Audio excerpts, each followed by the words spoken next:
Welcome to HOJO Radio. Welcome, William Bendix. Nobody can act up to par with a nasty cold. I check my cold distress the fast way, with 4-way cold tablets.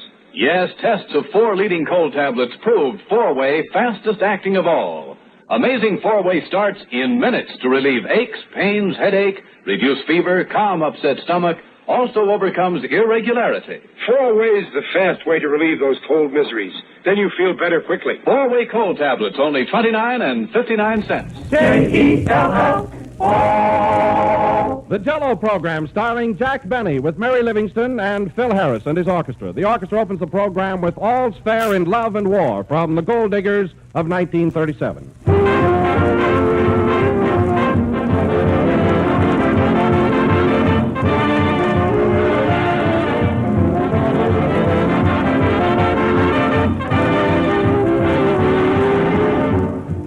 Most dinners can be divided into 3 courses. An appetizer to begin with, the main course to follow, and finally, the dessert. A perfect dinner is perfect all the way through, but there should always be an extra touch of perfection at the end. So never risk serving a dessert that has a chance to be disappointing. Serve JELLO. JELLO never fails to make friends with everybody at the table. It looks good, and it tastes even better with its wonderful true fruit flavor. JELLO flavors, each and every one of them, come from fresh, ripe fruit. That's why JELLO is so rich and delicious. But remember that JELLO is the only gelatin dessert that brings you that grand, extra-rich fruit flavor. So when you want JELLO, be sure you get the real thing. Look for the big red letters on the box. They spell JELLO.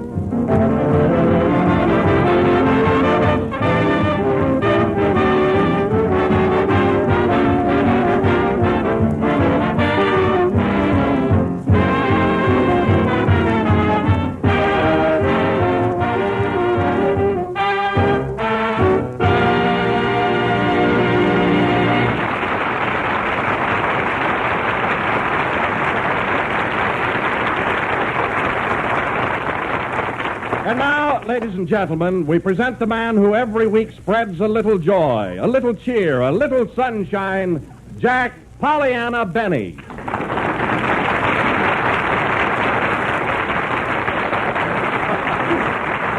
Hey, Jack, Mary, where's Jack? Hasn't he shown up yet? No.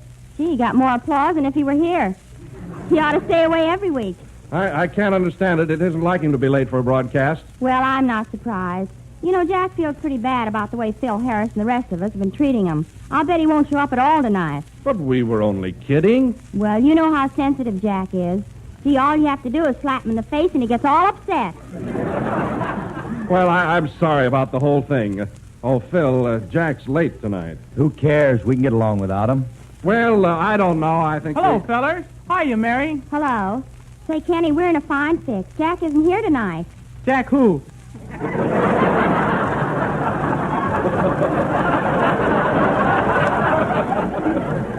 Jack Benny, remember him? Oh, you mean that cowboy? Yeah. Yeah, I'm going to call up Jack's house and see if he's there. This foolishness has gone too far. Number, please. Operator, get me Granite 3414, please. Oh, him. Just a moment, please. Hello?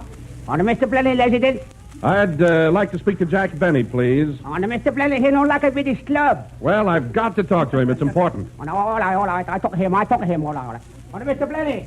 Yes, Hong. On the Samoyli, Fongli, Gauli Sing, Nika Singapore. Phối yang, hạt quý tối là xà mối ly. On sao còn cái Singapore tối ly sama mối ly, song mối là phối ma song quý đâu. Okay, I'll take it.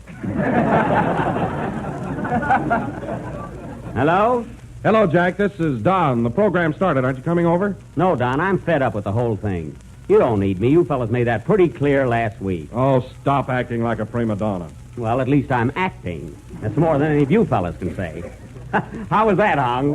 Sao mà tôi đi cái điện thoại sao mua cổ hố tối đấy. You said it. Now, listen, Don. You guys were so smart and thought you can get along without me. Let's see what you can do. But we need a master of ceremonies. Well, what's the matter with that Prince Charming that leads the orchestra? You know, that sun-kicked swing man? How was that, Hong? Ripping. What? Don, let me talk to Jack. All right. Hello, Jack. Oh, hello, Miss Livingston. So nice of you to call. Yes, ain't it?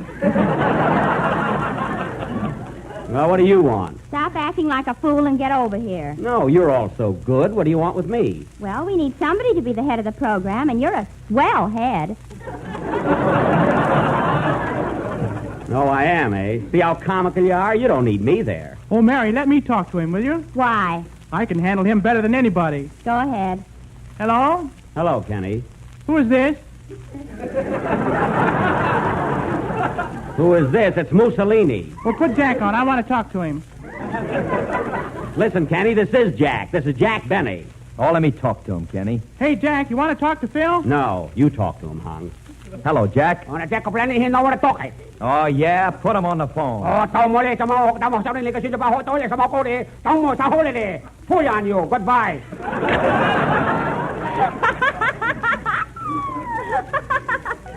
What are you laughing at? Hung up.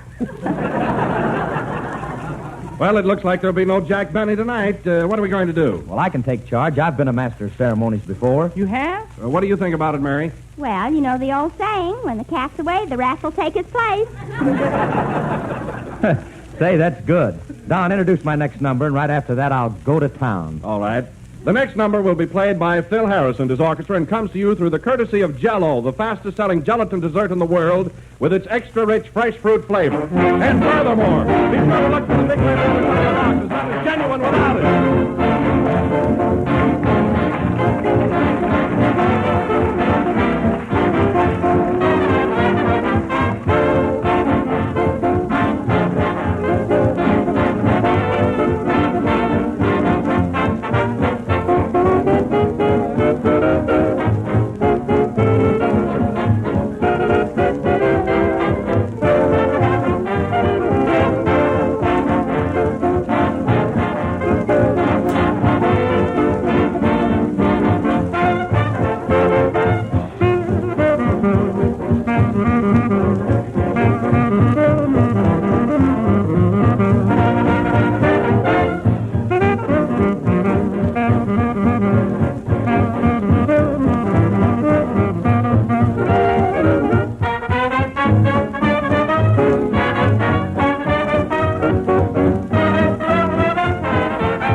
That was Frost on the Moon. And now, ladies and gentlemen, we bring to you our new master of ceremonies, everybody's favorite, Phil Harris.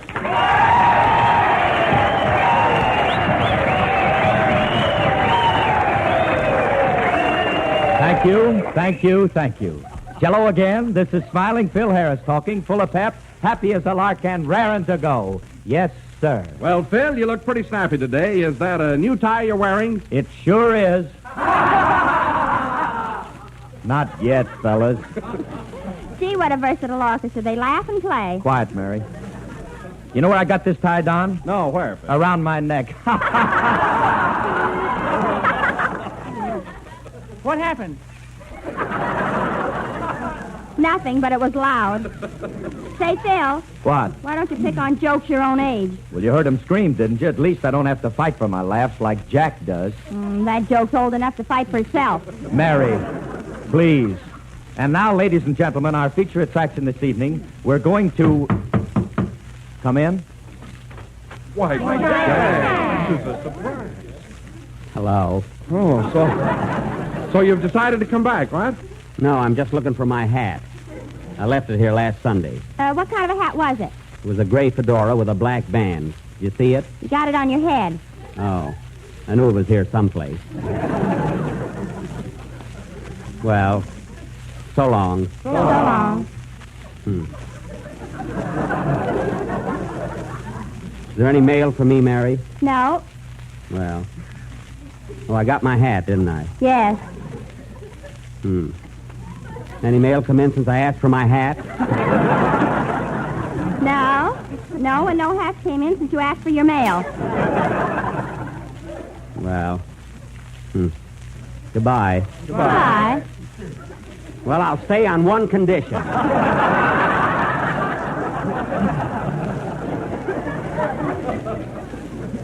And that is that you all behave yourself and realize that I'm the head of this program. And you'll do as I say. Now, is that agreeable? Yes. Traitor.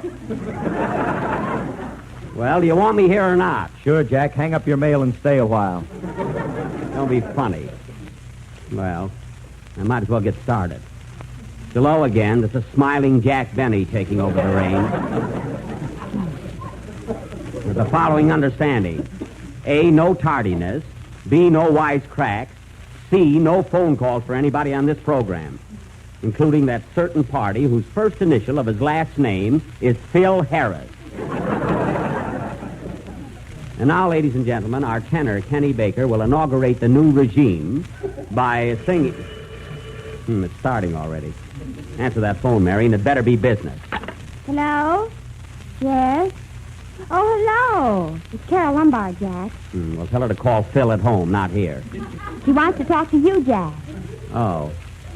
Well, she probably put the call in before I made the rules.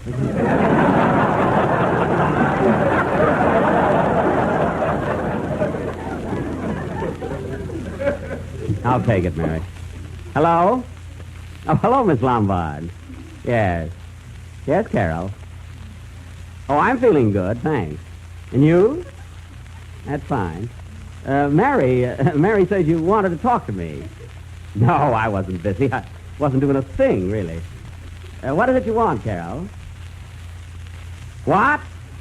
Can Phil get off early tonight? No, goodbye. Gee, you must have hung up every phone in town. Well, of all the... You better sing now, Kitty. It's the last time I'll break my own rules.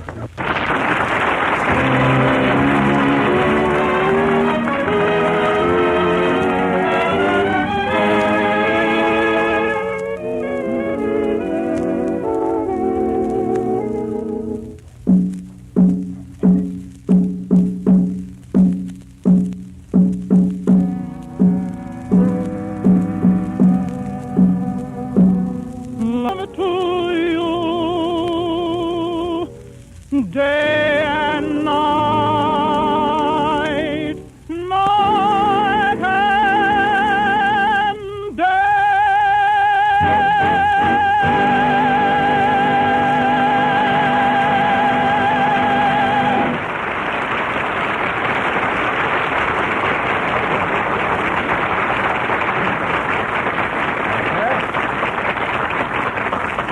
That was Kenny Baker singing Night and Day from The Gay Divorce, assisted by the orchestra. And a very good orchestra, too. In fact, they can play anything by request. Last week, they were requested to play hockey. What's the matter with my orchestra? Oh, nothing, Phil, nothing. I heard they're very conscientious. I understand they go to the pawn shop every day and practice for hours. Is that so? What about that violin of yours? Well, my violin was never in pawn. It was never in tune, either. Now, listen, Mary, who are you with, Phil or me? Me. Well, I'm glad that's settled. And now, ladies and gentlemen, Kenny Baker will sing... I sang already. Oh, see, I'm all mixed up tonight. Huh?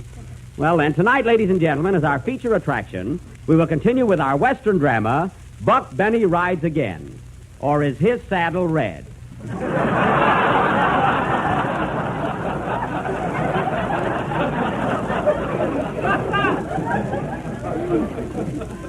I will again play the part of Sheriff Buck Benny, as tough an hombre as ever talked back to an orchestra leader. A Rip Snorton, Rorton, Cavorton, Charles Lorton, and Edward Everett Horton. You ain't heard Norton yet.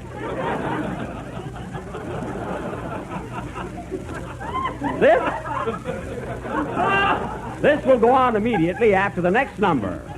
which will be played by a man who doesn't seem to worry much whether he's going to stay with this organization or not, and his orchestra.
It's De Lovely from the Broadway production Red, Hot, and Blue.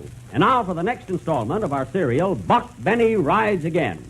The opening scene is the office of the sheriff of Cactus County, where we find the sheriff and his deputies waiting for news as to the whereabouts of Cactus Face Elmer, the outlaw. Curtain. Music. I'm an old cowhand from the Rio Grande, but my legs ain't bowed and my cheeks ain't tan. I'm a guy who never saw a cow. Never ought to steer 'cause I don't know how. And it sure ain't fixing to start it now.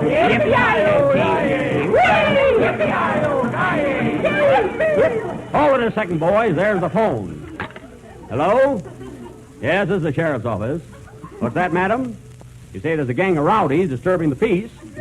We'll be over and put a stop to that immediately. Where do you live? Oh, right upstairs.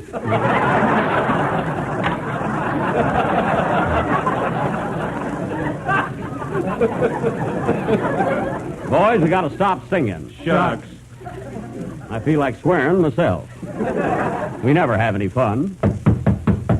Come in. Oh, Sheriff. Hello, Deadeye.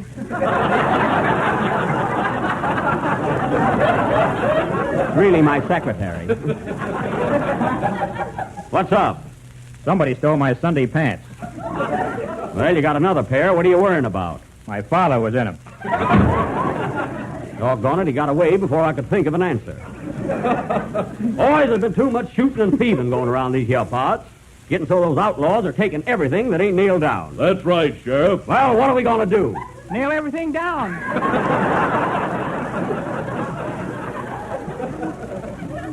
You got something there, deputy.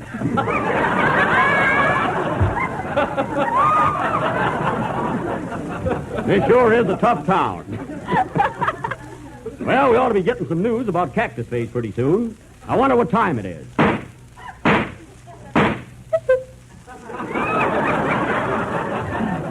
Didn't know it was that late. Someone at the door must be Daisy, my fiancée. That's Western for sweetheart, folks. Come in. Hello, Daisy. Hello, Horseface. Well, gal, a feed bag hanging from your ears wouldn't look exactly out of place. Shut your trap, Buck. Every time you open it, you whinny. Winnie Pearl, what you doing in town, gal? Christmas shopping? Yeah, just bought a case of brandy and some peanuts. The brandy's for Pappy, What's the peanuts for? to make 'em thirsty.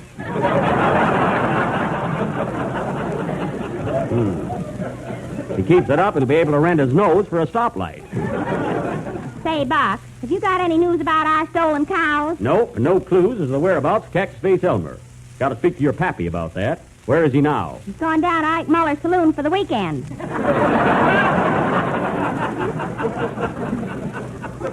Well, it's nice there. There's the phone. It's either your pappy or Carol Lombard. Well, why don't you answer it? Don't have to. We got a snicker on that. Oh, well, here comes Pappy now. He sure walks heavy, don't he? That's the fellow that's carrying him. Oh. Hello, Buck. Hello, Buck. Seeing double again, eh? What are you so happy about, Frank? Well, Buck, I'm celebrating 'cause you got my cows back. Hold everything. I didn't get your cows back yet. Too late now. The celebration's underway. I don't even know where Cactus Face Elmer is. You don't? Why, Ike Muller tells me that Cactus Face just walked into the Gem Theater to see a moving picture. He did? Yeah, and the sheriff of the next county's waiting outside the theater till you gets there. The sheriff of the next county, eh? What's his name? Puddin' Tame. Ask me again and I'll tell you the same. One more crack like that and I'll play Ring Around Your Eyesy. Well, now that we got Cactus Face cornered, I better rush right over there. Can we go with you, Buck? Nope, it might be dangerous. I'm a-going alone. Where's my horse? You're sitting on him. Oh. Well, then I better get going. I'm going to get Cactus Face this time, dead or alive. Goodbye, folks, and Merry Christmas. Buck Benny rides again.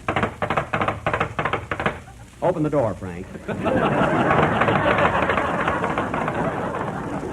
Scene 2. We now take you to the front of the Gem Theater, where we find Buck Benny just arriving. Whoa!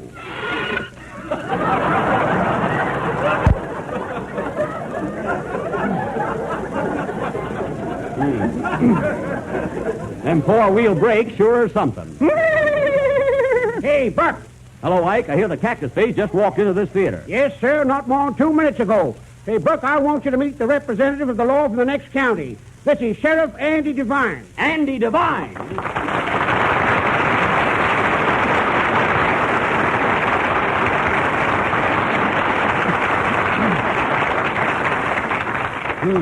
Main Street sure is crowded tonight. Sheriff, I'm sure glad to know you. Glad to know you, too, Buck.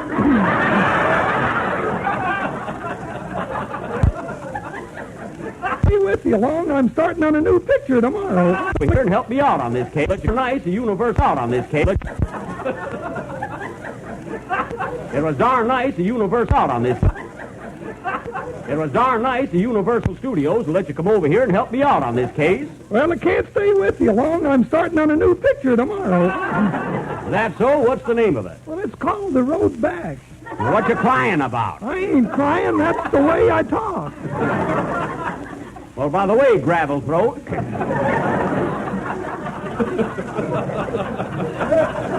Did you see me in my latest picture, the big broadcast? Yep.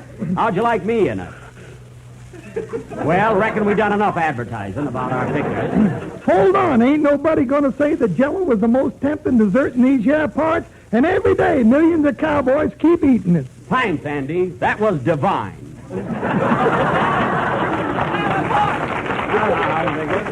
Now, listen, Sheriff. I heard the Cactus Face Elmer's inside the theater. Yeah, that's right, and I'm hot on his trail. Now, what are you doing outside? Well, I saw the picture. Now, we got to get Cactus Face dead or alive. What's playing here, anyway? William S. Hart? Oh, Bill Hart, eh? Well, come along. I'll buy the tickets. We'll kill two birds with one stone. Stoop down, Andy. I'll get you in for half price. All right, but I feel kind of silly. 2 tickets, miss. 1 adult and 1 child. Here you are, Sonny. He's the child. Oh, well, tell him to trade that pipe in for a lollipop. Come on, Andy. Say, ain't she pretty? Come on, business before pretty. Tickets, please. Keep your stuff for bank night. Here you are.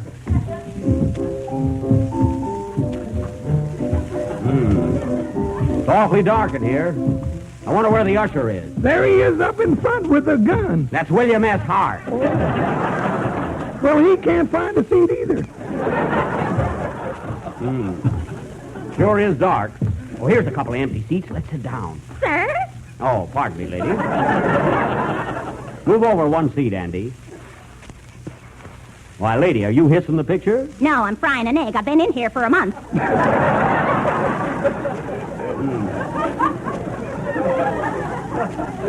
Watch for him. Hey, Andy.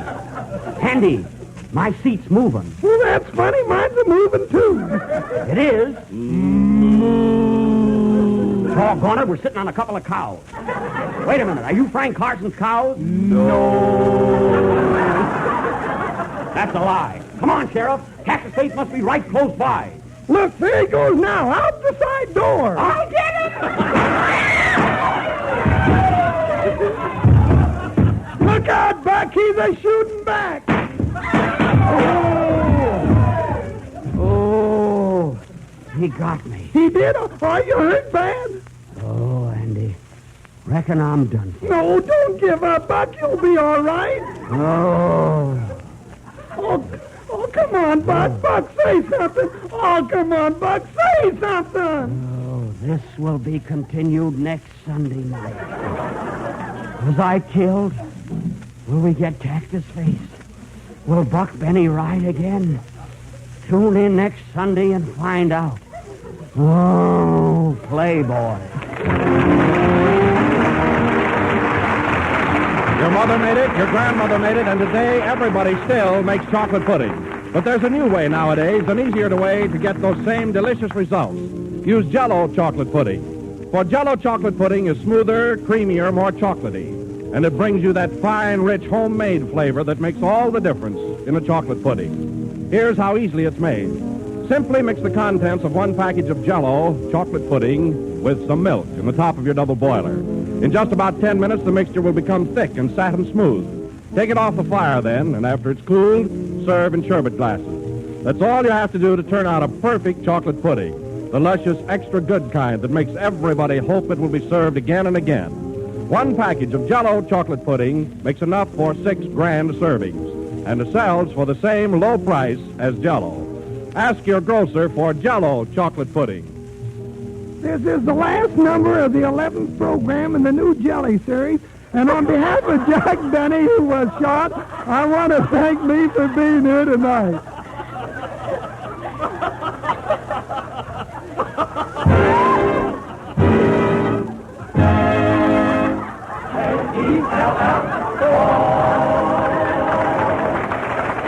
The selection I get a kick out of you is from the production Anything Goes. The Jell-O program originated at the NBC studios in Hollywood over the Red Network. This is the National Broadcasting Company. In every Chevrolet showroom across America, more and more people are looking at the car that's just out and just wonderful. The 1957 Chevrolet.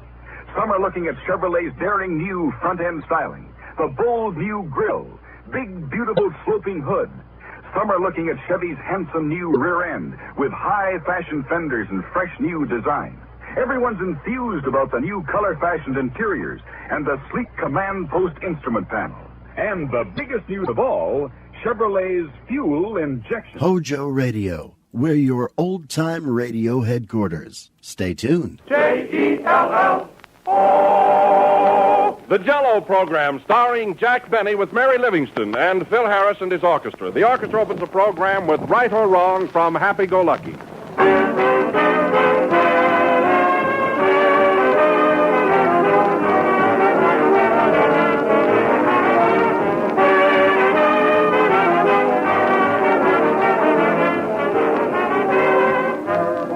Dinner is ready. Those 3 words are certainly welcome words when you're hungry, but they're doubly welcome when followed by these 3 words, Jell-O for dessert. A good dinner that ends up with a generous, delicious helping of Jell-O always makes a hit with everyone. For Jell-O is so colorful and at the same time so refreshing that it's a perfect dessert. Good-looking, grand tasting, and inexpensive. Jell-O is first in favor because it's first in flavor. Extra rich fruit flavor that no other gelatin dessert in the world can equal. And all 6 Jell-O flavors, strawberry, raspberry, cherry, orange, lemon, and lime, come from fresh, ripe fruit. That's why Jell-O brings you such added richness and goodness. But remember, there is only one Jell-O, so be sure to ask for it by name. Get the real thing. Insist on genuine Jell-O.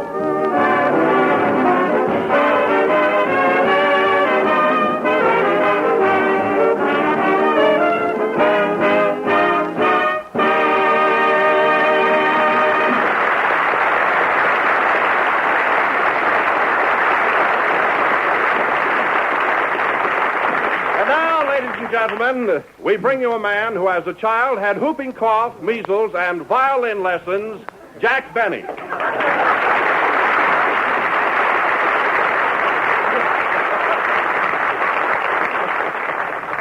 Hello again. This is not Jack Benny talking. So who do you think it is? Now guess. No. No. Give up? It's me. And tonight, folks... Wait a minute, Mary. Wait a minute. What's the idea? Well, I don't see Jack standing around, so somebody had to jump in. Do you know where he is, Don? No, but he can't be very far. He left his shoes here. Maybe he's breaking in a new pair of socks. Oh, here comes Kenny. Oh, Kenny? Yeah? Do you know where Jack is? I don't even know where I am. You can get 3-1 on that. Gee, I hope nothing's happened to him. Say, Mary, did you notice that Jack's been acting kind of strange all week, sort of jittery-like? Yeah. This afternoon he handed me a glass of milk, and it was malted before I could grab it. Why, he goes around with a violin under his arm and keeps muttering to himself. What's wrong with him, anyway? He's got a bad case of Fred Allen. He has? Is it catching? No. Hello, kids. What's the trouble? Oh, Phil, do you know where Jack is? Sure, he's in the next room practicing his violin. Oh. He's been in there all day rehearsing that number called The Bee, and with the door closed, too. Well, that helps. Open the door, Mary, and call him out here, please. Okay.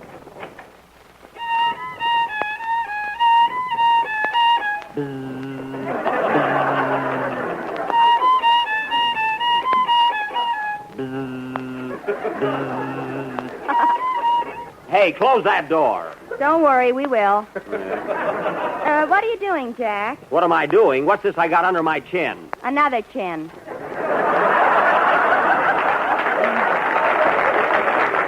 I mean, under both of them. I'm practicing the bee.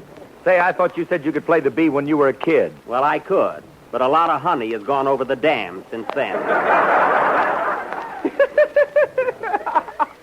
Oh, boy, that's a pip. Did you get it, Kenny? Not yet, but I will.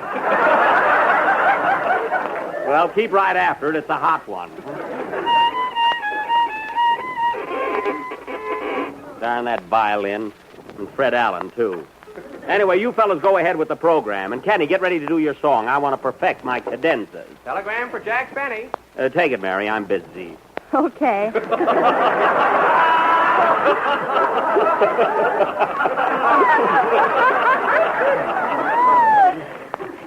Oh, Jack, isn't this wonderful? What? On account of your violin, they've renamed a town in Florida after you. Oh, yeah? What's it called now? Off Key West.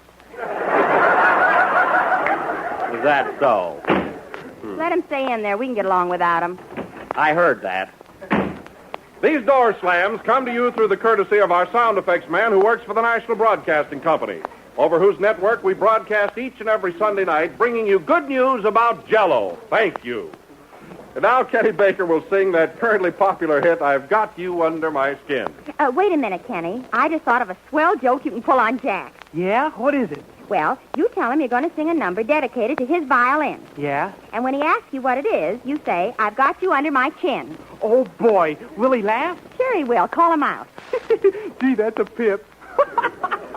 Oh, boy. Hey, Jack. Yeah? I'm going to do a song dedicated to your violin. Now you ask me what it is. All right, Kenny, what is it? Cheek to cheek.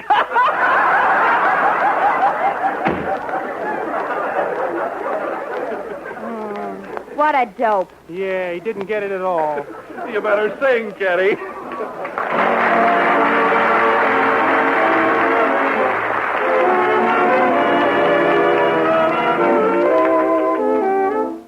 And repeats in my ear.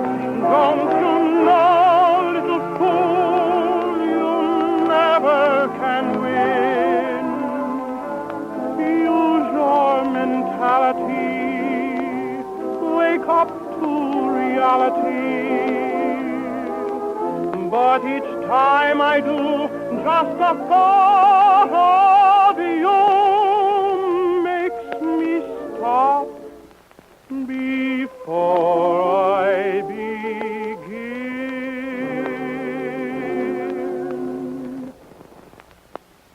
'Cause I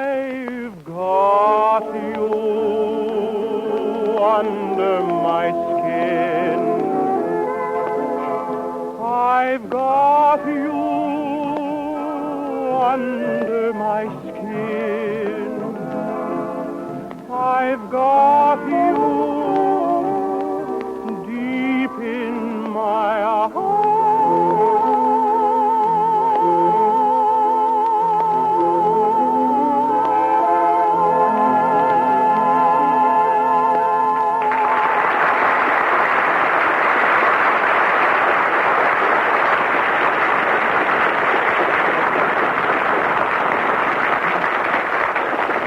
That was I've Got You Under My Skin from the motion picture Born to Dance, sung by... Never mind, Don. I'll take it. I'm through practicing.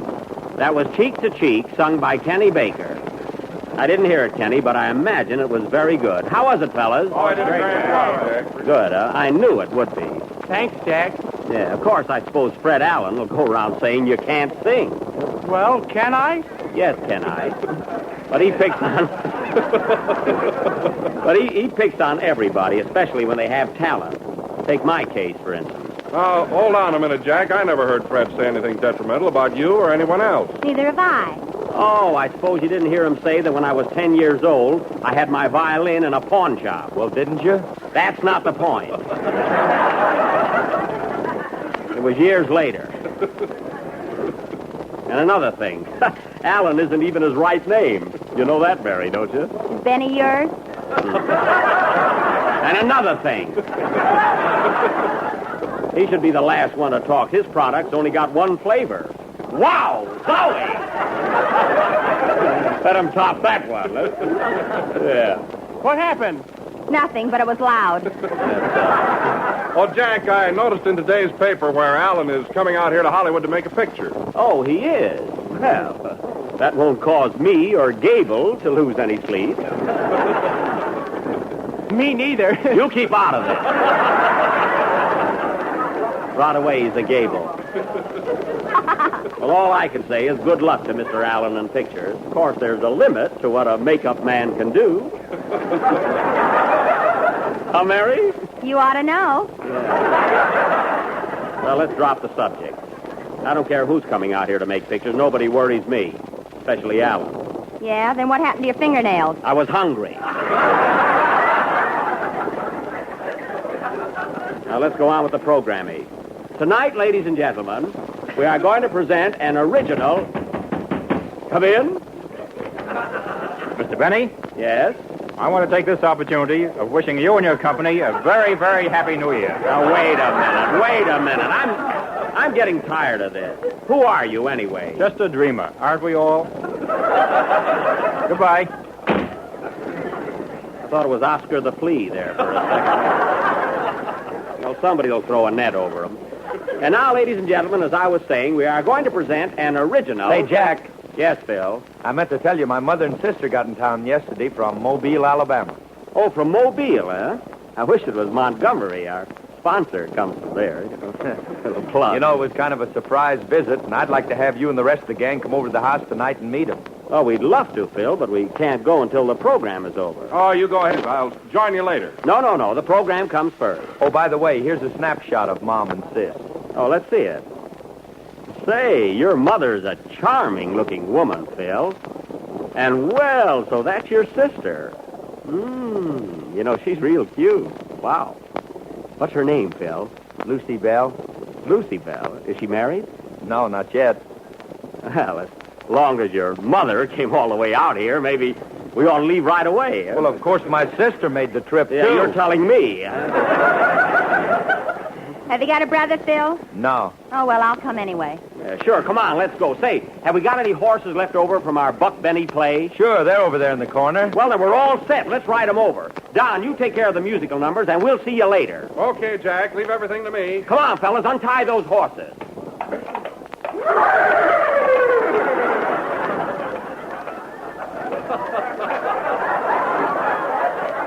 You look almost like horses, boys.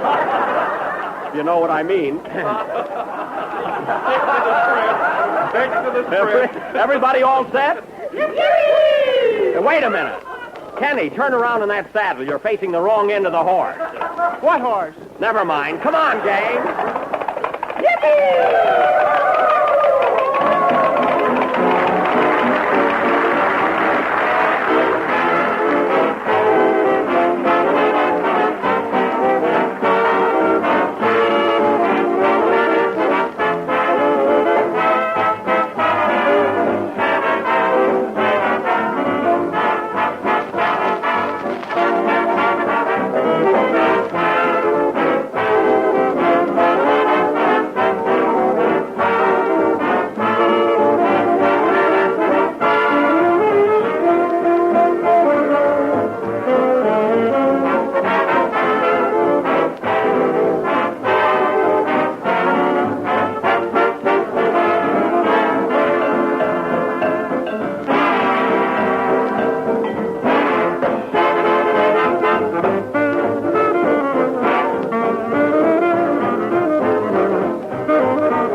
That was Good Night, My Love from the picture Stowaway, played by the orchestra. Well, now, folks, as long as everyone's gone, I might as well tune you into Phil Harris's house and see what's going on there. Well, Mr. Benny, it sure is a pleasure to have you all here tonight. Well, thank you, Mrs. Harris. I hope you're enjoying your stay here in California. Sort of a surprise visit, wasn't it? Yes, we were going to Alaska, but the weather here seems... Be careful, lady. Who was that? A man from the Chamber of Commerce. Oh, Kenny. This is Kenny Baker, Mrs. Harris. I'd like you to meet him. Oh, son, I've been listening to you all for a long, long time, and I sure am glad to make your acquaintance, sure enough. What? Never mind. Oh, Mary, Mrs. Harris, I want you to meet Mary Livingston. Well, little Mary. How are you all? All of me are fine, thank you. How's your gang? Mary. Well, Jack, how do you like my mom? She's all right. I can understand now how she has such a nice son and charming daughter. Gee, I'm hungry. You know, Mrs. Harris, Kenny is always hungry. But I can imagine why with that delightful aroma coming from the kitchen. I wonder what it is. Smudge pot roast.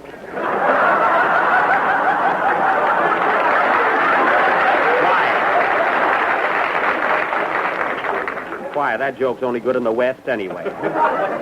You know, Mrs. Harris, Kenny. Oh, Kenny. What? Put that goldfish back in the bowl. Well, I'm hungry. Well, throw it back anyway.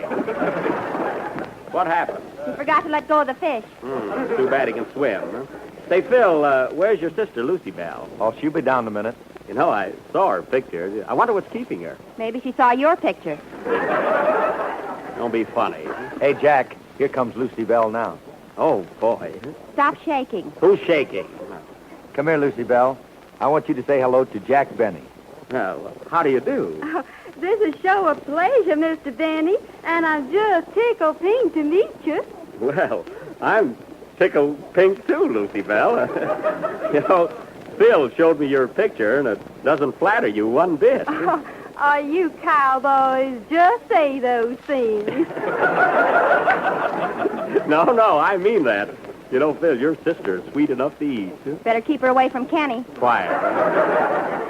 Oh, Lucy Bell, this is Mary Livingston. Well, Mary, I sure am tickled pink to meet you. I'm tickled pink to meet you, too.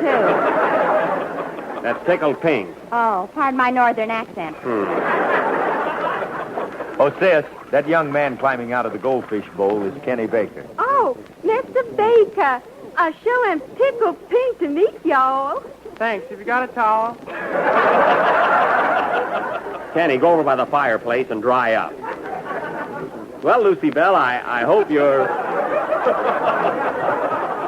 I hope you're enjoying your stay here in Hollywood. Oh, I sure am. And it's been a real thrill seeing all the movie stars in person. I imagine so. Tell me, who are the favorite movie stars down your way? Oh, Ann Southern and Dixie Lee. Well, I can understand that. Course, we like Carolina Lombard, too. Oh. You like Georgia Raft and Charleston Butterworth? Uh-huh. You know, I make pictures, too. You do? Well, hush my mouth. Suppose I'll have to change my name to Jacksonville Benny. Yeah, and I could be Maryland Livingston. Mary. And I could be Kenny Tuckett. Kenny, throw a log in the fire and don't let go.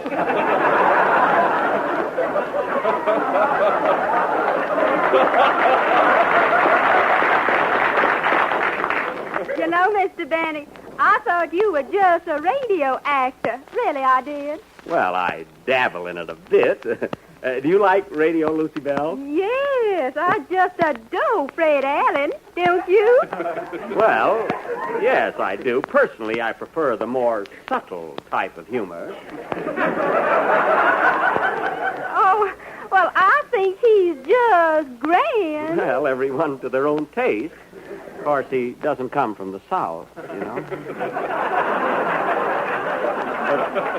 Lucy Bell, you know, before you leave town, we'll have to step out together some evening and take in a movie or something. Oh, I just love that, Mr. Benny. You know, I saw an elegant picture this afternoon. You did? What was it? Bing Crosby and Pennies from Birmingham. Yes. That is good. Oh, Jack. What? I know another swell picture she can see. What is it? Lloyd's of Memphis. Go sit down, will you? Oh, boy. What are you doing, Kenny? I'm reading the funnies.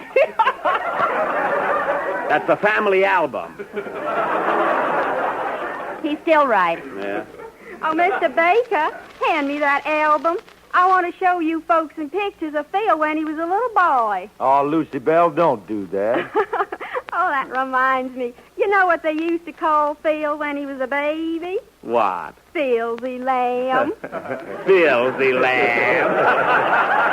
Filthy lamb. Boy, that's rich. You should laugh. Yeah. Remember what they called you when you were a kid? Mary, quiet. Stinky Pie.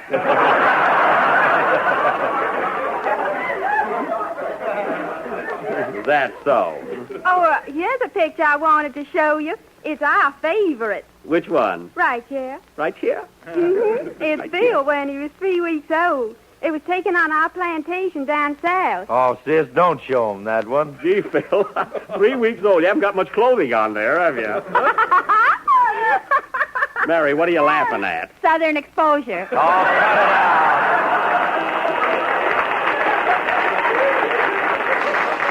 Answer the door, Phil. I bet it's Don Wilson. Hello, everybody. Hello, Don. Hello, how are you? Hiya, folks. Why, Andy Devine, what are you doing here?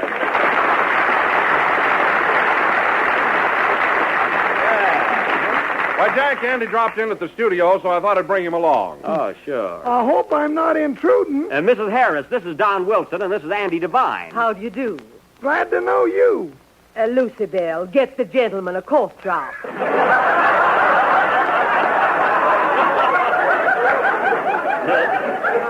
Don't bother, Mrs. Harris. He always talks like that. Oh, boys, this is Phil's sister, Lucy Bell. Here it comes, folks. I sure am tickled pink to meet you, boys. I told you so. Gee, if I'd have known this, I wouldn't have got this haircut. Oh, you look all right. Control yourself, Andy.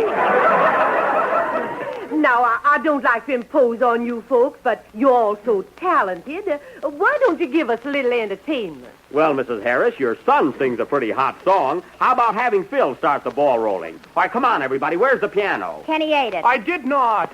Come on, Phil. What are you going to sing? Well, here's a copy of DeLovely right here on the piano. How about that? Well, what a coincidence. Who put it there? You did. Oh, all right. Come on. Hit it, fellas. Let's hear Phil sing a song. Come on, Phil. I've heard you sing it a long time. The night is long, the skies are clear, and if you want to go walking, dear, it's delightful, delicious, lovely. Yeah. I understand the reason why you're sentimental, 'cause so am I. It's delightful, delicious, lovely. Attaboy. You can tell at a glance what a swell night this is for romance. You can hear old Mother Nature murmuring low. Let yourself go, so please be sweet, my chickadee. And when I kiss you, just say to me, it's delightful, it's delicious, it's delectable, it's delirious, it's the limit, it's the limit, it's the loops, it's the lovely.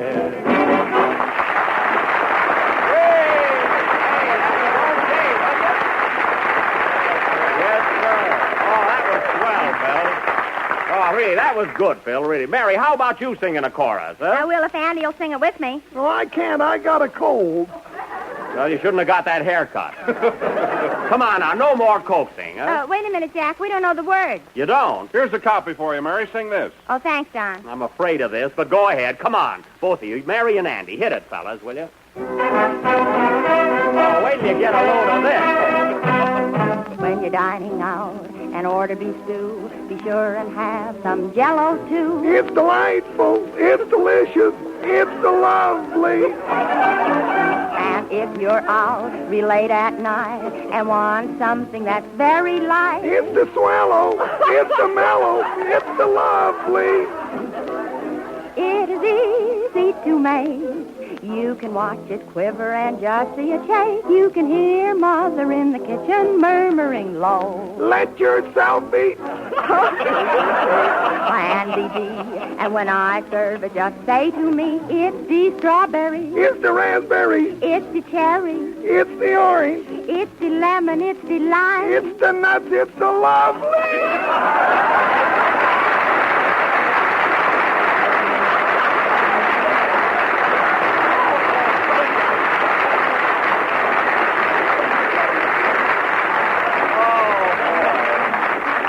Say, that was swell. I can even forgive Don. Well, Mrs. Harris, it's getting kind of late, and I think we'll have to be going. Oh, I'm sorry you have to leave so soon.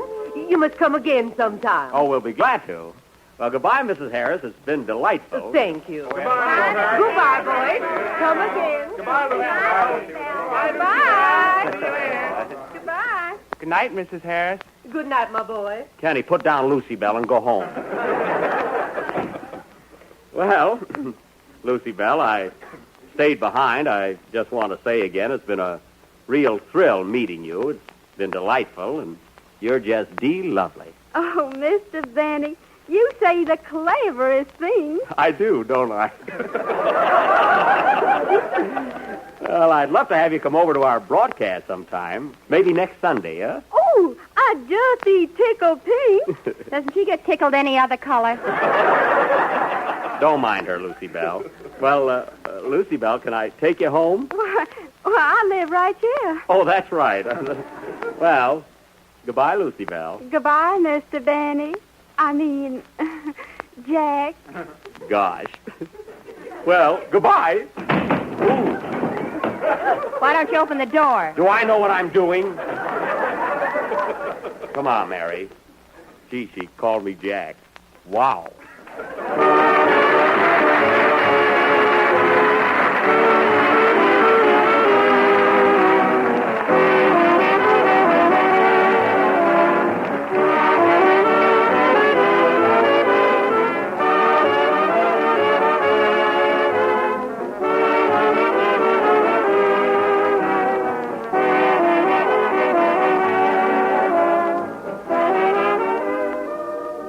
Everybody likes chocolate pudding. It's been a favorite dessert with all of us ever since the first time our mothers made it. It's a lot easier to make, and it's smoother, creamier, more chocolatey. And this is how simple it is to make. Just mix the contents of one package of Jell-O chocolate pudding with some milk. Cook and stir over a low fire until the mixture comes to a boil and is thick and satin smooth. It only takes a few minutes. Then, after it's cooled, pour it into sherbet glasses, and there you'll have a superb chocolate pudding, the rich, old-fashioned kind that will make a happy impression on everybody who's lucky enough to taste it. One package of Jell-O chocolate pudding will make 6 delicious servings, and it sells for the same low price as Jell-O. Remember the name the next time you're at your grocer's, Jell-O chocolate pudding.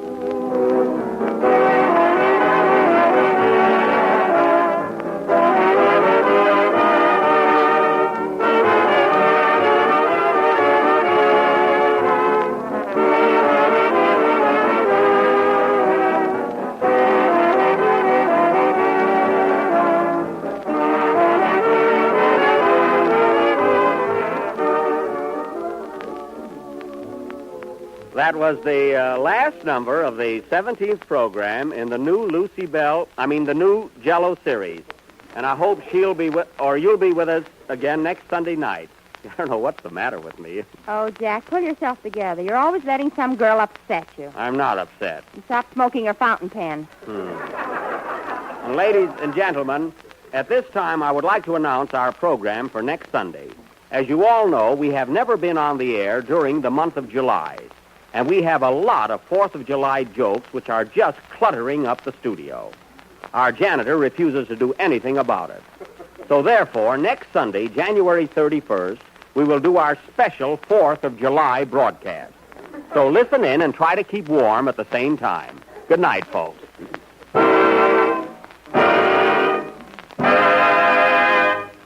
Jell-O.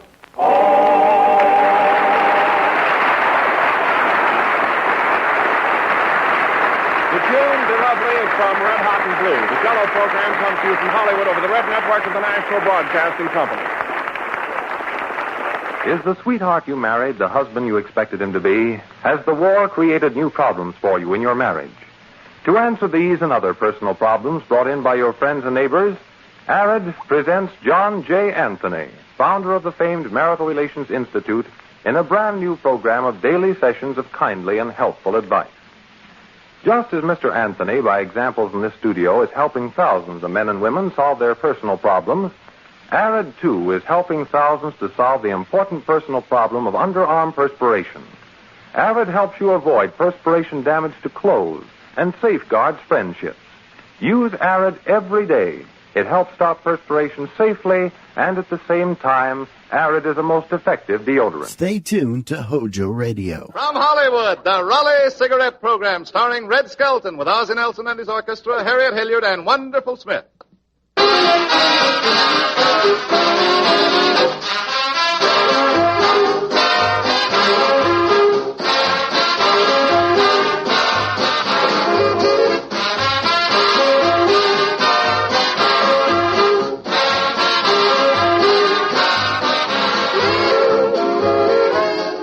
Smokers, start the new year right. Switch to Raleigh cigarettes. Raleighs are better cigarettes made with better tobaccos. And you can prove this all-important fact for yourself. Compare the open ends of a pack of Raleighs with any other cigarettes. Yes, any others. You'll see the tobacco in Raleighs is unmistakably more golden in color. And what does this mean? Any expert will tell you that golden tobaccos are choicer, more expensive.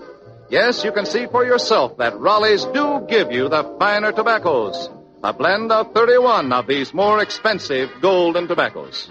And remember, Raleigh cigarettes give you valuable coupons, redeemable for over 70 luxury premiums, and for defense bonds and stamps. When you save Raleigh coupons for defense bonds and stamps, you help defend your country. With so very much to offer, friends, it's easy to understand why more and more smokers, every day, are switching to the pack with a coupon on the back. Raleigh cigarettes.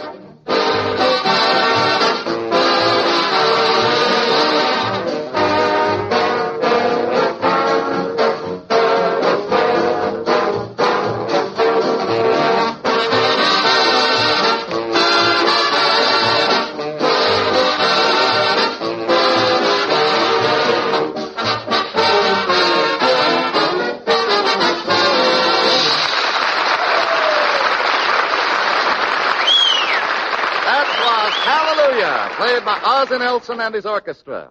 And now we bring you the star of our show, Metro-Goldwyn-Mayer's bright young comedian, Red Skelton.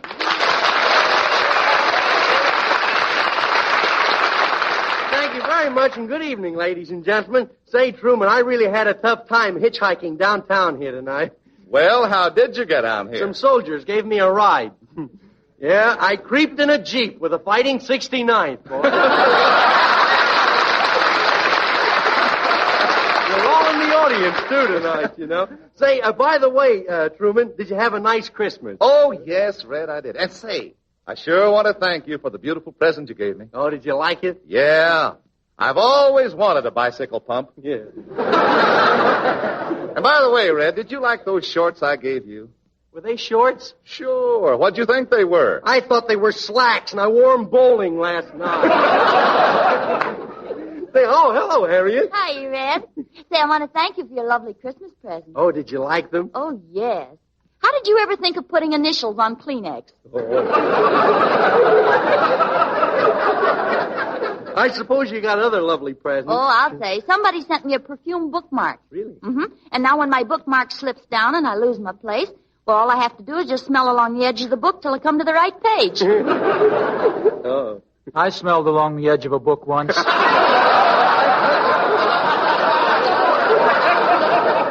You did, Ozzie?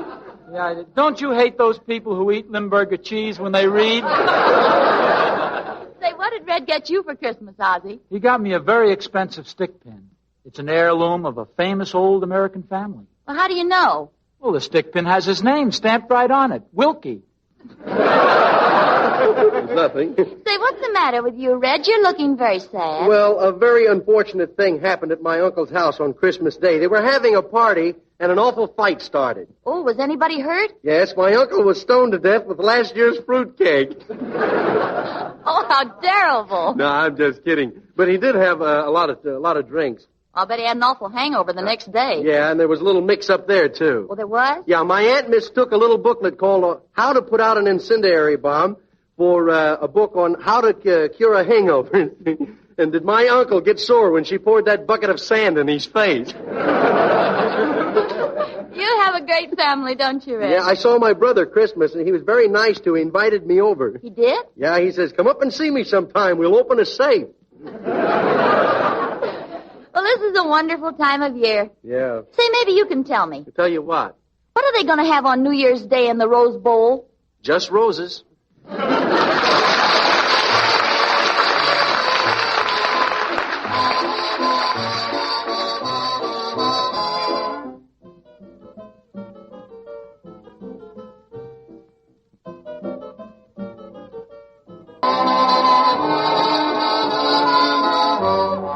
Nan Moriarty, Sudanahu, Mary Malone, and the rest.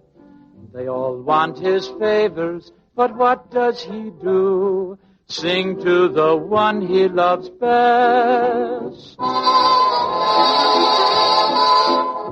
Would you like to dance, Miss McKinney? Oh, sure, and I'd love it, Mr. O'Nelson. Let's go. Oh, I'm so sorry. Did I hurt your feet? Well, you did at the beginning, but they're numb now. Oh, go along with you. You're daring, you're darling, you're lovely. And that's what I mean when I say Rose O'Day, Rose O'Day. You're my filagadooshie, shinnamarooshie, balderolda, boom tootie, boom tootie, boom tootie, boom tootie, hey.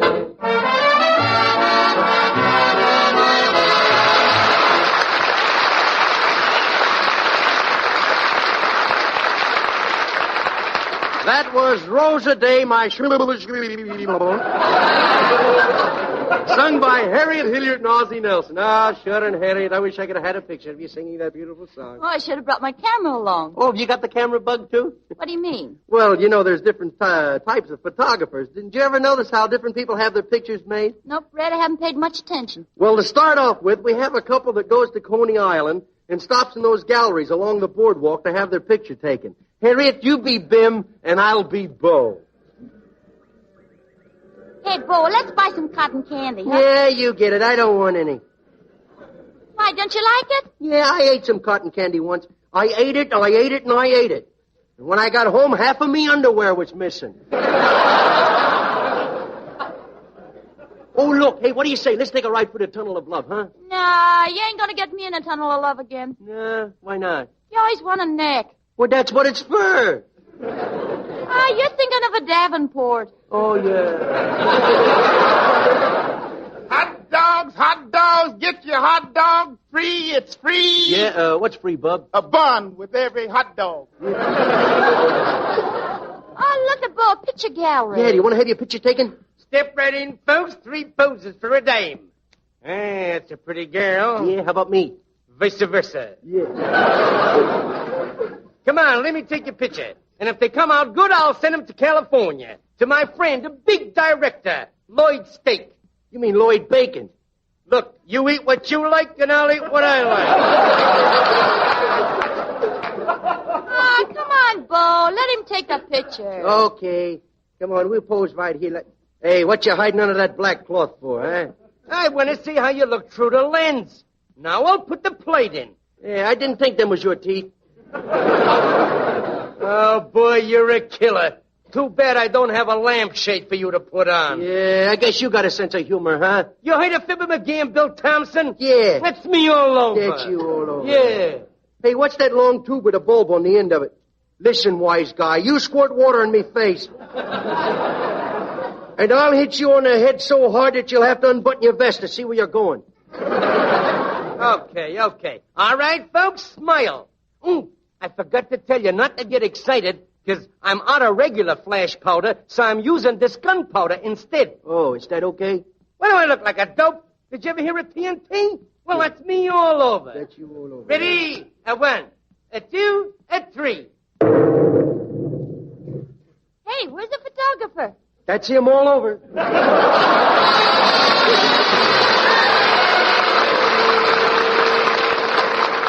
Then we have Clem, the fellow that lives way out in the country. Clem has the only camera in the community, and he's on his way to his girl's house to take more pictures.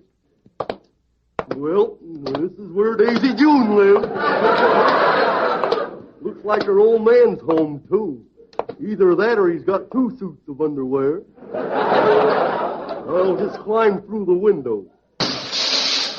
Well, how about that? Broke on both sides.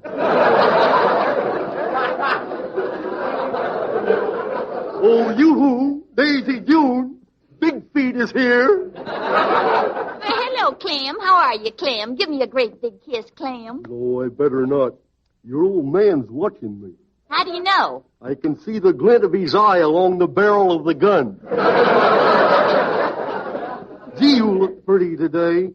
I sure like that pencil-striped dress you're wearing.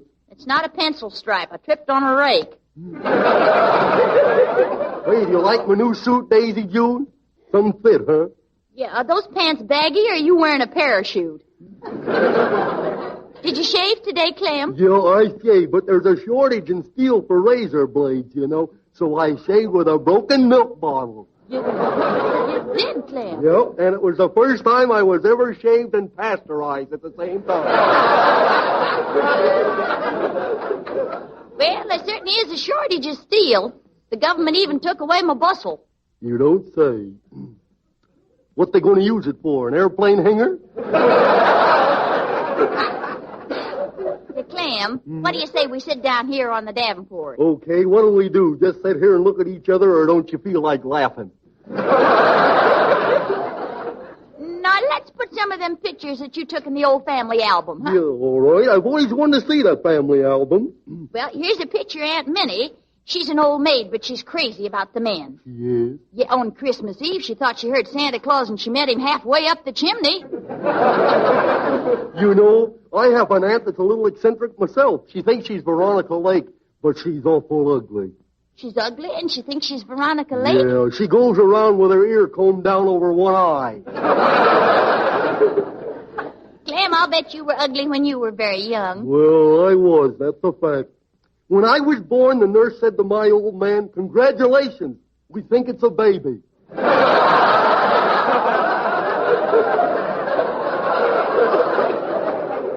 Say, Daisy June, I got some pictures here. What do you say we blow out the lights and develop them, huh? Okay, Clem. I'll blow out the lamp, huh? Okay. Dave June! Dave June! What are you doing with the lights out? Oh, it's Pop. We're developing film, Pop. Oh, that Clem is there, eh? Oh. Where's my shotgun? I'll pop him. Oh, I better get out of here. Don't run, Clem. I've got you covered. Oh, yeah. Clem, did I hit you? Oh, wouldn't you like to know?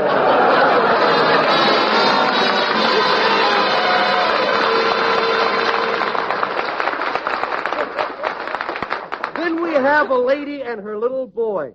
They're at home.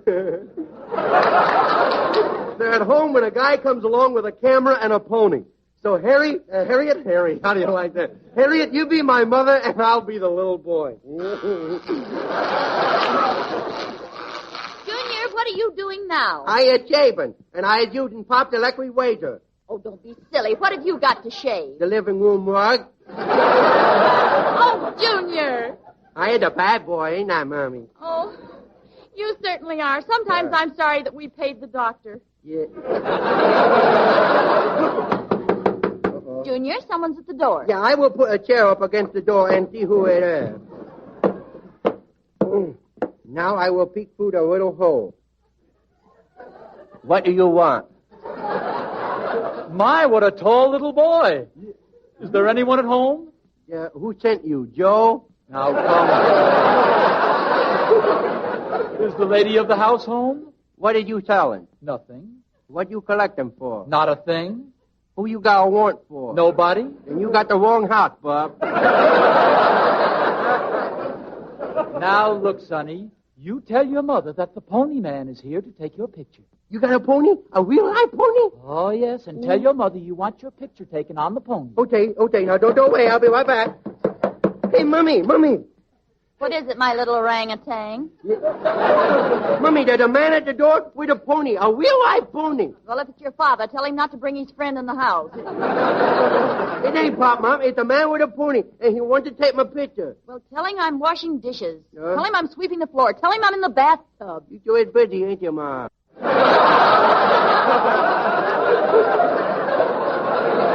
Oh, come on, Mommy. I want to see the pony. Oh, all right. Okay. But all I can tell him is no. Right there, let me see the pony. Oh, there's the pony, man. And there is the little pony.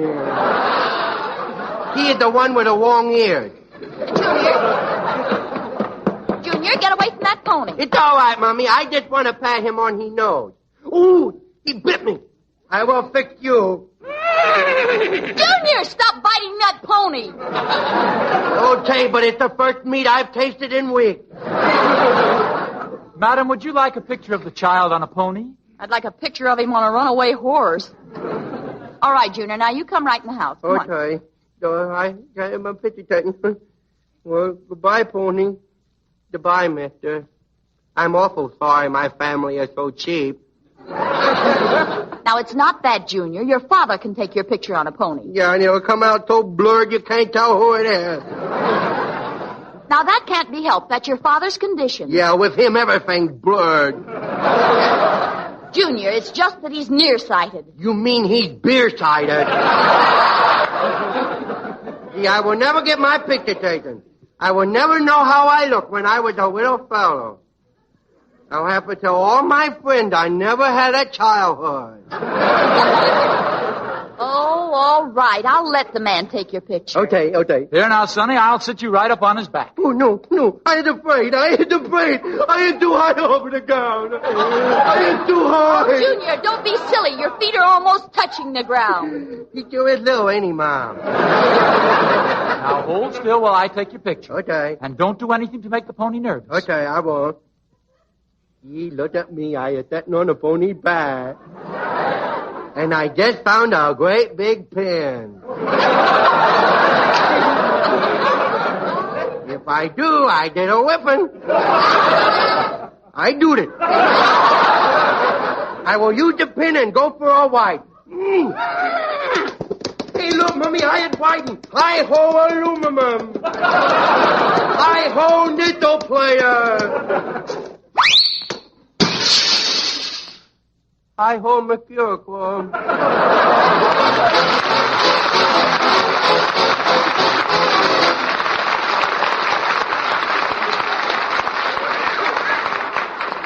Friends, stop me if I'm wrong, but I believe you'd rather have a beautiful bridge table in your living room than an advertising poster reminding you to buy a certain brand of cigarettes.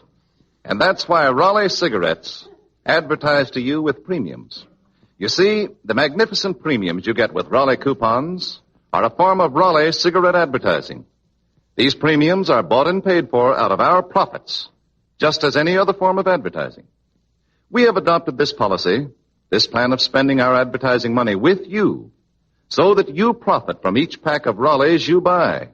You not only get a finer quality cigarette, made with the choicer, the more expensive golden tobaccos, but in addition, you profit with bridge tables, silverware, electric clocks, and over 70 more luxurious Raleigh premiums. And in turn, we profit, because each time you see these magnificent premiums, you're pleasantly reminded over and over again that it pays in many ways to smoke Raleigh cigarettes. Frankly, we believe this is good advertising. Friends, think it over, and you'll agree too. The next time, get the pack with a coupon on the back, Raleigh cigarettes.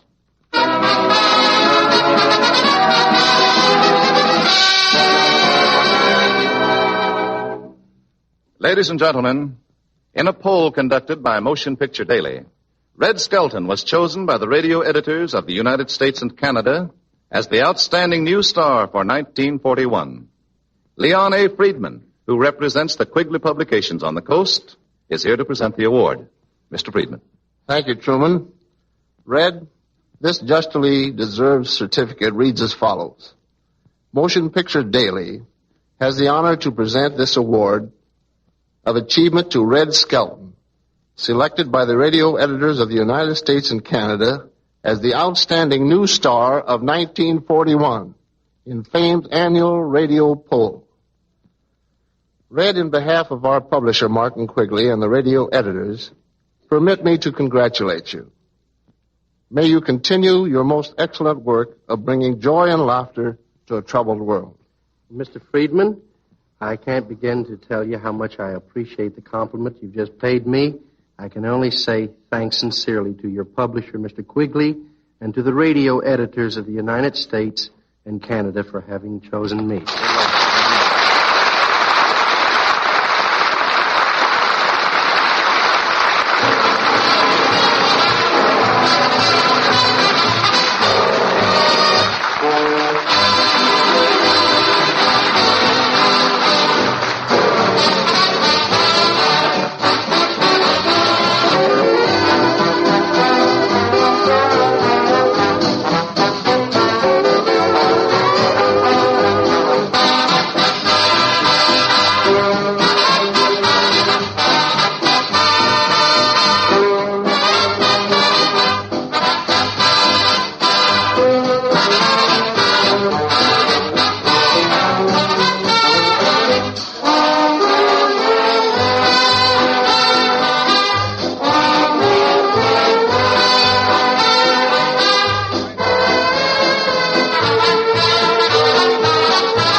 Played by Ozzie Nelson and his orchestra. Say, Harriet, did you ever notice a newly married couple having their pictures taken? Oh, yes. Let's do that one, Red. All right.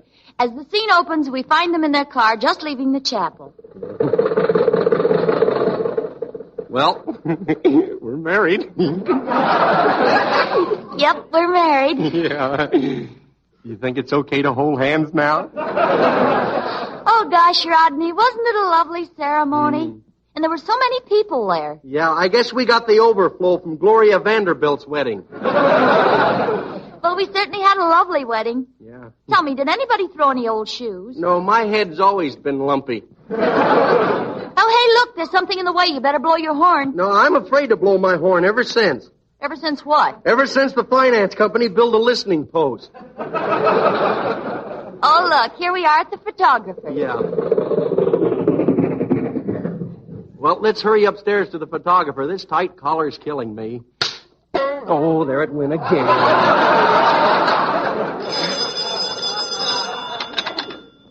Hello? Rubin Studio. We flash your pan with a flash pan. No, Mr. Rubin can't take your picture today. There's something wrong with this camera. Every time he snaps it, a jab jumps out. Pardon me. Oh, darn that collar. Is the photographer in? He's busy right now. Oh. Newlyweds, huh? Yeah. Oh, we were here last night, but your boss was out. Yes, ma'am. At night we listen to the radio. There's nothing I like better than listening to the Skelton program. Oh. Sitting by the fireplace, shooting rubber bands in the fire. Doesn't that smell? You don't notice it with the program on.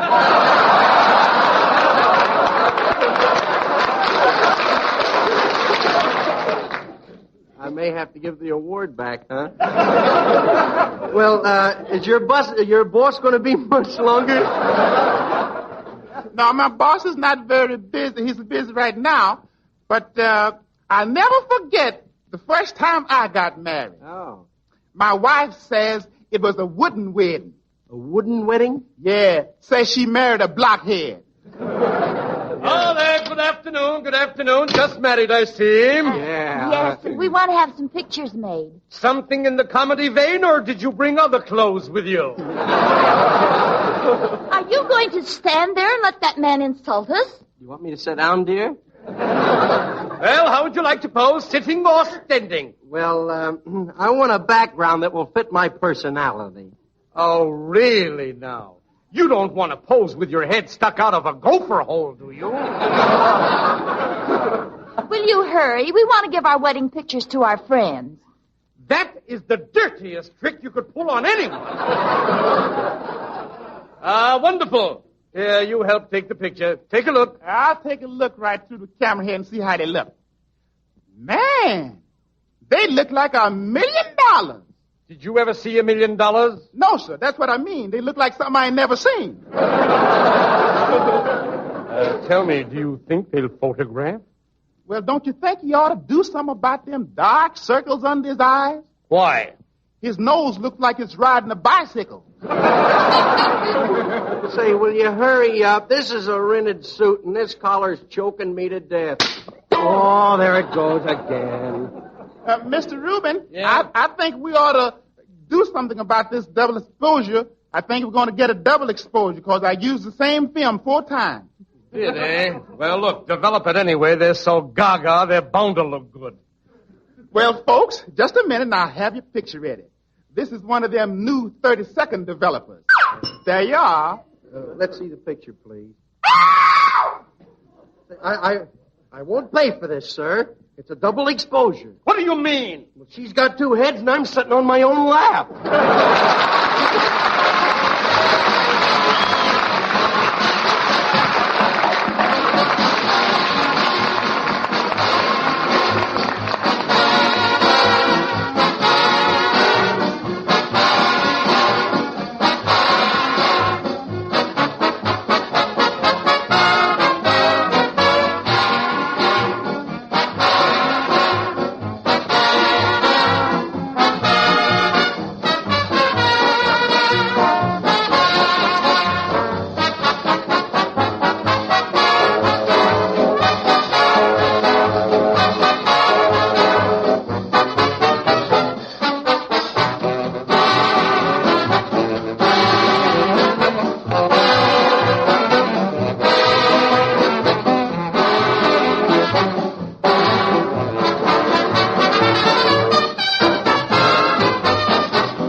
Ozzie Nelson and his orchestra are playing I Know That You Know.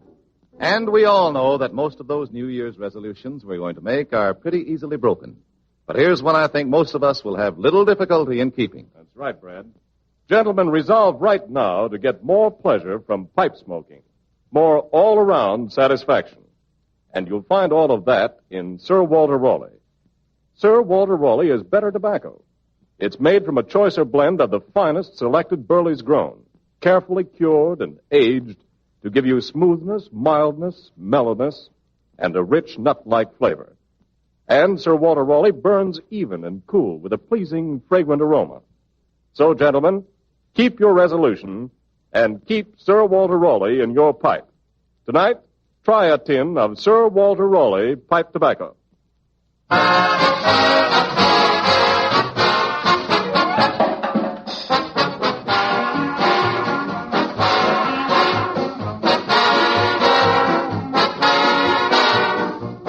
Red Skelton, with Ozzie Nelson and his orchestra, Harriet Hilliard, Wonderful Smith, and yours truly, Truman Bradley, will all be here again next Tuesday. We hope you'll be listening. Until next Tuesday, then. This is Red Skelton wishing you all a victorious New Year. And goodbye now, and thanks for listening.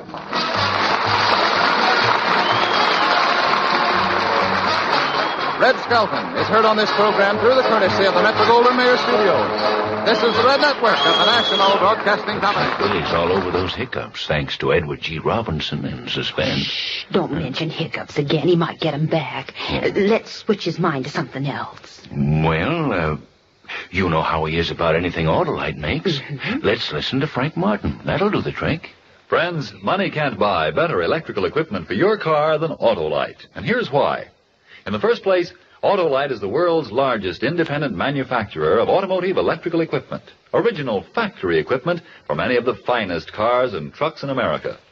In its 26 nationwide plants, Autolite manufactures distributors, generators, starting motors, spark plugs, batteries, wire, not to mention such things as bumpers, die castings, horns, instruments and gauges, lights, ornamental plastics, and over 400 other products. What's more, Autolite service stations all over the country are staffed with trained men and specialized machines to give your car the best possible electrical service. So, friends, when your car's electrical equipment needs attention, drive into your nearest Autolite service station or the dealer who sells your make of car and ask for original factory parts and service. Remember, Autolite service stations are listed in your classified telephone directory under Automotive Electrical Equipment. HOJO Radio. We're your old-time radio headquarters. Stay tuned.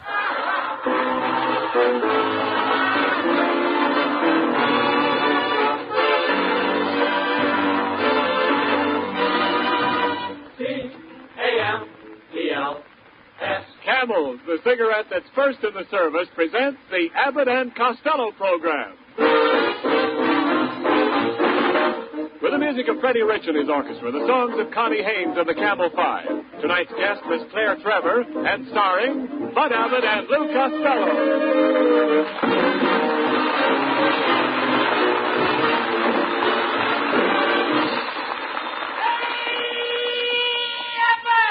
Oh, Costello, you're late again as usual. What kept you this time? Well, I got a phone call from my bank, and I had to run down there right away. What was the matter? The butter in my vault was melting. Oh. Costello! What do you want the vault for? Oh, in case I get some meat. Haven't you had any? Huh? Haven't you had any meat? No. The only way I can get meat is to stand over a gopher hole with a baseball bat. Oh, stop complaining. Things could be a lot worse. Nobody's worrying about getting meat. Oh, no? No. Yesterday I went to the market. The butcher put his arm on the counter, and before he knew it, 3 women bought it.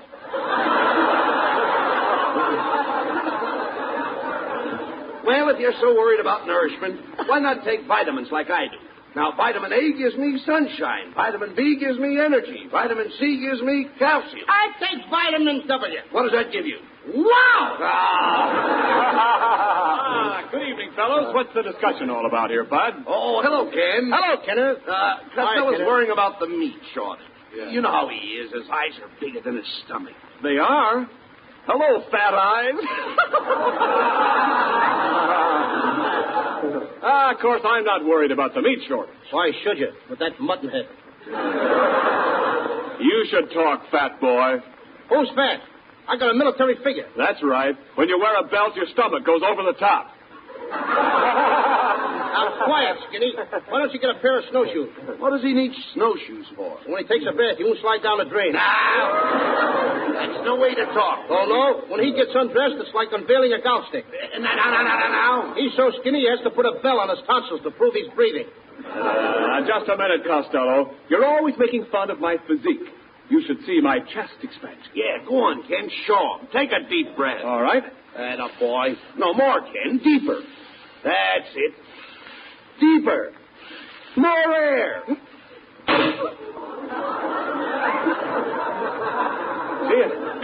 guess I breathed too deep. Look, Niles, if that wife of yours only fed you some meat, you wouldn't fall apart that way. Oh, yeah? Well, look, my wife doesn't have to. I'm a vegetarian. I'm crazy about vegetables. You must be to be married to that old tomato. I heard that remark, Costello. Now, don't fret, darling. I'll tell him. Costello, I'll have you know my wife is a striking woman. And you got the black and blue marks to prove it. Now, Costello, you'll have to admit that Mrs. Niles has a winning smile. Yeah, and a losing face.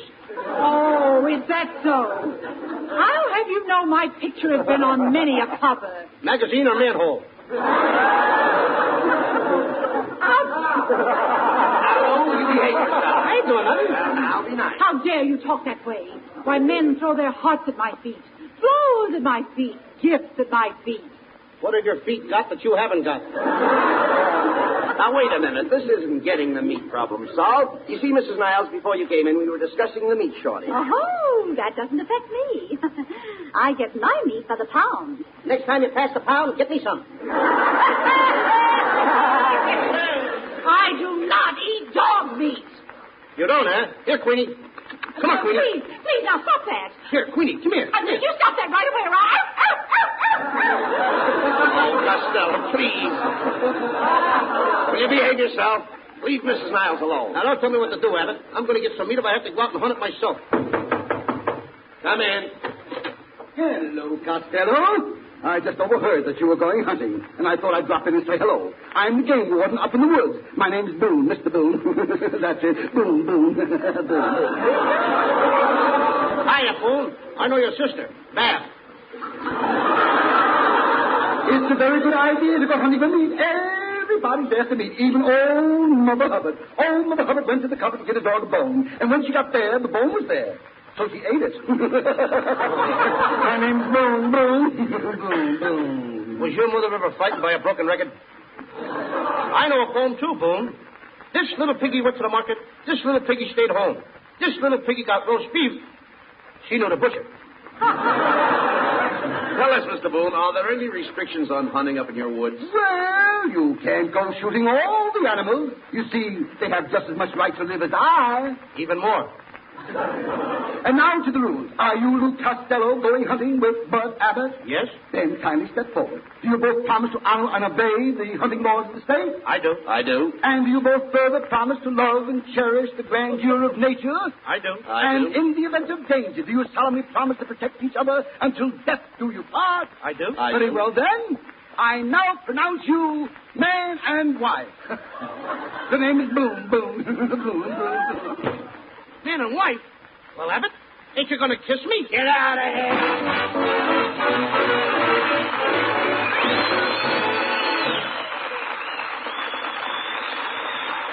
Say, Bud. Hey, Bud Abbott. Whoa, don't go away. Yes, Dan. Bud, look, do you know anything about flying? Sure I do. I was flying even when I was a little kid. Yeah, really? Yeah, I jumped off the roof with an umbrella and I stayed in the air for 3 hours. Oh, wait a minute. How could you stay in the air for 3 hours? My pants got caught on the drain pipe. A ripping joke. No, Bud, look, I'm talking about real flying. Like trying to tear the wings off an experimental ship in a power dive. Stuff like that is just meat and potatoes for Red Hulse, the Curtiss test pilot who tried out the Navy's amazing new dive bomber. And whether it's planes or cigarettes, Red Hulse likes to test things out for himself. He said, quote, I picked Camels after I'd smoked them long enough to know that they were the only brand that suited me best on all accounts. They're really easy on my throat, and they give me that full, rich taste I like. Unquote. Yes, with men in all the services, Camel is the favorite, according to actual sales records in post exchanges and canteens. You're in good company when you smoke Camels. You're joining thousands of men and women who have been smoking them for more than 25 years. Smoking Camels, the cigarette we believe more people have been smoking longer than any other. Loyalty like that proves Camel's character, the thing that makes you like Camels more with every pack you smoke. You can find out about character for yourself in your T-zone. T for taste and T for throat. Your own proving ground for flavor and mildness. You'll find that Camels have more flavor, and it's extra flavor that helps them to wear well, pack after pack. Camels are extra mild, too, because they're slow-burning and cool smoking. For steady smoking, stick to Camels, the cigarette that's expertly blended of costlier tobaccos. C-A-M-E-L-S. Camels, get a pack tonight. You'll want to buy a carton tomorrow.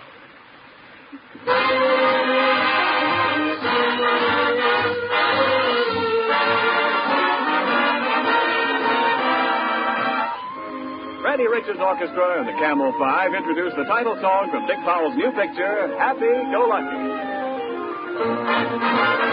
Can this be me feeling so happy-go-lucky? Looking in your happy-go-lucky eyes. Can this be me feeling so happy-go-lucky? Me who always acted so smart and wise. Can this be me singing home? Everything's lucky. Follow your hand with a happy-go-lucky way. Well, if it's me feeling so happy-go-lucky, pardon me while I forgive to say, heaven bless this happy-go-lucky day.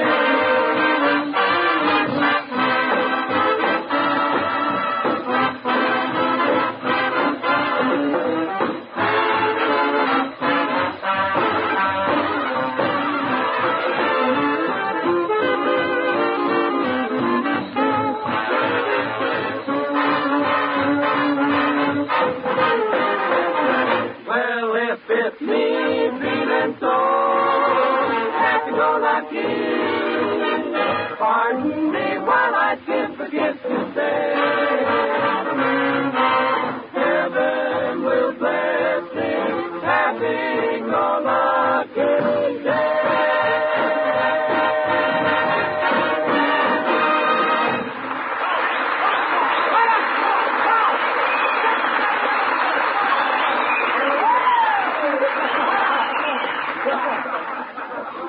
Well, here we are, Costello. The Pine Tree Hunting Lodge in the heart of the North Woods. Now, you ought to be able to shoot plenty of meat up here. I don't know, Abbott. It's too cold up here. Let's get back to town. I want to get my spine defrosted. Oh, don't be silly. This is invigorating. It isn't cold. It isn't cold? Certainly not. I just saw a squirrel going down the road wearing a silver fox. Oh, come on. What's the matter with your eyesight? That's nonsense. And right behind him was a rabbit wearing earmuffs. Oh, now, Lou, What was it, Abbott? Come on, guys. Rabbit, somebody, I don't know. Never mind that. Oh, next page. Come on. Well, come on, let's get our things unpacked. Did you bring my red hunting jacket, I hope? No. You dummy, I can't go hunting without a red jacket. Now, you know Don't worry. You'll have a red jacket. I will. Yeah, I brought your Palm Beach suit and 4 bottles of ketchup. Oh. Well, anyhow, I sent for a guy to take us hunting. I wish he'd get here. I'm dying for a piece of venison. Venison? Sure, that's deer meat. Wouldn't you like to shoot a buck deer? I haven't got a buck, honey.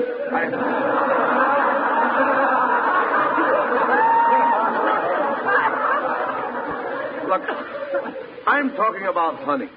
Haven't you ever hunted before? Oh, sure. I caught a mink that shot $9 in 15 minutes. Now, that's ridiculous. How could you shoot $9 in 15 minutes? Did you ever go out with a hungry blonde? Sure, I should say not. Oh, skip it. And get that suitcase unpacked. Hey, wait a minute. Sounds like a mouse in that suitcase. Open it up. It's a mouse, all right. And I'm only 3.5 years old.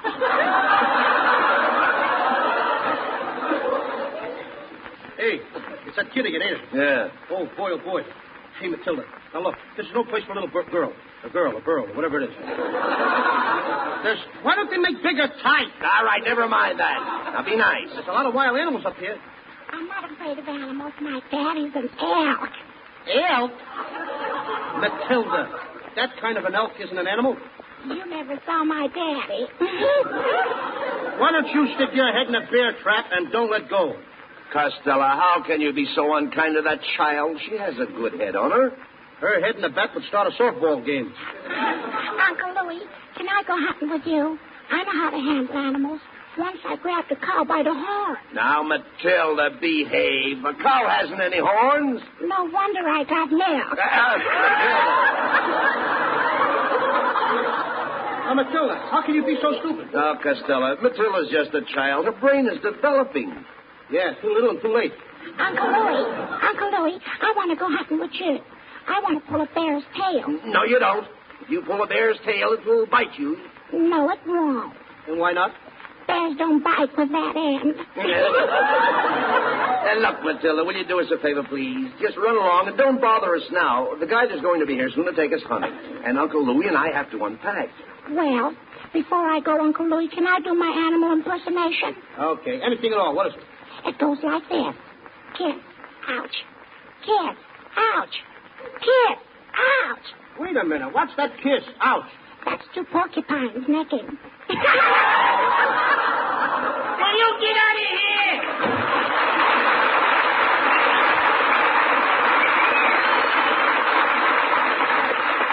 Hey, I'd like to find out who Matilda's rider is. Not bad. What's the matter now? For a minute, that kid, I thought I was 103 and a half years old. 103 and a half. Say, wait a minute. That must be the guide now. Come in. Howdy, fellows. I'm your hunting guide. Hey, Abbott, it's a dame. Shh, quiet, certainly. Don't you recognize her? It's Claire Trevor.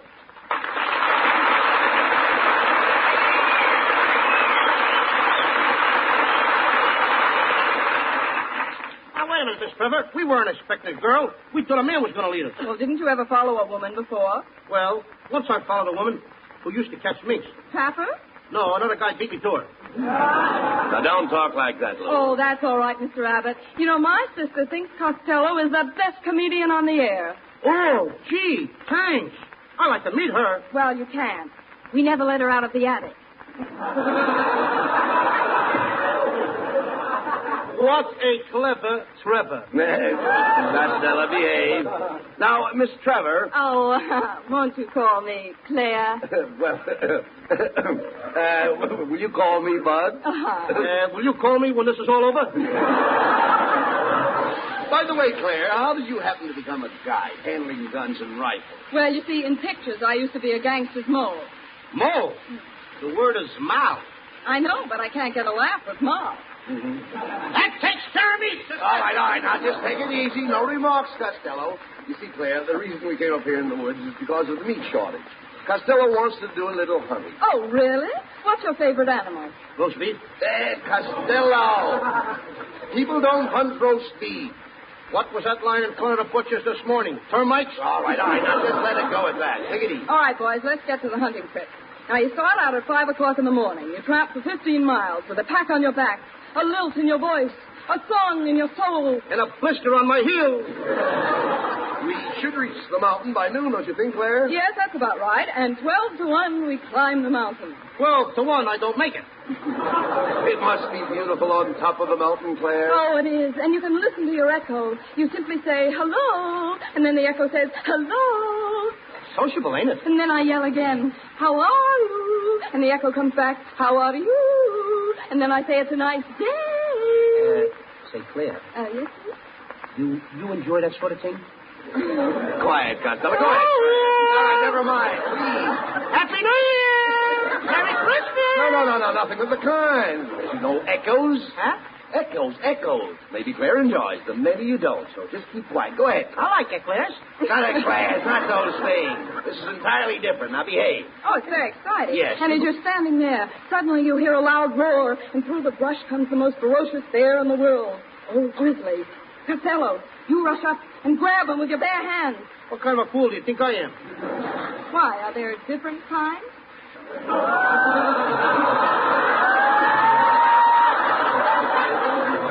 Costello, what would you do in the face of such danger? Why, I'll do what I did once before. What do you mean? A bear was coming at me. No. I picked up my gun. You did? And with one bullet, I shot him in the foot and knocked all his teeth out. Now, wait a minute. How could you knock all his teeth out if you shot him in the foot? He was biting his nails.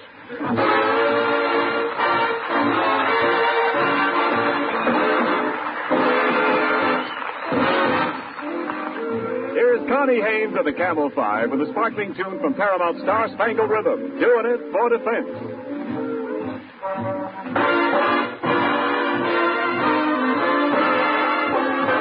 Mr. Bones, get this right. I'm your day for tonight. But when I hold you tight, I'm doing it for defense. Months and months you've been drilled. Now it's time you were thrilled. Start from here. then we build. I'm doing it for defense. If you kiss my lips and you feel me respond, it's because I just can't afford a bond. If you think you carry grand, brother, relax. You're just a rebate on my income tax. Don't be hurt, don't get sore. I'm a pal, nothing more. This ain't love, this is war. I'm doing it for defense.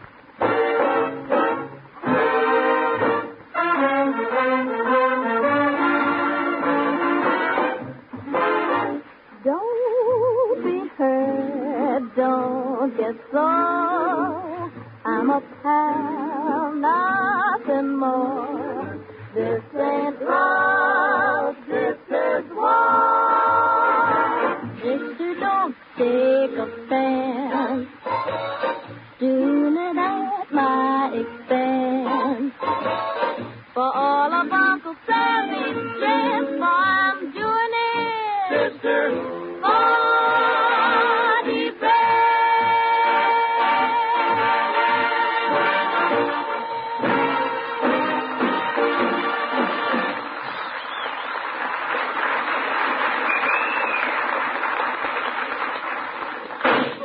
Costello, what are you shooting at? We haven't sighted any game yet. It says in my hunting book, if you get cold, take a couple of shots. Oh. Yeah, but you almost hit me. What's the matter? Eyes bad? What, Claire? Eyes bad. Is who? Is you a bad girl? No. Is you? Miss Trevor's trying to pick up some animal tracks. Follow her. Okay. Gee, Claire, that's a nice bustle you're wearing. That's no bustle. The knapsack slipped. Oh, say, my dog must be on the trail of something. Hey, go away. Get him away from me. Be careful of that dog, Costello. It's an Airedale. I know. I can feel the air. Oh, dear, I suppose I should have bought a muzzle. A muzzle? Muzzle.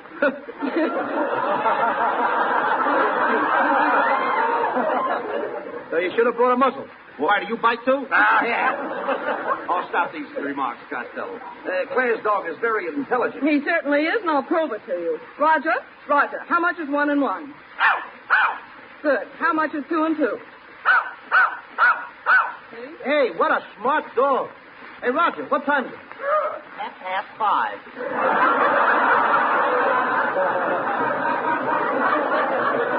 That ain't a hunting dog, that's a watchdog. You're welcome. What am I talking to, Well, boys, you better get your guns loaded. We may come across some game any minute.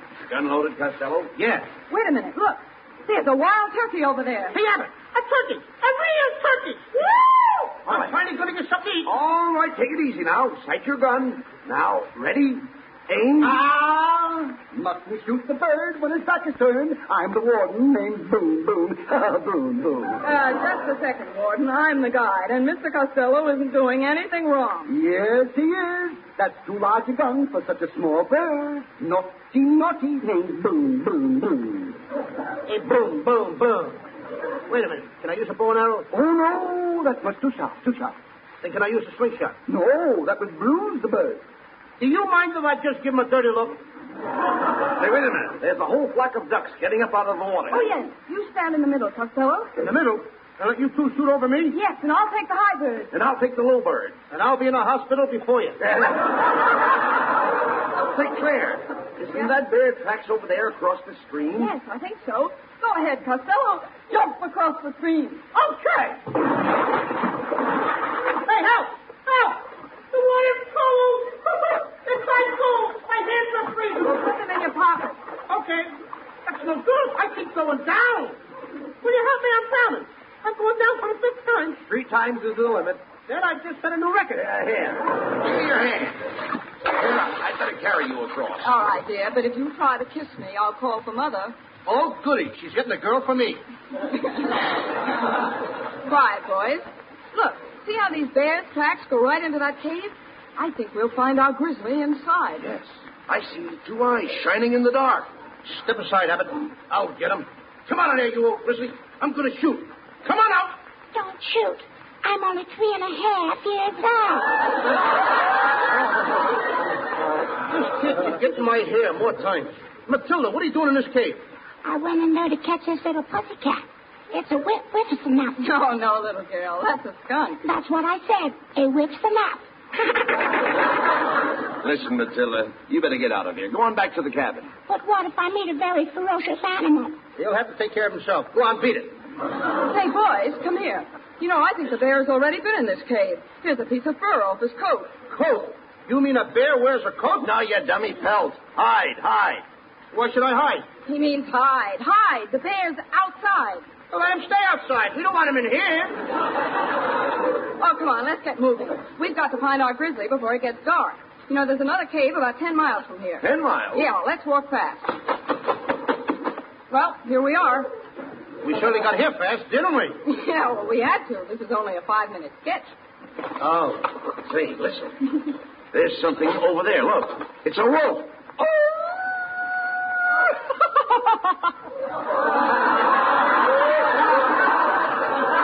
Now, wait a minute. That's Ken Niles. What's the idea, Niles? You can't be a wolf. Why not? He's from Hollywood.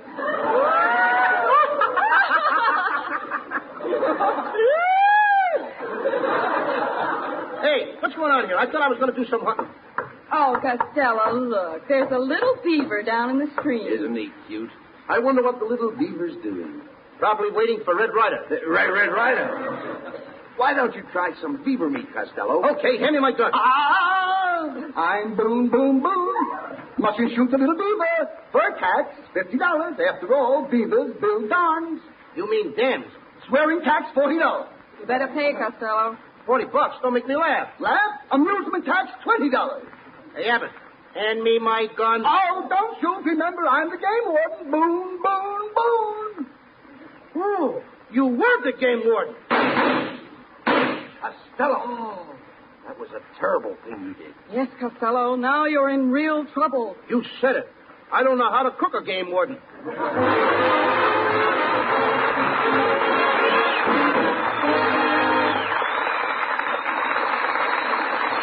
Land and sea and in the air, it's camels. Camels, first with the men in the army. Camels, first with the men in the Navy. Camels, first with the men in the Marine Corps. Camels, first with the men in the Coast Guard.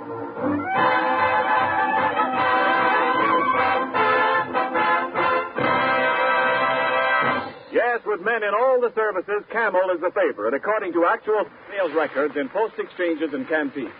Remember that, whether you're buying cigarettes to send to men in the service or to smoke yourself. Camels have the flavor, extra flavor, that helps them to hold up pack after pack, no matter how many you smoke. And Camels have the extra mildness, slow burning and cool smoking that go with costlier tobaccos expertly blended. For steady smoking, stick to Camels. Your throat and your taste will tell you. C-A-M-E-L-S. Camels, get a pack tonight. Send a carton to that fellow in the service. And remember, you can still send Camels to Army personnel in the United States and to men in the Navy, Marines, or Coast Guard, wherever they are. The Post Office rule against mailing packages applies only to those sent to the overseas army.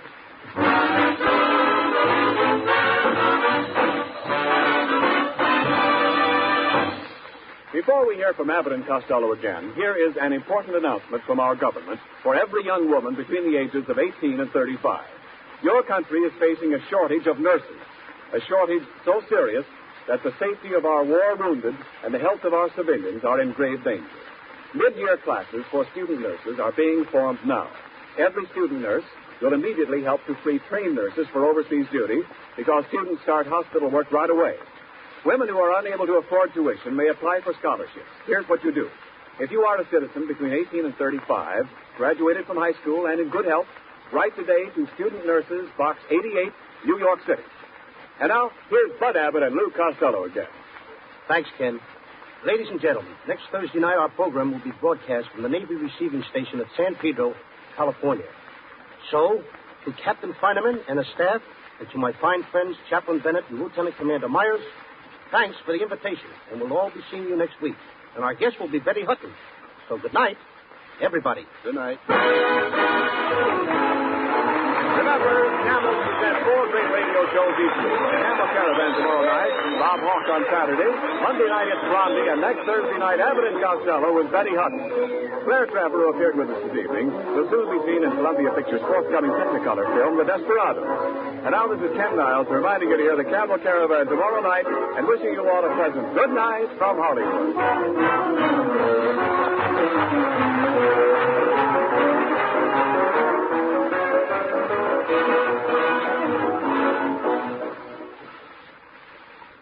Say, Mr. Pipe Smoker, how does your tongue feel after smoking a couple of good long pipefuls? If it feels uncomfortable, why not switch to Prince Albert, the pipe tobacco that's no-bite treated for cool, tongue-happy smoking comfort. PA's crimp cut, too, and that means it's easy to pack, easy to keep lit, and easy to draw. And remember, there are around 50 mild, rich-tasting pipefuls to every handy pocket package of Prince Albert. Try PA for Pipe Appeal. It's the National Joy Smoke. This is the National Broadcasting Company. Stay tuned to HOJO Radio.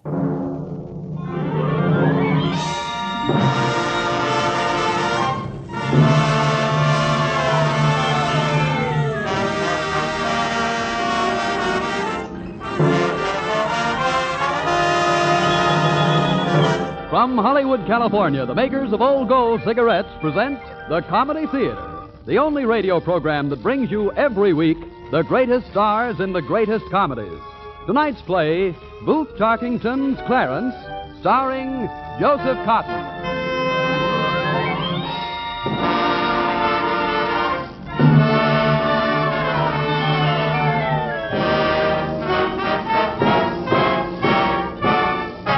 And here is the director of the Old Gold Comedy Theater, Mr. Harold Lloyd.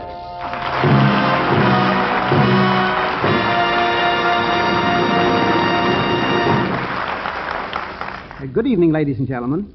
May I begin with this paraphrase? Some families are born wacky, some achieve wackiness, and others have wackiness thrust upon them.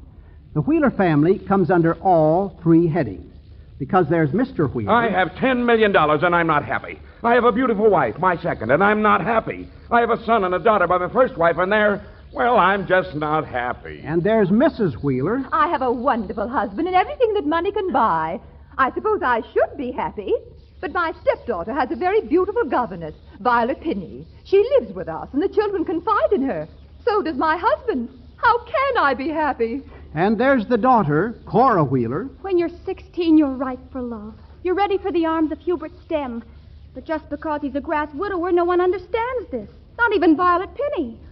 Only a man of the world like Hubert can harness the raging torrents of my love. But they, blind fools, will not hear this. Happiness, thou wilt never be mine. And there's the son, Bobby Wheeler. Look, just because a chap does a little crap shooting, should his prep school kick him out 3 times? Listen, if a young buck comes home and finds a good-looking parlour-maid, he kisses her, doesn't he? Then why should she threaten to sue me for breaches of promise when, look, I just found out I adore Violet Pinney. I worship the ground she walks over me on. Happy? Me? Nuts. Yes, those are the Wheelers, with whom no one would wish to become involved, except maybe Clarence, because fools rush in where angels fear to tread. However, Clarence doesn't rush in. He enters the reception room of Mr. Wheeler's office slowly, sagging a bit in the middle, wearing thick-tinted glasses and an Army private's uniform badly in need of pressing. He says to Mr. Wheeler's secretary, Good morning. Oh, you're the soldier who's been waiting to see Mr. Wheeler? Yes, ma'am. Well, Mr. Wheeler is very busy. Perhaps some other members of the firm could assist you. Oh, no, ma'am, I don't think so. Mr. Wheeler, please. I'm his secretary. Perhaps if you'd tell me your business... I'm afraid I don't have any business exactly. Or what you wanted to see him about. It's personal. I see. The very earliest you could speak to Mr. Wheeler would be Friday of next week at 10:30. What is your name? It's Clarence, ma'am. Clarence. Is Mr. Wheeler in his office, Grace? Why, yes, Mrs. Wheeler. But I don't believe he was expecting you down this morning. I'll call him. Oh, no, don't bother him. It's just that... Did they come in here this morning? They? Cora and her governess, Violet Penny. No, Mrs. Wheeler. Well, they will. Imagine. As though I can't handle my own stepdaughter. So she needs a governess. But does she need a pretty one? Using every opportunity to confer with Mr. Wheeler. You mean about Cora? That's what she'd like me to believe. But I have other ideas. Well, I'll be glad to tell Mr. Wheeler you're here. Oh, no. I wouldn't bother him with my troubles. I'll just run downstairs for a few minutes. There's a diamond clip I saw that should look well in my new evening gown. Next week, Friday at 10:30. Oh, I had forgotten you were here. Yes, ma'am. Next week, Friday at 10:30. Pardon me. Hello, yes? The Son and Heir's on his way in. Tried to stop him out here, but he's all steamed up about something. Thank you. Look, I just saw Mother going out. Listen, was she talking to Father about me? No, Bobby, she wasn't. And what are you doing home from school? They sacked me. Again? Look, it's a high-class school. They have to throw out somebody every month to keep up their reputation. And I bounce easier than anybody else. Are you going to worry your father with that? No, listen, I've got something else to worry him with. I'm in real trouble this time. Well, your father's busy, and he won't be able to... Look, there's no hurry. I'll wait in one of the other offices. I want to call up a good lawyer anyway. Next week, Friday at 10:30. Oh, yes. I'm sorry to have kept you waiting like this. That's all right. It gave me a chance to look over the back numbers of Esquire. Really? You don't look like the type who would read Esquire. You don't have to read it, ma'am. Is Father in, Grace? Violet and I have an appointment to see him this morning. Isn't it exciting, being the subject of so many conferences? Your father said you'd be shown right in, Cora. Oh, how are you this morning, Miss Penny? Quite well, thank you. But I believe I should see Mr. Wheeler first, if you don't mind, Cora. Oh, not at all. Go right ahead. When you've got everything ready for the slaughter, I'll come in like a little lamb. Very well. I'll take you in now, Miss Penny. Thank you. Oh, hello. Hello. What are you doing here? I'm just leaving. You're a soldier, aren't you? Were you in the war? Well, I was in the Army. And you came to see Father about a job. I think we should take care of all the soldiers and the sailors and the Marines. That's a lot to take care of. Father has a big business. He's a cocoon on Wall Street. Tycoon. Was that it? Well, he'll see you and give you a good job anyway. I hope so. Next week, Friday at 10:30. Is that what Grace told you? Nonsense. You can go in and see him when it's my turn. I wouldn't want to take your turn. Phooey. All he wants to do is give me fits. Besides, I'm a woman in love, and my capacity to understand and help others is infantile. Infinite. Oh, is that it? Oh. What's your name? It's Clarence. Look, why should one of those lawyers want... Where's Grace? Cora! What are you doing here? And listen, who's that you're talking to? Why, this is Clarence. Grace is in with Violet talking with Father. About me? You and your puny affairs. They're discussing me. You? Look, you don't know what an affair is. Listen, I just called a lawyer. Are you in some other trouble? Just since you've been expelled? No, never mind me and my puny affairs. Say, you're a soldier, aren't you? Guess I still am. I've just been discharged. What did you do in the Army? I drove a mule. Look, you drove a mule? Oh, why did you do that? Somebody had to. But what for? Well, they won't go where you want them to unless you drive them. But I didn't think they had mules in the Army anymore. Look, now, isn't that just like a woman? They always have to have a mule when they play the Navy, don't they? Were you wounded, Clarence? Well, I was injured. How dramatic. Where? My liver. I mean, where were you when the bullet struck? It wasn't a bullet. A bomb? A mule's hoof. Look, do you have to ask all those personal questions? Did you ever meet General Eisenhower, Clarence? No. Or General MacArthur? No. Where do you live when you're home? Well, nowhere precisely. Where was your home before the war? Wherever I happened to be boarding. Where did your mother and father bring you up? I was brought up by some cannibals. Oh, my goodness. When you were little? Yes, that is, my nurse was a cannibal. My gosh. Didn't your nurse ever try to eat you? No, not me. But didn't they ever try to eat your family? No, not my family. Well, who did they try to eat? Cora, Miss Penny has told me about your affair with this Hubert Stem. A grass widower 10 years older than you are. I forbid you to see him again. Father, I love him. And when a woman loves a man with all the soul of her maturity... If he comes to the house again, I'll throw him out on his maturity. And you, Bobby. So you've been expelled again. Look, would you want your son to be where he's suffering all the time? I'm afraid you're on the road there already. But I'll see what I can do about getting you into another school. Miss Penny, if you'd be kind enough to suggest another prep school where my son's reputation hasn't been... I'm only the boy's stepmother. But does Miss Penny have to suggest everything? Fanny, where did you come from? Oh, is it possible that I've interrupted another tete-a-tete? Now, don't talk nonsense. Mother, they won't let me see Mr. Stem anymore. Oh, my poor darling. Well, at least you come to me when your heart is troubled. Your father and Miss Penny are probably too preoccupied to guide you. Mr. Wheeler, I don't think I can stand any more of these insinuations. Well, I'm depending on you at least to keep your head. Now, take Cora home. I'll take Cora home. Well, I don't care who takes her home, just so long as she go... Who are you? I'm Clarence. Well, he's the soldier who's been waiting to see you, Mr. Wheeler. You mean you've been here all the time and you've heard all this? Yes, sir. Everybody talks so loud. Clarence was brought up by cannibals. But they didn't eat him. He wants a job. Look, he's been in the army and everything. And a mule kicked his liver. Is that why you sagged to the right, young man? Yes, sir, I guess so. Well, of course, I'd like to do everything I can, but you know how it is just at present. He used to drive mules. You used to drive mules? In the Army? Yes, sir. Clarence, I've got some news for you. You're hired. Thank you. Shall I report for work here or at your home? You said you used to drive mules. What do you think?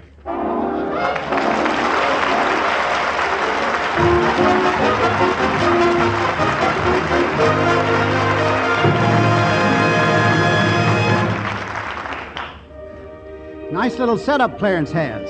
Between Bobby and Cora and Violet and Mr. and Mrs. Wheeler, I think Clarence is going to long for the peace and quiet of a foxhole. Oh, I don't know, Harold. If I were in Clarence's shoes, I wouldn't be perturbed.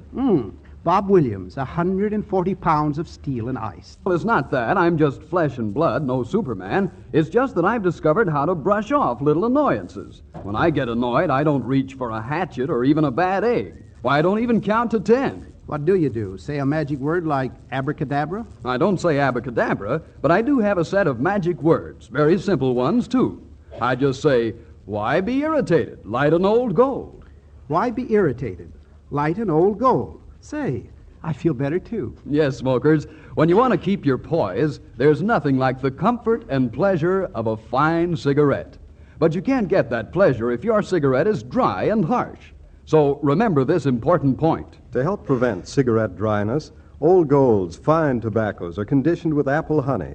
This special conditioning process helps hold in the natural moisture, helps guard your smoking enjoyment. And here's another point. For extra flavor, Old Gold has added a touch of rare imported Latakia tobacco to its magnificent blend of many choice tobaccos. Yes, the extras are there for you in Old Gold. Extra flavor plus the extra special protection of apple honey that helps guard against cigarette dryness. So don't forget this. When little annoyances come your way, why be irritated? Light an Old Gold and see for yourself why they've tripled in popularity.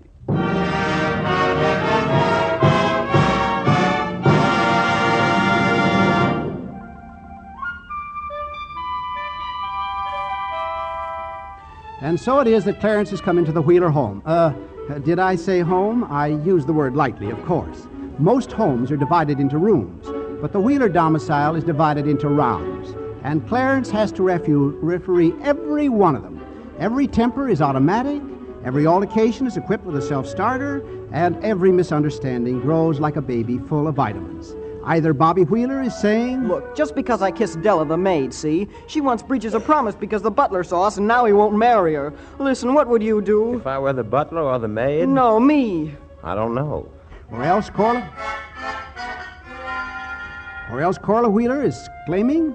They can't stop me, Clarence. They just can't. Why, if Hubert went to the end of the world, I'd follow him. Where is the end of the world, Clarence? Somewhere in the distant future, I guess. You don't know what it is to be in love with a man, do you? No, I've never been in love with a man. Or Della, the maid, is insisting... Faith in his ruined my chances, that's what he has. The young master's played fast and loose with my character. And where else can a poor girl turn but to her lawyer? Maybe the butler will take you back if you beg him. Beg? One of my blood? Sure, and I'm sprung from Irish kings. Would you beg in my place? Well, I don't know. You see, I never sprang from an Irish king. Or Mrs. Wheeler was complaining... And what am I in my own house? A stooge to a governess. This Violet Penny. Does she think she can replace me? Does she think she can steal the love of my stepchildren? Of my husband? Does she think I'm blind? Well, does she? I don't know. I haven't asked her. And so it has gone on for 3 full weeks. No one exactly understands Clarence's capacity in the house, but they do understand his capacity for silent sympathy, and they all help themselves in generous measure. All except Violet Penny, Cora's governess. This morning, Clarence is tuning the piano, and Violet comes into the conservatory. If you run across a melody, would you mind playing it? I'm tuning the piano. You drove a mule in the Army, and you tune pianos, too? Well, I know as much about piano tuning as I do about driving mules. It seems you know something about buying clothes, too. Quite a wardrobe arrived for you this morning. I had the butler take them to your room. Thank you. I'm anxious to get back into civilian clothes again. I can imagine. You mean anything would be an improvement over the way I wear this uniform? I didn't say that. I know. Every morning at inspection, my sergeant used to tear his hair when he saw me. He said he just couldn't stand it any longer. What happened to him? He became bald. Mr. Hubert Stem to see you, Miss Penny. Thank you, Dinwiddie. Will you show him in here, please? Thank you. I'll gather up my tools and go someplace else. Oh, please, don't. I wish you'd stay right here and continue your piano tuning. Mr. Stem, isn't he the Cora one thinks who... she's in love with? Yes. But I assure you that your being here will make no difference. Well, whatever you say. Oh, there you are, my dear Violet. You got my note? That's why I'm seeing you. I say, perhaps we could go someplace else. I'm afraid not. What I have to say is brief. Mr. Wheeler asked me to inform you that if you called on Cora again or bothered her, he would personally throw you from this house. Well, it's just as well. I have never been interested in Cora. No? No, it's you I've wanted to see. I've been using her as an excuse. Oh, Mr. Stem. You've kept yourself aloof from me. I had to resort to some means to see you. I fail to see the necessity for that. Then let me tell you, darling, that from the very first moment I laid my eyes on you... Pardon me a moment, Violet. I say... It's nice to have you back from the army and all that, my good man, but can't you tune that confounded piano some other day? I'm afraid not. Then take this $20 bill and have yourself a good time somewhere. I don't imagine you had much fun in the army. Not as much as I'm having now. Then suppose you run along, eh? I can't. You see, I live here. You live here? Clarence is one of Mr. Wheeler's secretaries.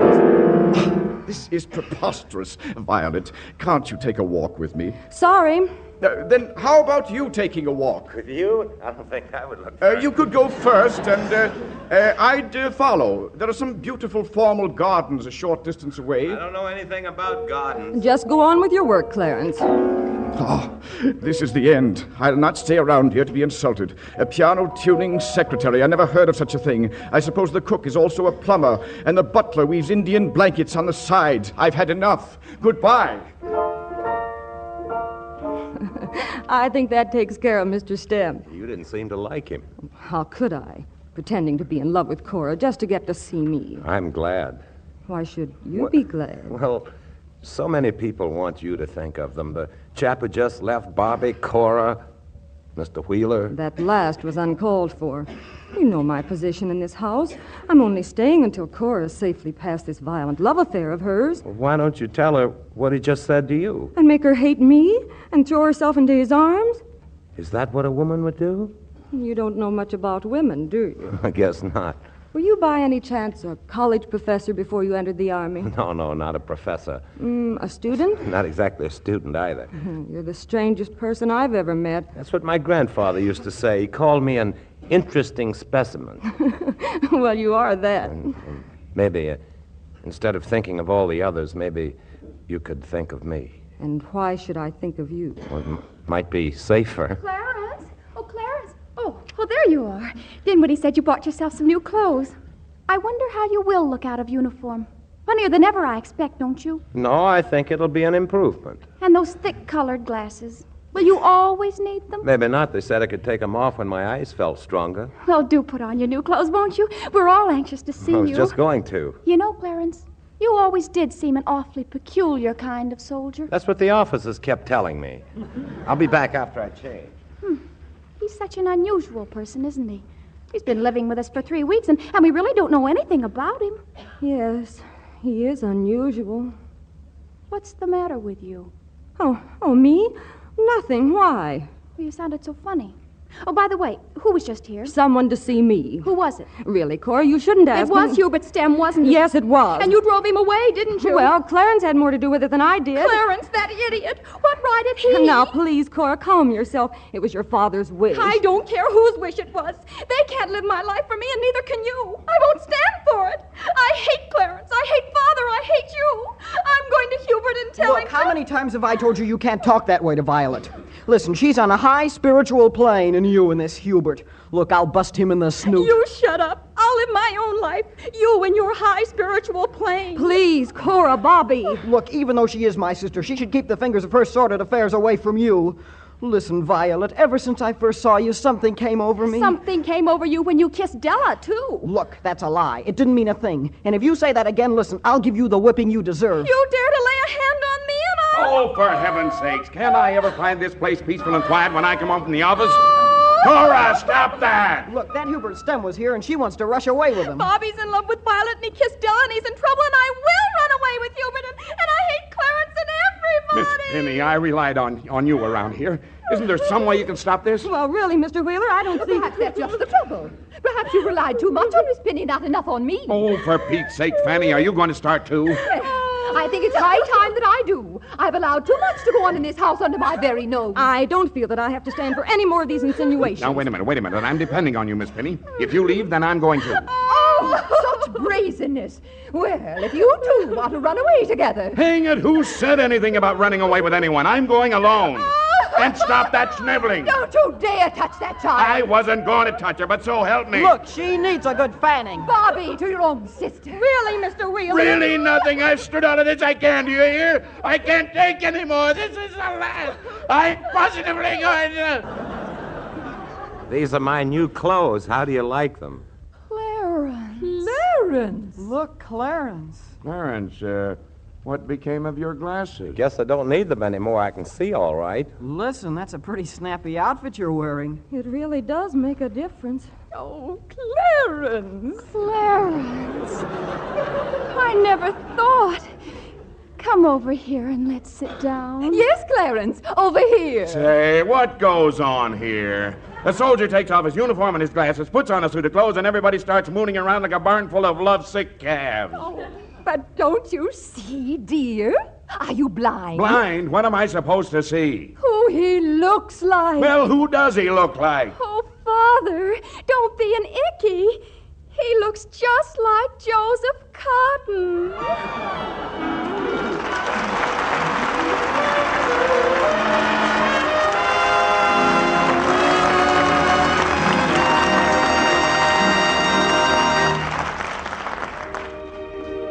So Clarence looks like Joseph Cotton. What's that, Bob? Well, you sound annoyed. Well, I am. I'd like to look like Joseph Cotton, too. Instead, I look like Clarence.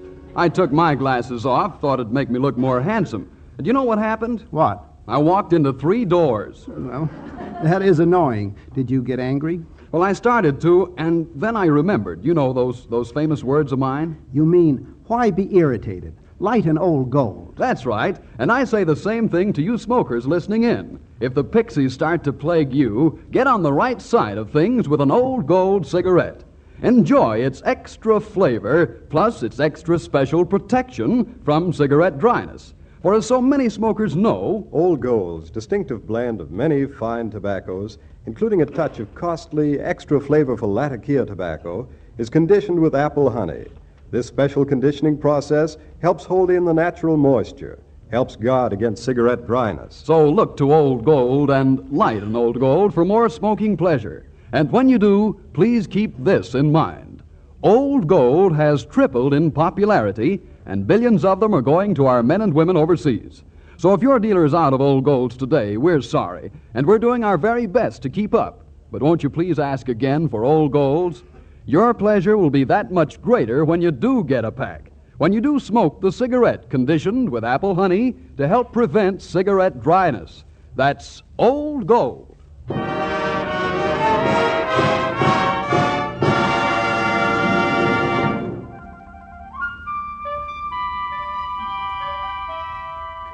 And the Wheeler home becomes headquarters for sweetness and light, just because Clarence looks like Joseph Cotton. Would that there could be one in every home. Mrs. Wheeler falls in love with her husband again. Shall we say indirectly? Cora forgets Hubert Stem directly. Della the maid forgets all about Bobby because her eyes are full of moonbeams. But Clarence still remains a mystery. They aren't even sure of his last name. Wheeler insists that his last name is Smam because his secretary wrote it that way. Violet holds out for Clarence Moon because she has heard it that way. And Clarence insists they should have looked him up in Who's Who because he is listed there. And when they look him up, neither Smam or Moon can they find. So the mystery deepens, as does his spell over all but Violet. And then one morning he says to her, I hear you're leaving today. Yes, Cora's entering a school tomorrow, and Bobby's been taken back again by his principal. There's no longer any need for me. Well, where will you go? Oh, I don't know, but I'll find something. I thought maybe we could go together. I'm leaving, too. You're assuming quite a bit, aren't you? We looked you up in Who's Who last night, and you weren't even mentioned. You mean they dropped me so soon? I didn't expect that. Then maybe my work isn't so important since the war. Your work? I was on potato bugs. Potato bugs? Yes, out in Montana, millions of potato bugs out there. You find bugs that hate potato bugs and put them together, and then you save the potatoes. Why, that's an entomologist. Sure. But why did you come here? Well, I had a very good assistant when I left, and in fact, he was a better bug man than I was, a specialist on potato bugs, whereas I just played the field. I didn't want to come back and take his job after he took over for me, but well, there's a letter coming this morning that'll make everything right. What letter? I read that my former assistant had been offered a position with the Department of Agriculture and had accepted, so I wrote to the university telling them that I would be available again if they still think as much of me as I think they do. I'll go back to my bugs. It's not a bad life. Isn't it? We wouldn't be talking about bugs always. We'd talk about other things. We would? Yes. You see, well, aside from potato bugs, you're the only person I've ever loved. Oh, Clarence. Morning mail just arrived. There's a letter here for C.L. Smith in care of me. Any idea who he might be? Of course, I'm C.L. Smith. Smith? Well, I thought your name was Smam. Oh, nobody's name was ever Smam. Clarence Smith. Oh, Mother, let's see if that's in Who's Who. Oh, I've been waiting for that letter, Mr. Wheeler. May I have it? Why, certainly, here. Oh, here it is. Clarence Smith, born July 13, 1914, at Zubesi Mission Station, Congo River, Africa. Well, I should say he did have cannibals. Son of Gabriel C., medical missionary, and Martha S., graduate, College of Physical Science, Newcastle, England, postgraduate, Polytechnique, Paris, France, Doctor of Science. Doctor of Science? Chief entomologist, Sturtevant Biological Laboratory. Chief entomologist? This is it. Listen, this is the news I've been waiting for. I can have my position back starting today. What do you say, Violet? Well, what do I say? Why, I hardly know you. Doctor of Science, Chief entomologist? Oh, why not forget the titles? How's about kissing just Clarence? Clarence. She kissed him. She kissed him. Why, certainly, dear. Didn't you know they're going to be married? Married? Oh, Clarence. Look, this is quite a shock, Violet. Listen, when am I going to see you again? Anytime, Bobby. You can come out to Montana on your vacation. Montana? That's right. We'll be working with the potato bugs. Potato bugs? Oh, Cora, for heaven's sakes, what's the matter now? I've lost Clarence, and what's the use of going out to Montana? Why not, I'd like to know? Because no potato bug ever looked like Joseph Cotton.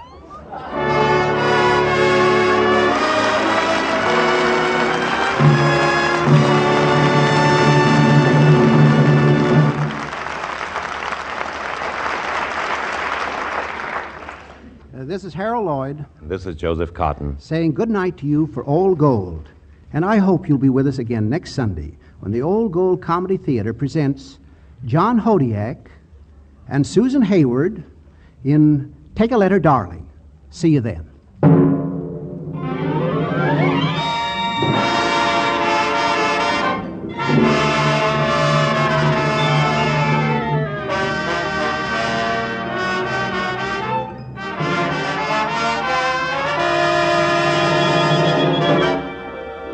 Joseph Cotton appeared on the Old Gold Comedy Theater by arrangement with David O. Selznick, producer of I'll Be Seeing You, in which Mr. Cotton will soon be seen.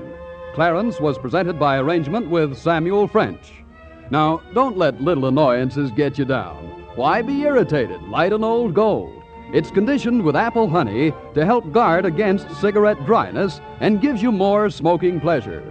And listen to Old Gold's other great new show, Which is Which, with Ken Murray as MC, Richard Himber's orchestra, and famous stars of stage, screen, and radio, or their reasonable facsimiles. Tune in Wednesday night on another network. Consult your newspaper for time and station.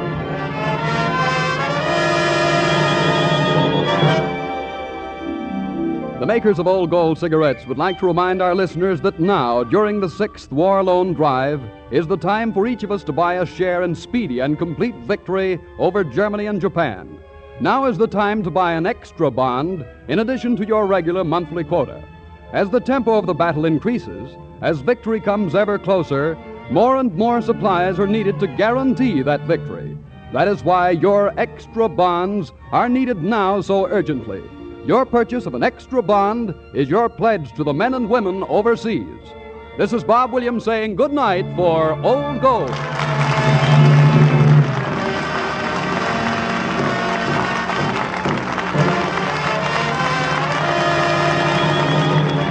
This is the National Broadcasting Company. Improved K-Site tune-up. The tune-up in a can. Morning, sir. Help you? I hope so. Engine, huh? Hasn't got the pickup of a kitty car. Well, it's misfiring some. Some? Mister, half my plugs are on strike. Improved K-Site tune-up. The tune-up in a can. Yeah, probably your rings are sticking, maybe your valves. When was that carburetor cleaned? Not too recently. Improved K-Site tune-up. The tune-up in a can. Your car's not in such bad shape. All you need's a tune-up. A tune-up? A $50 tune-up? Now, relax. We'll add a can of K-Site tune-up to your gasoline, another can to your oil. That'll clean your whole firing zone. Valves, rings, plugs, carburetor, everything. Mister, you're pouring it on. No, you pour it in. $1.25 a can at most any service station. Results guaranteed or double your money back. Improved K-Site tune-up. The tune-up in a can. Keep it tuned right here to HOJO Radio for more classic old-time radio.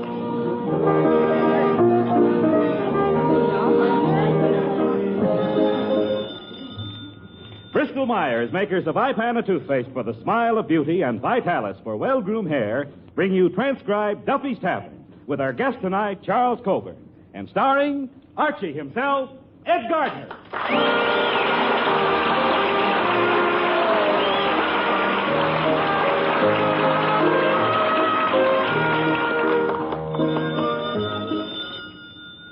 Hello, Duffy's Tavern, where the elite meet to eat. Archie the manager speaking. Duffy ain't here. Oh, hello, Duffy. Tonight, Charles Coburn. Charles Coburn. Now, Duffy, don't hang up. All right, so 1 week it ain't a dame. Huh? You never heard of Coburn? Duffy, I'm surprised. The gentleman's histrionic talents have made him one of the foremost exponents of Thespis. Yes, he's a ham. Yeah, been in show business for years. How old is he? Well, let me put it this way. He's old enough to know what it's all about, but he ain't young enough to do nothing about it.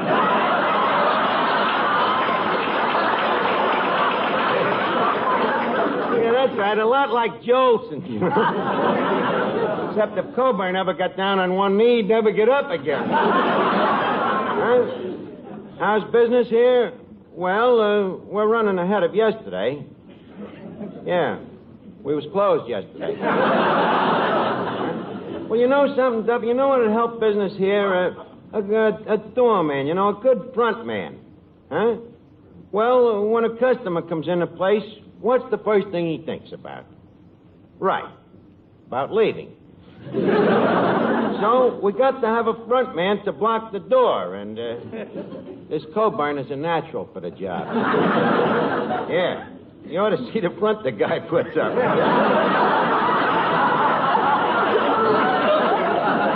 His duties, Well, we'd expect him to go up to the customers, and inquire, for instance, how they like the food here. Duffy, who's gonna hit a guy his age? Well, look, I'm busy now. I'll call you back. But, Duffy, me and Eddie is right in the middle of some very important business. Okay. Okay, Eddie, deal out the cards. Okay, Miss Archie. Oh, this is a wonderful game, What'd you say the name of it? It's called Jim Rummy. It's named after that famous gambler, Diamond Jim. Diamond Jim, huh? I thought this game was called Gin Rummy. You're thinking of Eli Whitney. Sure, he invented the cotton gin. I saw it, a great game. Yeah? Very educational. Yes, sir. Yeah. How much do you owe me so far? Let's see, now, you gym me 4 times, 3,000 points. Times it by 7 is 21,000. 21,000 plus 10,000 for boxes is 32,000. Multiplied by 4. It's an even dollar. Okay, give me the buck. Okay, here's the buck. Now, lend me the loan of the buck back. Nothing doing. That's bad luck. I ain't gonna lend you no money. You won't lend me a lousy buck? That's a fine attitude. Suppose other people felt that way. Suppose Isabella hadn't lent Columbus some money. Do you realize the world would still be flat? Eddie, I'm surprised at you. Hey, Archie, this Charles Coburn who's coming down here tonight. What about him? Well, why don't you ever have anyone like Robert Taylor or Tyrone Power to meet me? Tyrone Power? Look, Miss Duffy, when a guy's got a filet mignon at home, he don't go out to eat hash. I might further mention that to get guys like Tyrone Power down here, we'd have to induce them with a little sex appeal. Sex appeal? What is it? Nothing but sheer plain animal attraction. Animal attraction. Look, have you ever been to the burlesque? Yeah. Ever see crowds like that at the zoo? Incidentally, how old is Mr. Coburn? What's it to you? Well, in case he happens to find me irresistible. Look, Miss Duffy, the guy may have gray hair, but his opticals are still good. Now, beat it, will you? I wish to be alone. All right. My wish has been granted. What's the matter with you, Finnegan? You look a little tired. Oh, yeah. I couldn't sleep a wink last night. Couldn't sleep, huh? Did you try counting sheep? Yep. Counted up to 864. Yeah, and still couldn't get to sleep? No, the room got so stuffy, I had to get up and open the window. How come? I made a mistake. Instead of sheep, I was counting goats. Another thing that kept me awake was a loud party going on upstairs. Well, why didn't you go upstairs and tell them to shut up? Well, as it turned out, I didn't have to. You see, the ceiling in my apartment ain't too strong. So? So the next thing I know, I'm dancing with a tall blonde. You mean the party dropped in on you and carried on in your apartment? Well, not exactly. What do you mean, not exactly? Well, as you know, the floor in my apartment ain't too strong neither. So you dropped in on the people downstairs? Yeah. How long did this party last? Clear through to the basement. You know them penthouse parties, Arch. They go on for a long time. So, as I say, I didn't get a wink of sleep. Well, what'd you do all night? Played solitaire with me brother. Solitaire with your brother? 2 of yous playing solitaire? What else could we play? We only had 1 deck of cards. Oh, so you played cards, Yeah. huh?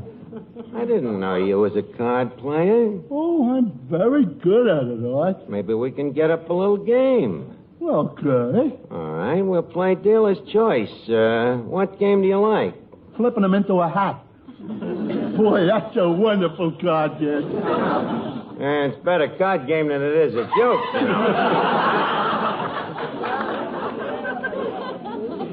Flipping him into a hat. I thought that was very funny. Flipping him into a hat. Huh? Yeah, I thought so, too. Look, how would you like to play a little rummy? Little rummy? Why not? I'll play anybody. Finnegan, I mean Jim Rummy. Oh, Jim The Rummy. new card game. How do you play it? I'll show you. You got any money? Well, I got $50. In that case, I think I can teach you the game. Oh, thanks, Dutch. And I think you'll find that I learn very fast. Well, if you learn very fast, how come you don't know nothing? Oh, easy come, easy go. I'm glad you feel that way, Finnegan. Now, put up to 50 cents. Okay. All right. Now, card for you, card for me, card for you, card for me. Miss Archie, how can you do it? It'll be a lesson, Tometi. It'll teach him not to gamble. Hello, Arch. Oh, hello, Joe. Did you finish your broadcast already? Yeah, and boy, if I have to work with that comedian one more week, I'll blow my top. Why, what's the matter? He got so many laughs tonight, I had to cut the commercial. This is bad? Well, certainly it's bad. It was awful. Because I never got a chance to say that Ipana toothpaste is the toothpaste more dentists use themselves, as well as recommend to their patients, than any other. You ought to try the Ipana way yourself. It's easy. First, between regular visits to your dentist, brush all tooth surfaces with Ipana toothpaste at least twice a day. Then massage gums the way your dentist advises to stimulate gum circulation. That's all. But see the difference Ipana toothpaste can make to your teeth, to your smile. Notice Ipana's wonderful flavor, too. How it leaves your mouth fresher, your breath cleaner. You'll really like Ipana and what it can do for you. So get a tube first chance you get. Remember, a good dentifrice like a good dentist is never a luxury. Make the Ipana way your way to healthier gums, brighter teeth, a more sparkling smile. The Ipana smile, the smile of beauty.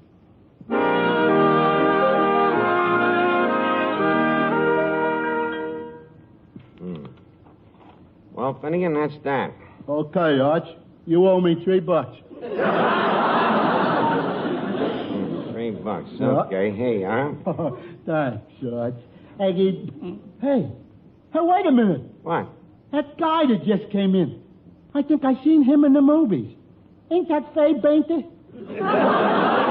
Finnegan, that's Charles Coburn.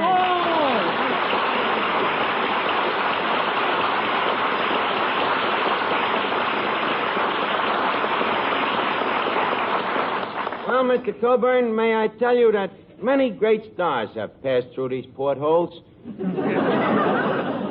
But you are the portliest of them all. And furthermore, may I say that we are indeed pleased... Oh, shut up. So this is Duffy's Tavern, hmm? Mm-hmm.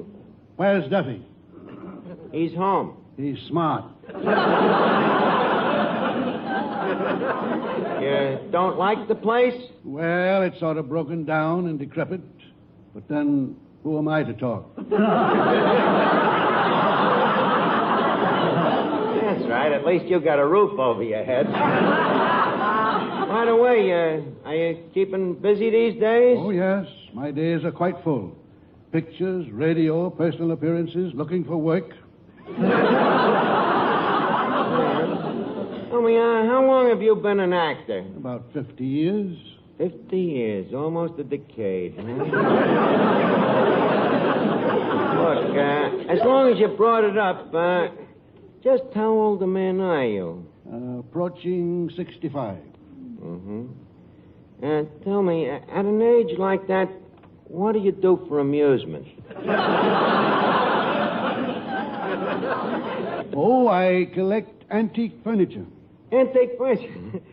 Did you buy these antiques when they was new? All except the 18th century stuff. John Quincy Adams outbid me. Well, I'm sorry I ain't got no antiques to amuse you, but how about a drink? Thank you, I will. Okay. Eddie, 3 fingers of warm milk. Would you like something to eat with it, Mr. Coburn? No, thanks. I have to be very careful what I eat. Yeah, what's the matter? The stomach kicking up? It used to, but it hasn't got the strength anymore. All it does now is to squirm a little.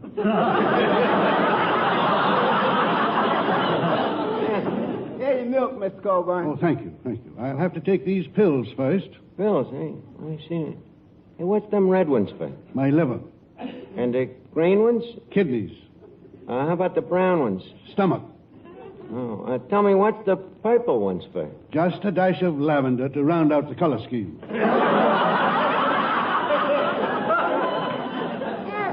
Say, Archie. We're in trouble. I suppose you want an introduction? To him?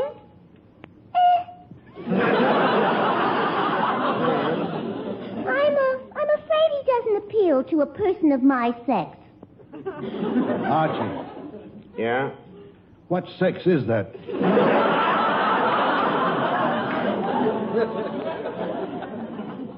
She's a girl. You could have fooled me. Well, we might as well get it over with. Miss Duffy, this is Charles Coburn. How do you do? No, I'm sorry, Mr. Coburn. But May can never wed December. Miss Duffy, December had no intention of asking you. Miss Duffy, can't you see that he ain't interested in you? Oh, no? Did you see the look in his eyes? Forgive me, dear lady. I was carried away by your lovely, ravishing face. I can go along with the gag.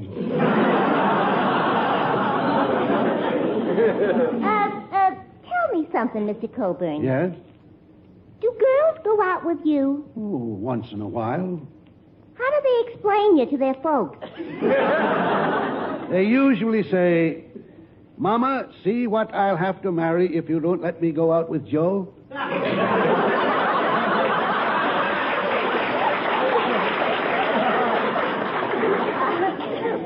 Well, Mr. Coburn, don't feel too bad.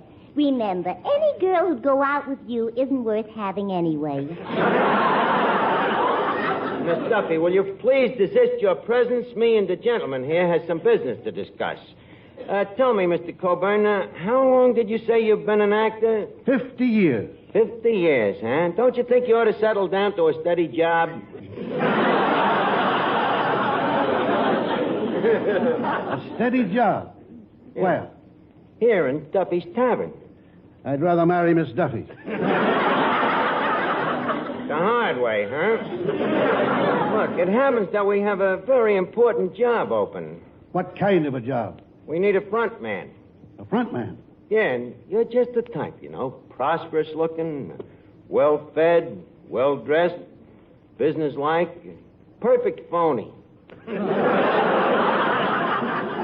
Well, what do you say? But, Archie, a job like that, wouldn't it tie me down? Not too tied down. Take me. I work here, and I wasn't too tied down to do a picture for Paramount. Yes, I saw that picture. Oh, really? What'd you think of it? You should be tied down. Mr. Coburn, for a man who is seeking employment, I should think you'd be a little more diplomatic. I was only fooling, Archie. Oh, really? Yeah. I really enjoyed the picture. Did you? Yes, especially Dorothy L'Amour. In that sarong. Oh. How old did this guy say he was? You like that sarong, huh? Yeah, didn't you? Personally, I never gave it a second thought. I was too busy with the first thought. But what a cast we had in that picture. Remember Bing Crosby? No. He was in it. Remember Betty Hutton? Yes. Remember Victor Moore? No. Remember Veronica Lake? Yes. Remember Alan Ladd?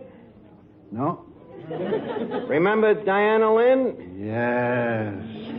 Looks like December has moved up a couple of months. Yeah, it was a great cast. We had 34 stars in addition to me. Yes, 34 stars and 1 eclipse.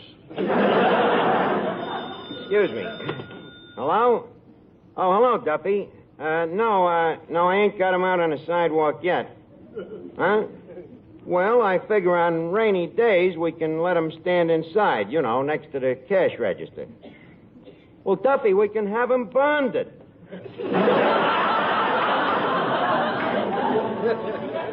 Look, Duffy, there's nothing to worry about. He's the settled type, not bright enough to steal and too old to run. Incidentally, how much you think we should pay him? Duffy, he can make more money than that out of Social Security. Huh? Okay. Be with you in a second, Mr. Coburn. Eddie, Duffy says we gotta test the guy's character before we hire him. Character, huh? Yeah, and I agree with him, I won't have nobody around here, Eddie, unless he's honest. There's 2 things we gotta have. Character and honesty. Now, we gotta test the guy. How? We'll clip him in a poker game. That's the sure way to test out a guy's character, to play him poker. Suppose he wins. Then he's fired. We can't have guys around here without character. Did you fellas say you're going to play poker? Oh, yeah. You want to sit in, Joe? No, thanks. I'll just stand around and make suggestions. Everybody's a kibitzer.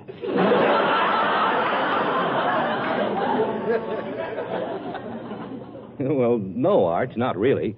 If you happen to have a queen, I'll just casually mention that every queen goes for a guy that has that well-groomed Vitalis look. And I might even go so far as to say that you can look like a king after a Vitalis 60-second workout. Won't cost you so much jack, either. And you'll like Vitalis, especially so if you're troubled with dry, unruly hair. Hair that's been dried out by sun, wind, and water. Why, no other hair preparation can give your scalp and hair better protection than Vitalis and the 60-second workout. For the Vitalis formula contains 2 of the same ingredients that many skin specialists prescribe for dry, flaky scalps, plus all the other extras that make your hair more handsome, more healthy looking. So try the Vitalis 60-second workout. Let it prevent scalp and hair dryness, rout flaky dandruff, and give you the best-looking, healthiest-looking head of hair you ever had. You'll look your best tomorrow if you get a bottle of Vitalis today.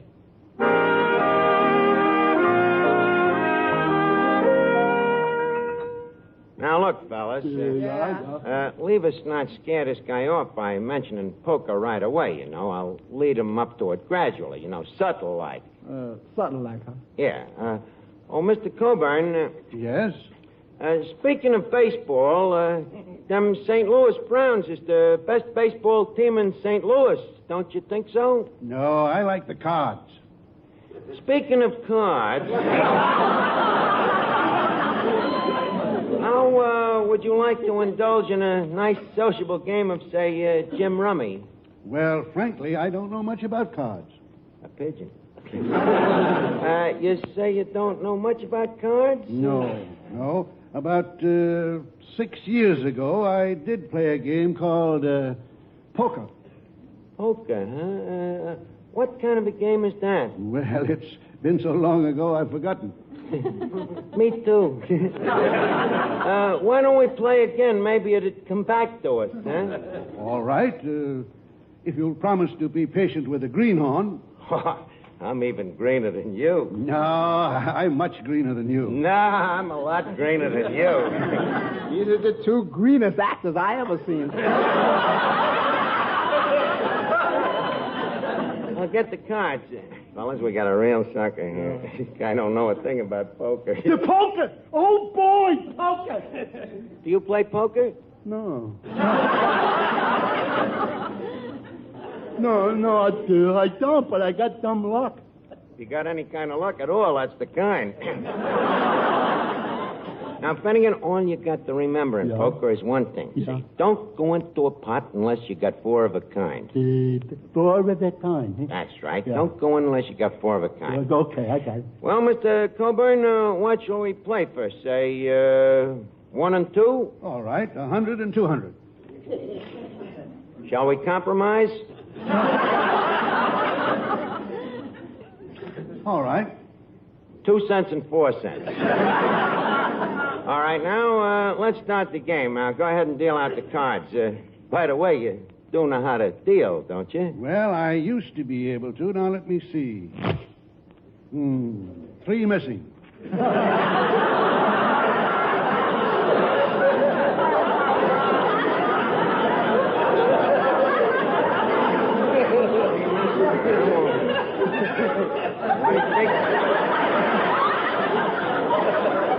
What do you think we should do?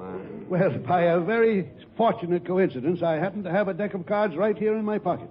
Oh, really? In your pocket? How long did you say it was since you played? 6 years. This is an old coat. I wonder if I'll be able to remember how to play this poker.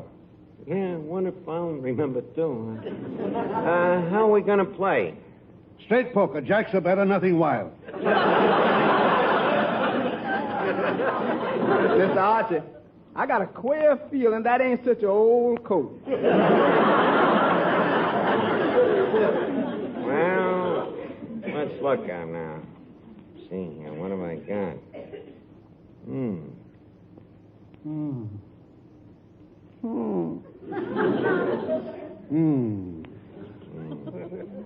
I'll open it. I bet 4 cents. Wait, no, I don't. Leave it there. That's down or dead. Are you staying, Eddie? No, I'm dropping out. Me too. Me too. You win the pot, Mr. Coburn. Oh, do I win? Yep, take the money. Well, this is great fun. Beginner's luck, I guess. Yeah, what'd you have? A pair of bullets. I mean, 2 ones.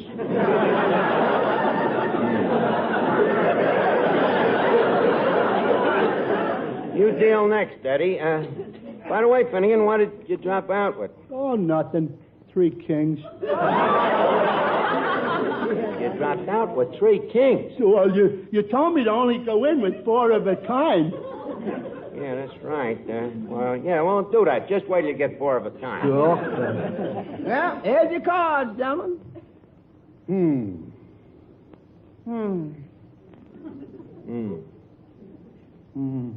Oh, boy! I open it! You open it, Finnegan? Yeah. In that case, I think I'll drop out. And me too. Well, I think I'll stay. Brave boy. Okay, how many cards you drawing? None. I think I'll stand pat. Oh, yeah? Well, I'll stand pat, too. Hey, very shrewd poker, Finnegan. Here's my bet. I raise you. I raise you. I said it fight. Finnegan, he's got a right to raise you. This is a democracy. But you can re-raise him. Oh, okay. And I raise, and I re-raise, and I raise, and I re-raise you again. I double it. Okay, I'll drop out.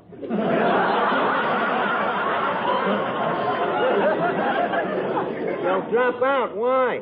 I ain't got enough dough. Wait a minute. I might back you if you got what I think you got. Don't worry, Arch. I got him. You got him, huh? That's good enough for me. Mr. Coburn, we raise you 2. 4. 8. 16. 32. 64. Give me a pencil.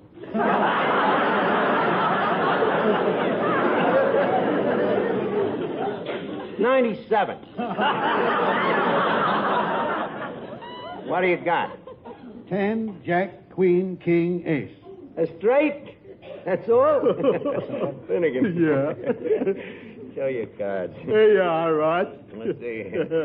10, 4, 2, 7. Jack.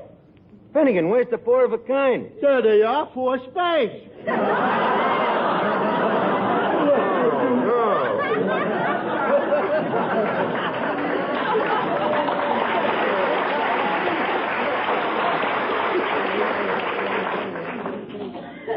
Well, gentlemen, I thank you very much. Good night. Good night, Mr. Coburn. Hey, wait just a second. I think this ace belongs to you. It just fell out of your cup. Oh, did it? Well, you may keep it. I've got 1 million of them.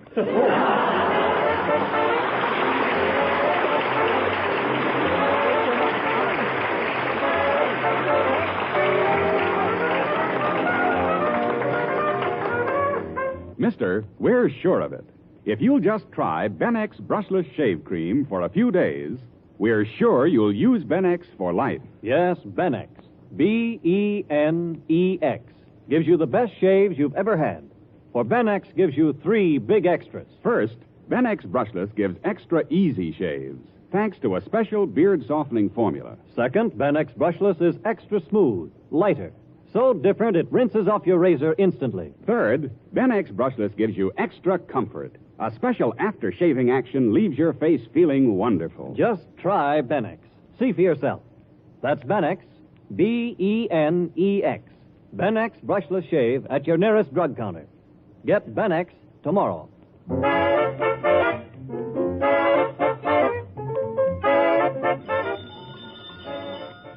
Hello? Oh, hello, Duffy. No, we decided not to hire Coburn. Well, we found out his memory was a little better than his character. Well, next week, Chester Morris is coming down, and we'll try him. Oh, I don't know, maybe trap shooting or something. Okay. Good night, Duffy. Good night, everybody. It's time now to leave Duffy's Tavern for this evening, but let's meet here again at the same time next Wednesday when our guest will be Chester Morris. Duffy's Tavern is brought to you by iPana Toothpaste for the smile of beauty and Vitalis for well-groomed hair. Each Wednesday, Bristol Myers brings you Duffy's Tavern and Mr. District Attorney, which follows immediately over most of these stations. He's eating with transcribed. You know, everybody's working at top speed these days. The times demand the best we've got. And the best, when it comes to coffee, is measured in terms of flavor. The demands we place upon coffee today are greater than ever before. Every cup must measure up. Every sip must hit the spot. Now, not only to fill its all-important place as part of a good meal, but for the boost fine coffee gives, the lift to help you get things done. And besides that, since the shortage makes rationing necessary, each cup should make up in excellence for the cups we don't get in between. Now, to fill the bill and more than fill it, get Chase and Sanborn coffee. You'll marvel that a single cup can hold so much delicious flavor. The secret is that Chase and Sanborn is more than one coffee. It's the finer ones blended. And today, our experts are turning out the richest, most satisfying, most flavorful blend of our entire history. You want all the flavor you can get, so get all the flavor you can. Every time you part with a precious ration coupon, ask for Chase and Sanborn. Naturally, nowadays, with so many others buying Chase and Sanborn, too, your grocer may sometimes run out. If he should, please understand and cooperate. And the next time, be sure to ask again for Chase and Sanborn coffee. HOJO Radio, where the classics come alive. The Harold Perry Show. Yeah.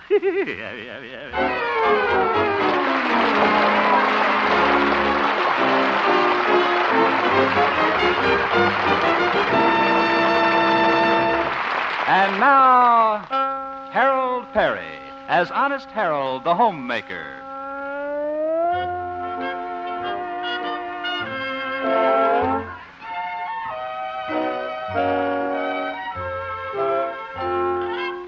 Well, here we are again in the little town of Melrose Springs, home of that popular radio show for ladies, Honest Harold, the homemaker. Honest Harold is a little sad this morning, for the light of his life, the lovely Evelina, is leaving Chicago. Harold and Evelina's uncle, Doc Yancey, the veterinarian, are at the station to see her off. Well, Evelina, this is farewell. Now, Harold, it isn't that serious. Yeah, she's only going to be gone 3 days. All right, Doc. Evie, I'll miss you. I'll miss you too, Harold. And I give you my word, Evelina, while you're gone, I won't even look at another girl. Harold,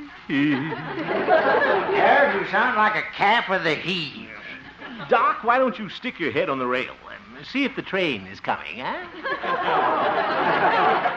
All right. I do have sort of a trained ear. Well, that'll that'll keep him busy for a little while. The flyer's always a half an hour late.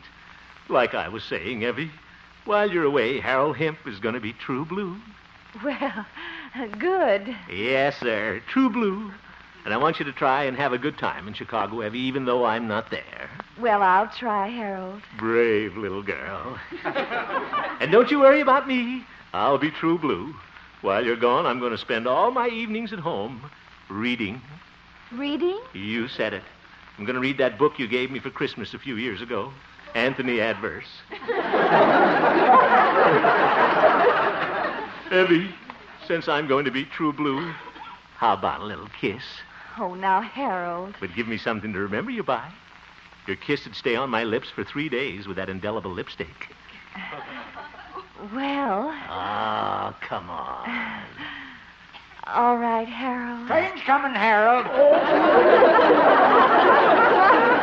Yeah, the train's pulling in, Harold. Yeah, I heard it, Doc. Just my luck. The first time she's been on time in 2 years.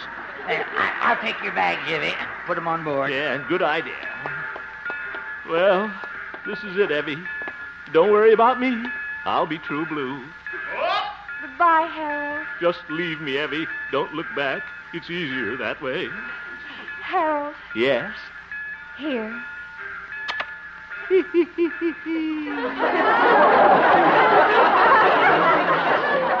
you kissed me. Come on, Evelina. Goodbye, Harold. Goodbye. Oh, Evie. Goodbye, Evelina. Watch out for card sharks. Yes. Goodbye. She's gone, Doc. Gone. She's one girl in a million, Doc. And she doesn't have to worry. I'm going to be true blue. Hey, look what got off the train, Harold. Why, that gal over there. Ooh, she's a looker, ain't she? I'm not interested. Well, I am. I won't hurt you to take a peek, Harold. All right, I see her.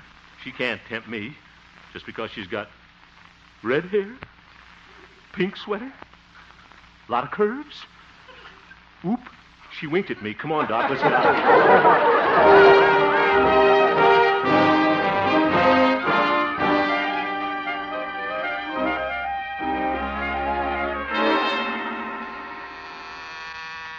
Good morning, Station KHJP.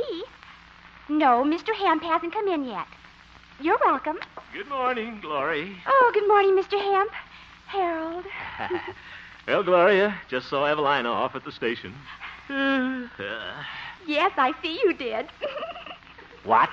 I think you look awful cute with lipstick. Oh, well, it's Evelina's. I'm going to wear it for 3 days. Oh, it's a very becoming shade. Oh, you like it? It's Congo red. Harold, I guess you'll be kind of lonesome now with Evelina away. Will I? And if you're not doing anything tonight and want to come over, well... No, thank you, Gloria. Not that I don't appreciate it, but I'm going to be true blue to Evelina. Yes, indeed. Oh. I'm not even going to think about another girl. That goes for that redhead that just got off the train. Redhead? Huh? The one with green eyes, pink sweater, who winked at me. She winked at you? Harold. Gloria, let's get this thing straight.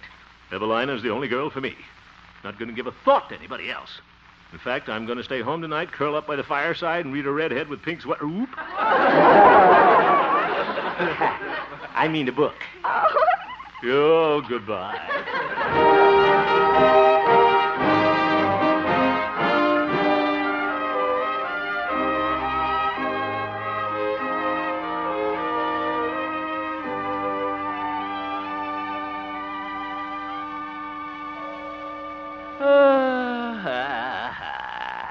Yeah, this is the way to spend an evening, all right.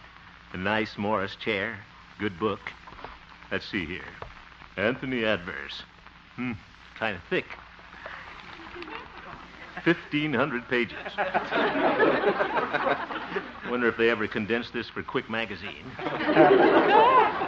Hey, I remember Anthony Adverse. It was an old movie. Can't be too old, though. They haven't shown it on television yet.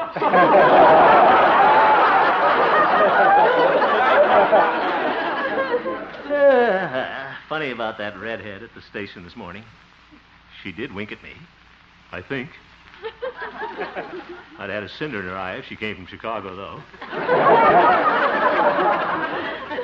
Hemp, I'm ashamed of you. Thinking about another girl and you're still wearing Evelina's lipstick. Why, Harold. Hello, Mother. Oh, you're reading a book. Oh, a big one, too. Yeah, it's not so big. 1,500 pages, small print. Now, Harold, you're not fooling your mother. Huh? Your mind isn't really on that book. I know who you're thinking of. You do? Evelina. Oh, Evelina. Of course. Oh, by the way, Harold, I hear there's a new girl in town. What? Mm-hmm. Visiting her uncle, Comrade Linthicum. Oh? She came in on the morning train.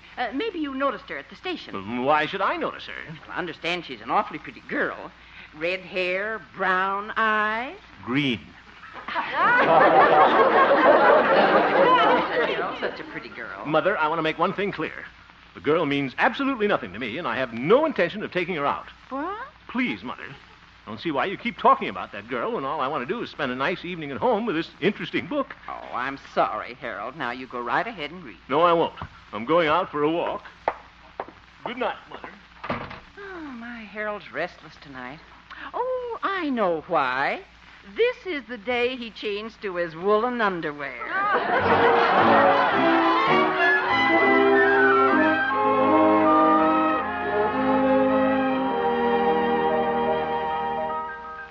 Well, can't stand in front of this pet shop window all night.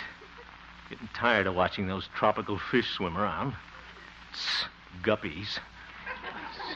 Hey, that one with the bushy eyebrows looks like me. Silly to be upset about that girl. Probably never even see her again. Well, good evening. Good evening. It's you. What? Good morning. Good night. How have you been? I'm just visiting here, and I'm sort of looking the town over tonight. Yeah. I wonder if you could tell me where I might get one of those real small-town ice cream sodas. You know, the kind that are really yummy. Yummy. Uh-huh. Well, you can get one down at the drugstore. It's up this way. I mean, down that way. Funny, I knew where it was this morning. Oh, look at those cute little fish. Yeah, guppies. There's one fish chasing another one. Probably trying to catch him for her mate. Catch him for a mate? Oop, he's the one that looks like me. See you later, miss.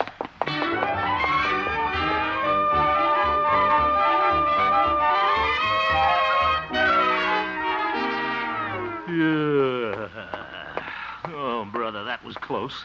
Glad I swam away in time. Where am I? Oh, there's Evelina's house. Wonderful old Doc Yak Yak is home. I think I'll drop in and talk to him. Take my mind off things. The old horse doctor's probably back here in his animal shed. Come in. Oh, my goodness, what a menagerie. Which one is you, Doc? I'm in the clinic, Harold. The back room.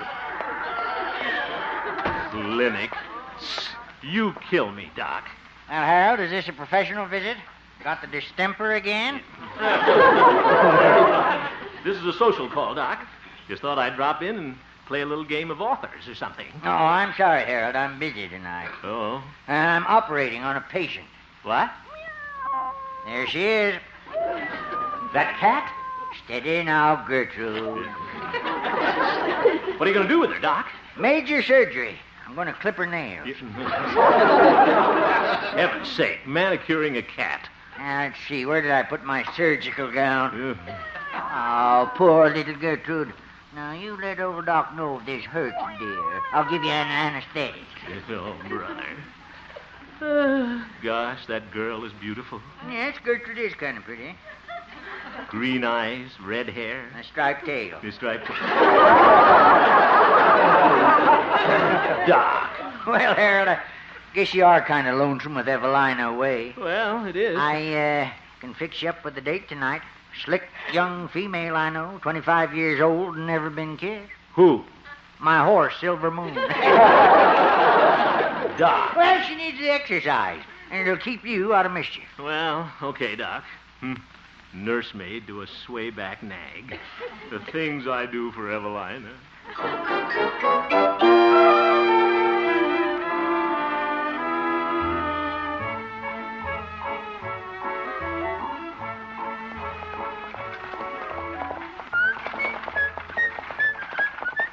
Well, this is kind of nice. Jogging along on a country road in the moonlight. You having a good time, Silver Moon? Well,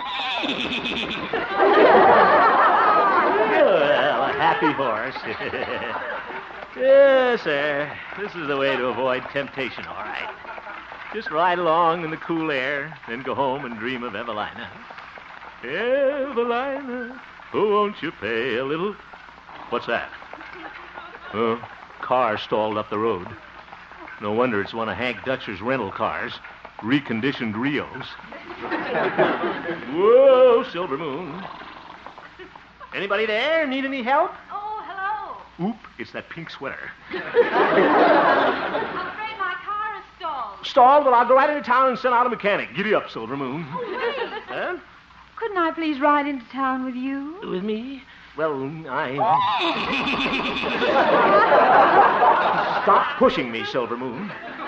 You wouldn't leave a girl out here in the dark all by herself. Well, no, I guess not. Oh, thank you. Give me your hand. Yeah, take my elbow. Yeah. There. Oh, aren't you the man I saw watching the tropical fish? Yeah, I'm the one with the bushy eyebrows. Get up, Silver Moon. Oh, Silver Moon. My, that's a pretty name. Pretty horse. Pretty night. Pretty warm. I'm Mary Lou Dupre. Aren't you going to introduce yourself? Oh, I'm Harold Hemp. They call me Honest Harold the Homemaker on the radio. Radio? Yeah. Why, that's a coincidence. I'm in show business, too. Oh? I'm a nightclub singer in New York. What they call a chanteuse. A chanteuse? I sing songs of love and passion. No, brother, get up, Silver Moon. Songs like this. I've got you under my skin. You have? I've got you deep in the heart of me. So deep in my heart, you're really a part of me. Have you ever read Anthony Adverse? I've got you under my skin. Whoa, Silver Moon. Miss Dupre? Yes? I can't fight this thing any longer. It's bigger than both of us. What kind of lipstick do you use? Why, Congo Red. Good, same kind I'm wearing. Oh, why, Mr. Hemp. I'll hate myself in the morning, but what the heck? You mind your own business, Silver Moon.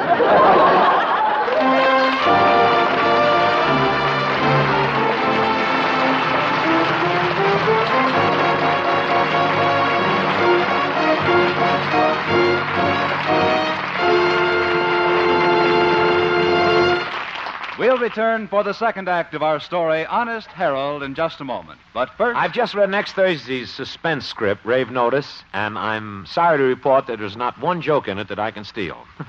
However, it's a very fascinating and terrifying story, I promise you. And, of course, it will star America's most distinguished dramatic actor, Milton Berle. Uncle Milty to you. Thank you. Yes, tomorrow night on radio's outstanding theater of thrills, Suspense, Milton Berle will star in Rave Notice. Oh, brother. Suspense is heard every Thursday on most of these same CBS stations. Don't miss Milton Berle on Suspense at CBS The Star's address tomorrow night. Oh, by the way, listen for Harold Perry's important announcement at the end of our show. And now, back to Honest Harold, the homemaker.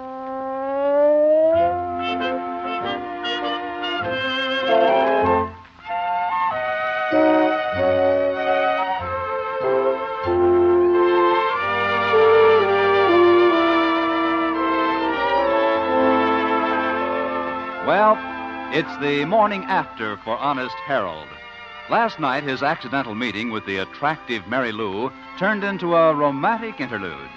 And now, in the cold light of day, Harold is filled with remorse. I sure am. I'm a cad. For he lost his head and kissed the charming chanteuse. Well, just once. But I shouldn't have done it. No willpower. Aren't you ashamed, Harold? Yes. What? Oh.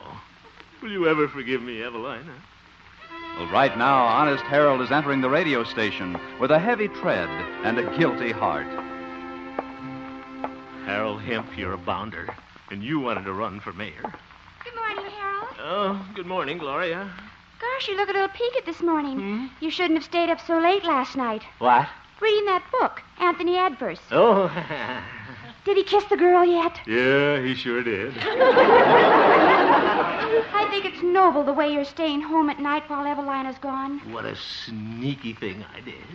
And oh, how sweet and sentimental. Huh? You're still wearing Evelina's lipstick, Congo red. Yeah, I got a fresh coat last night.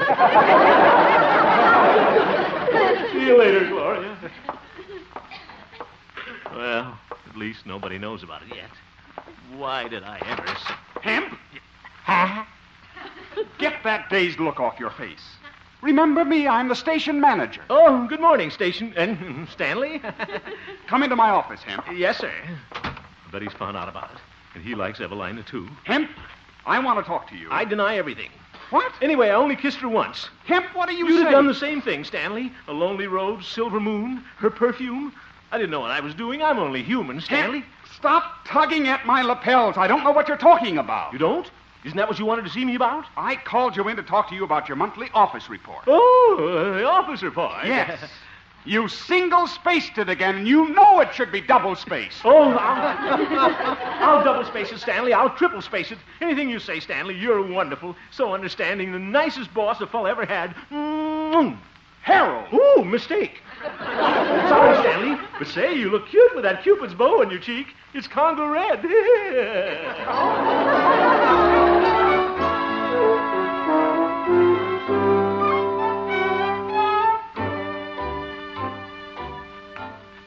Wow. Thought Stanley knew something there for a minute. What am I feeling so guilty about? Just one little kiss? Didn't mean a thing to either one of us. Hi, boy. Oh, Pete, the town marshal. What are you doing, Pete? Writing out a parking ticket for this bicycle. Too close to the fire plug. Oh, for heaven's sake. You been buggy riding lately, boy? What do you mean, Pete? Yeah, just a minute, Harold. I got to fill out this ticket. Make of bicycle, Sears, Roebuck, Atomic, Flyer. Pete, did you see me last night? I sure did, boy. I was out looking for chicken thieves. That was a cute little Rhode Island red you had.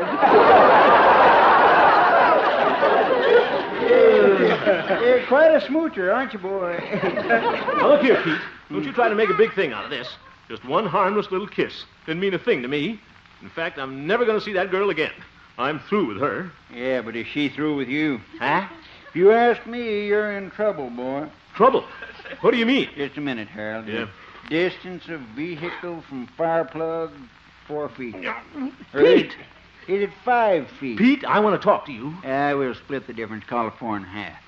Pete, what did you mean? Is she through with me? Well, heard about a case like yours just the other day. Fella kissed a girl, thought he was through with her. What did she do? Shot him in the stomach. Shot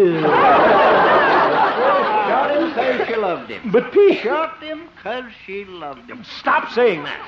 Pete, you don't think this girl will shoot me? Hey, just a minute, Harold. I got to finish this ticket. Attitude of driver. Hey, now, that's a tough one.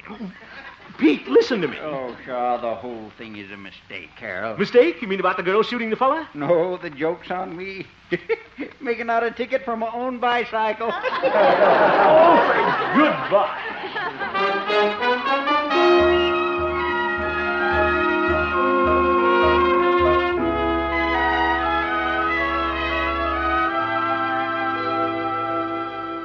Staying home tonight, Harold? Yes, Mother, I want to finish the book. That's nice. I'll leave you alone so I won't disturb your concentration. Thank you, Mother. Yeah, that marshal, he spoiled my whole day. Mary Lou wouldn't shoot me. This is silly. She couldn't fall in love with me over one little kiss. Of course, I am rather attractive.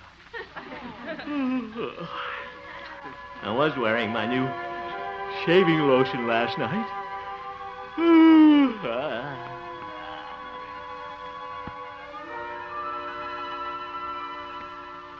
Oh, why doesn't Harold get here?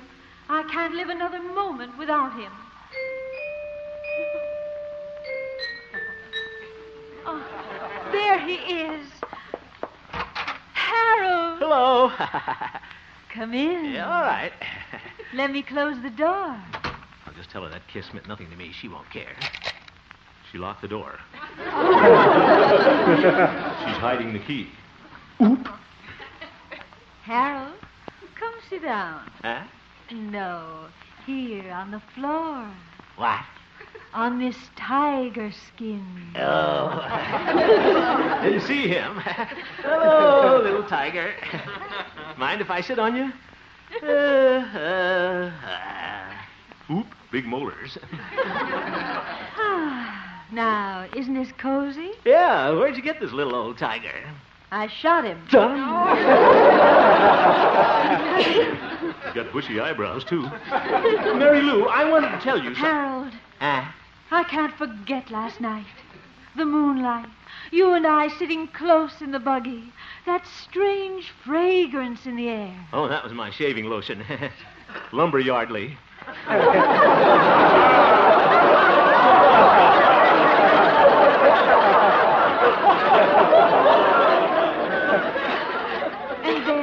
And then your kiss in the dark. Oh, it still lingers on my lips. Indelible lipstick. I'll never forget it as long as I live. You won't? I mean, you won't?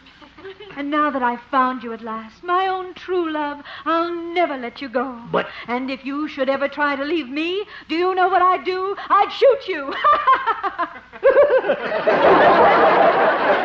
But you would never leave me, would you, Harold? Oh, no. Why would I want to leave you, Evelina? Evelina? Hmm? Then there is another woman. You've been deceiving me. And you call yourself Honest Harold. The homemaker. It was just one kiss. Mary Lou, what are you reaching in your purse for? Is that a gun? I'm going to shoot you with this Mauser, you rat. Wait a minute. That thing is pointing right at me. Mary Lou! Mary Lou!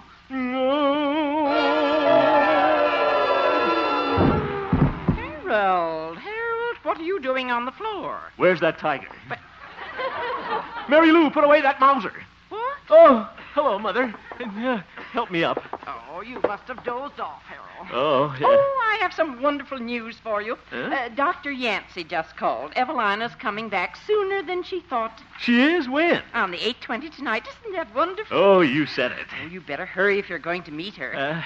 Oh, my, but you're pale, Harold. Yeah. Hope you're not catching another cold. Maybe the doctor ought to give you a shot. If Mary Lou doesn't do it first. Now, who's that? Hello. This is Mary Lou. Is that you, Harold? Oop, Mary Lou. Harold? This is Harold's mother speaking. Harold isn't here. He's gone to Timbuktu. Goodbye. Oh, Harold. You're always joking. That's what you think. Goodbye, Mother.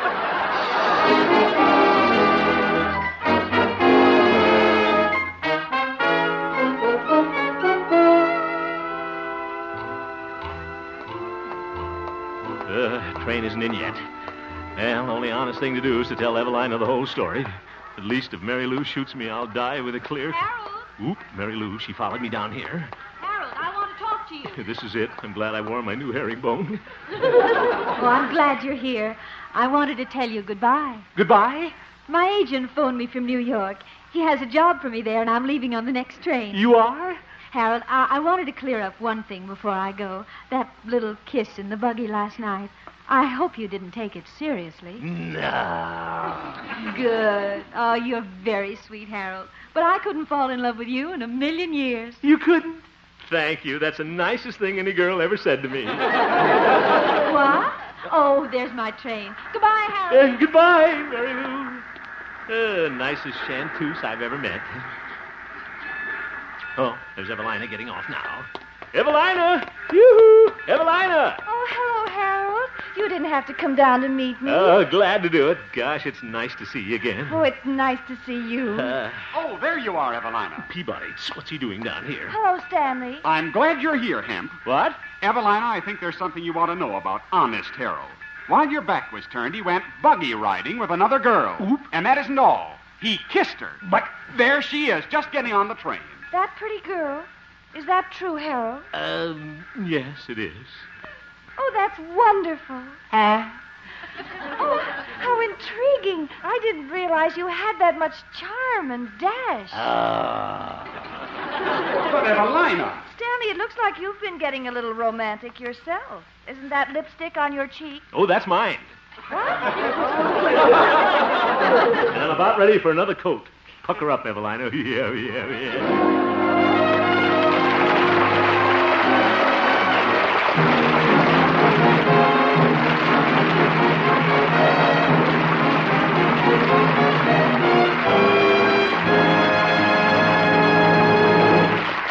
You have just heard the Harold Perry Show, Honest Harold, who returns in just a moment with an important announcement. The supporting players tonight included Mary Jane Croft, Catherine Card, Viola Vaughn, Ken Peters, and Parley Bayer, and featured Gloria Holliday as Gloria and Joseph Kearns as Old Doc Yak Yak. Norman McDonald directed, and the music was composed and conducted by Jack Meakin.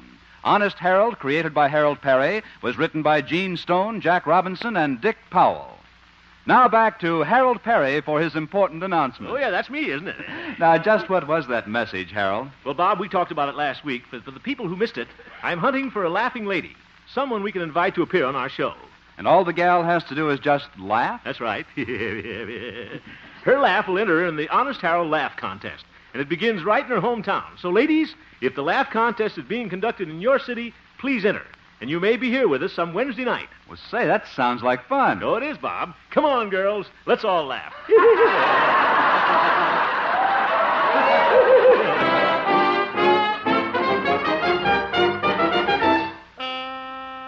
Look at Quick Magazine for a quick look at Harold Perry on your newsstands tomorrow.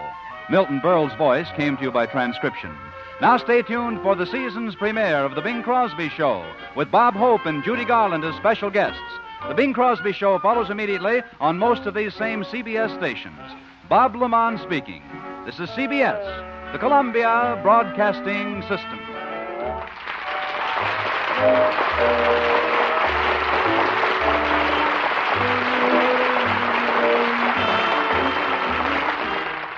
All right, everybody, it's time to sound off for Chesterfield. Sound off! Sound off! Sound off for Chesterfield! From Maine to California, smokers are changing every day. All over America, there's a swing to Chesterfield with this great new thing. Mildness plus, no aftertaste. Mildness plus, no aftertaste. No unpleasant aftertaste in Chesterfield. That's right. Science discovered what you can prove. You better get into the smoking groove. For Chesterfield now sets the pace with no unpleasant aftertaste. Chesterfield. Chesterfield. Chesterfield. Chesterfield. Milder, milder, milder, milder. Chesterfield. That's right. The best cigarette for you. That's right. The best cigarette for you. That's right. So here's what we want you to do. Right now. Yes, here's what we want you to do. Right now. Sound off. For Chesterfield. Sound off. For Chesterfield. Try a pack of Chesterfield. Do it. Today. Stay tuned to HOJO Radio. Took him a little while to identify Peter. It's all right. Excuse me. Go right ahead. Yes. Well, I was only saying that today we start a new month. April is gone, but not forgotten. Because, ladies and gentlemen, April's showers have left behind a big drip. And here he is, Fred Allen in person.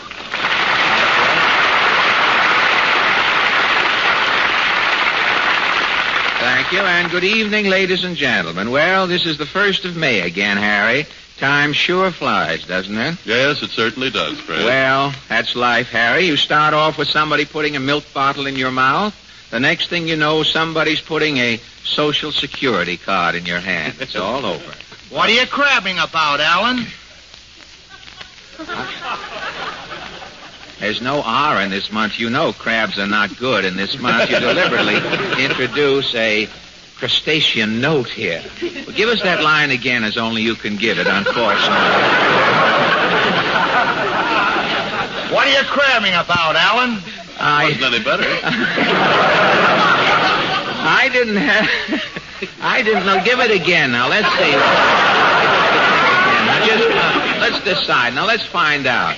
All right, let's have... What are you cramming about, Alan? Now he's getting so. If we just... What we really should do is let him holler that for about 10 minutes, and you and I go and sit down. Well, I didn't have a reason for crabbing, Mr. Van Steeden, but now that you're here, I'm all set. Oh, I'm Little Casino again. Yes? Get back. What difference? That all the lines are the same. You know. I don't know. Why don't you get a shirt to go with that suit? I mean, that's look at the collar hanging out there with a tuxedo. Yeah. You either ought to get a shirt with a smaller collar or get some moths to eat away part of the lapel. Get in there. But and that fake dandruff he's got there. You ever catch it? He chews up little confetti and puts it on there so people will think he's... They ever catch you on the Vitalis show with a coat collar like that, you're through, you know that. Well, all right. I'll keep you up to date on this, Pete. Before you came in, Fred was lecturing here on the futility of life. Oh, what's wrong with life? All those pictures and snappy ads? For a dime, what more do you want? Life to you is just a magazine, Van Steeden. What else? Now, look, it's all right to be ignorant, but to be ignorant of one's own ignorance, oh, that's ignorance. You think I'm dumb, eh, Alan? Frankly, I do. Have you ever talked to Phil Harris? Oh, no. Now, Phil Harris isn't really any dumber than you, is he, Pete? Well, all I know is Phil Harris calls me Professor. Oh, no, brother. No, brother. Oh, yes.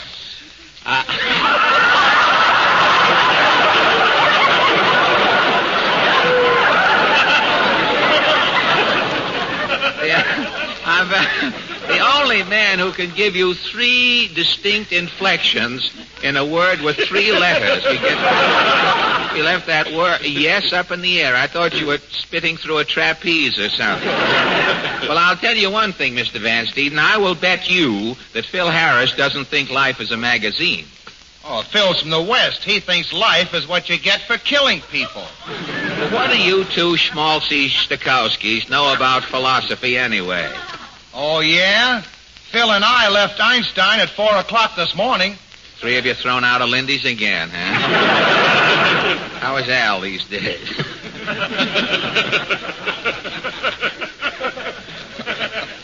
All right. We've had enough fun now, boys. Now for some serious comedy lines.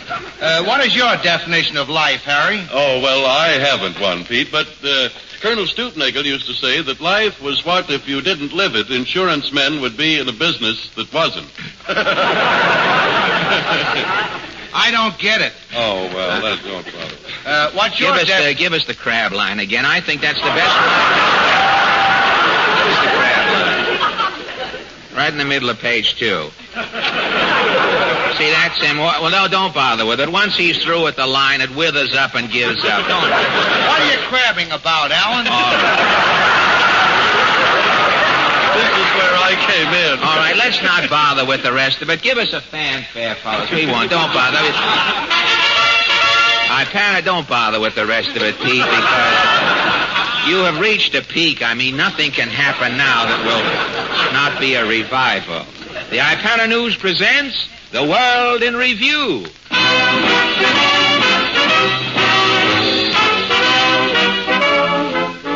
Des Moines, Iowa. People... Say, a lot of people miss Bo Carter. What's the... Speakers at annual convention of the American College Publicity Association stress need for more and better publicity on colleges. Publicity men say cooperation of press and other media is required to let public know what colleges and universities are doing. Ipana News questions little-known educators, old grads, and students to get opinions on college publicity requirements. Professor Eustace Knobb of Wahoo U advocates roadside advertising for colleges. Yes, indeed. I am experimenting, putting little signs along the road with continuity, like those shaving cream ads. Oh, the Burma. What sort of signs, Professor? Oh, verses like this. In later life, if you want knowledge, enroll today at Wahoo College. Well, how long would that stretch? That verse ran a mile. A mile. But I can write jingles for any distance. What is the longest college jingle you've written so far? I wrote one last week. It went clean across the state of California. Really? How did it go? I'll recite it for you. A boy named Roe was pretty slow. A million things he didn't know. He went to college, bound to learn. Today he heads a big concern. Our school can do the same for you. Usted Pablo que sabe tortillas. Buenas noches, señoritos, señores. Si enchilados. Wahoo. What is that finish there? Spanish. Spanish in California? My last 3 signs ran over into Mexico. That explains everything except why you're here. And thank you, Professor Eustace Knob, an ex-college girl who was the first student to ever try stunt advertising for her college, is Mrs. Nancy Fegg. You are a graduate of what school, Mrs. Fegg? Sunset Normal, class of Art 11. Fumfit Normal, the hillbilly Bryn Mawr? I often wondered how Fumfit Normal became so popular. Why, I put it on the map. Really? Well, how did you do it? Goldfish. Goldfish? Yes, I started swallowing goldfish. Oh, you were the one. I remember now. Yes, for 2 years I kept my alma mater in the public eye. I swallowed 20 goldfish a day. Phenomenal. I still hold the record, 14,600 goldfish. That was 20 years ago. And today? Today I am happily married and have 2 lovely sons. Congratulations. After swallowing 14,600 goldfish, you felt no ill effects in later life, Mrs. Fegg? None whatever. Both of my boys have fins for arms. But that, of course, is no concern of mine. Well, no, naturally. Well, are your sons doing well? Exceptionally well. This is their 3rd year with Mr. Ripley. Proving that advertising certainly pays. And thank you, Mrs. Nancy Fegg. If colleges resort to advertising methods used successfully today by moving picture theaters, freak attractions, and burlesque shows, we may soon see barkers outside of colleges. If a barker one day appears in front of Harvard College, he may sound something like this. All right, now gather in a little closer, men. I want to tell you what's going on the inside. This is Harvard College, men, the oldest university in the country today. Now, you don't want to go through life a dope, men. Step inside. Harvard will smart you up, men. What's in there, mister? The little man wants to know what's on the inside. I'll tell you, sir. Enroll, and here's what you're going to get on the inside. Harvard's got a grand galaxy of multiple intellect. 45 red-hot professors. Now, I'm showing you one of the professors at this free exhibit. Come out, Prof. Yes, Red. Throw on some Latin, Prof. De gustibus non est disputandum. There you are, men. That is Latin, and you get it on the inside. Okay, you say Latin ain't enough. You want more for your tuition. Okay, men, you like to sing. On the inside, Harvard's got a glee club. Let it go, boys. Sweet Adeline. All right, break it up, boys, break it up. What happens if you don't like singing? The gentleman says he don't like singing. Okay, men, if you don't want to sing, Harvard gives you sports. Rattle off them sports, coach. Baseball, football, basketball, rowing, track, lacrosse, and hockey. And you play them all on the inside. All right, you say Latin. Singing sports ain't enough, men. Here's what I'm going to do. You spend 4 years at Harvard, and I'm giving away free, absolutely free, a beautiful sheepskin diploma. Here's the sheepman. Enroll today, and in 1944, any part of this sheep is yours. Move in a little closer, men. Let the lady by there. Now, before I close this big free exhibit, I'm going to show you what Harvard guarantees. This boy here is finishing his 4-year Harvard course. Show the folks what you was like 4 years ago, son. Now, there you are, men. That's how this boy was when he came to Harvard. After 4 years of higher education, show him how you are today, son. There you are, folks. He's doing the same thing. Right, lady, but he's doing it 2 tones higher. That's what higher education can do for you, and you can get it on the inside at Harvard. Right this way, follow me in. Right.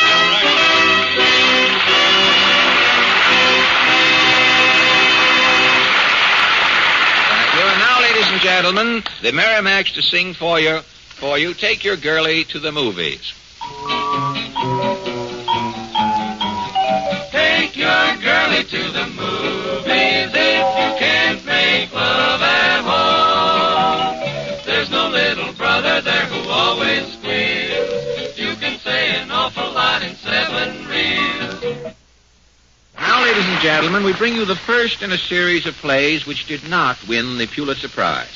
Tonight's little saga of big business is entitled Button, Button, Why All the Buttons? The scene, the office of a tycoon of big business. Good morning, M.H. Good morning, F.A. What's the idea of all these buttons on my desk, M.H.? We just had them installed, F.A., to increase our efficiency. Now, this is the electric time button. It is now 9:15, and what have you accomplished? Get to work. Well, And this button is your reminder button. Appointment with Mr. McBackdrop at 9:30 Eastern Daylight Saving Time, and don't forget that banquet tonight with Mr. Angus McCohen. Banquet? How can I face a banquet tonight when I can't even face work this morning? I feel duller than a butter knife. And I've got a headache that all these buttons here don't help one bit. If you'll excuse me for pointing, F.A., this is your advice on feeling under par button. Whenever you start the day off feeling grouchy and headachy, remember this. Get that a little clearer, M.H. I don't want to miss a word of that. For that under par sluggish feeling, remember, a glass of sparkling Sal Hepatica. That was China Boy, the unbreakable version, played by Confucius Van Steeden and his Hong Kong hotshots. Now, tonight, ladies and gentlemen, our guest is hello, Portland. Hello. Am I late? Well, I wouldn't know. Since daylight saving time came in, I'm all mixed up. Mama is, too. Every place Mama goes, she's either an hour late or an hour early. Well, didn't she set her clock up an hour Saturday night? Mama tried to, but it's an electric clock. Sparks kept coming out. What did she do? Mama called up the powerhouse and asked them to shut down a minute till she moved up the clock. Well, did they? No. The man said if he shut down the powerhouse, the lights would go out, and Mama couldn't see to set the clock anyway. What is the solution? Mama's home, holding the hands on the clock for 11 hours till it's right again. When she gets through, I hope the clock will reciprocate. Reciprocate? Yes, I hope the clock will hold your mother's hands until she's right again. But tell me about... Say, just a minute, mister. Now, I didn't say come in, did I? Well, that's me all over. I just couldn't wait. I'm the impulsive type. Did you want something? Yes. Which one is Fred Allen? Oh, now, wait a minute. I'm Allen. What is this? Oh, Mr. Allen, you're my favorite comedian. I hope I'm not intruding. I just had to tell you. Now, look. My wife and I never miss one of your programs. Now, wait a minute. I just go around our neighborhood screaming. I go from door to door yelling, that Fred Allen is the one. I'd yell it from the housetops, but I get dizzy up that high. Now, the neighbors twit me. They say, oh, you and your long puss, Fred Allen. Hold it.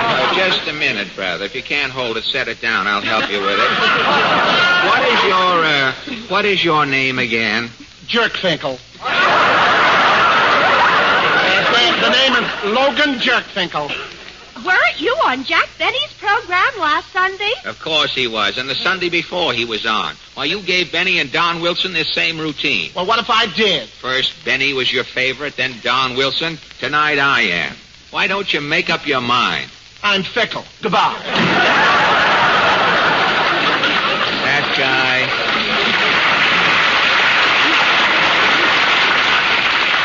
That guy doesn't know who he likes. My real favorite is Bob Hope.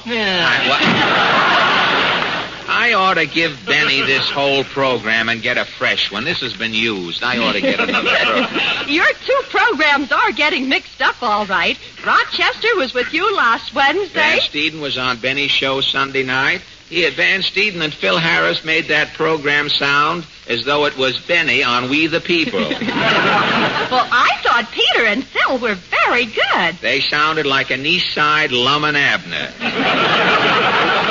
Well, enough about the Waukegan Wolcott. What about our guest tonight? His occupation is a most unusual one. Really? Yes. This gentleman is one of the country's leading worm hunters. A worm hunter? Is that a business, bagging worms? Oh, you'll have to ask our guest. Mr. Allen, meet Mr. Robert Bradley. Well, good evening, Mr. Bradley. Good evening, Fred. Portland advises me, Mr. Bradley, that you are a worm Nimrod, that you have made a profession of snaring the elusive and legless invertebrate. That is correct, Fred. Worms are my stock in trade. Well, I don't know a great deal about worms, Mr. Bradley. To me, a worm is just a nudist caterpillar. Now, do you collect worms as a hobby?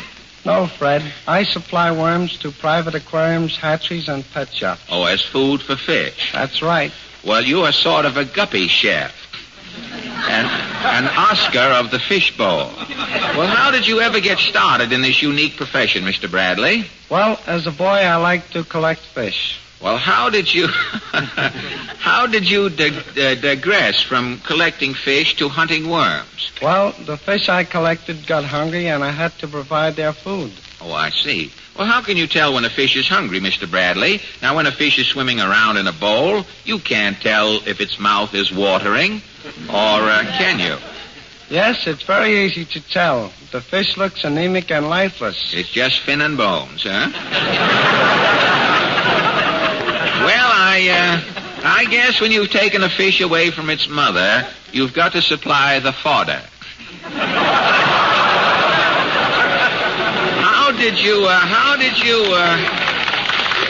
How did you cope with your... That's one of those jokes with hands on it. It's a new joke they're selling comedians now. How did you cope with your fish problem, Mr. Bradley? Well, I experimented with various worms and water insects to find the best food. And when you found them, you decided to go into business? That's right. On the side, I started raising and breeding tropical fish. Well, tell me, what are a fish's favorite foods, Mr. Bradley? Now, suppose Broadway was underwater tonight, and the goldfish came down off the Wrigley sign and swam into McGinnis's Cafe.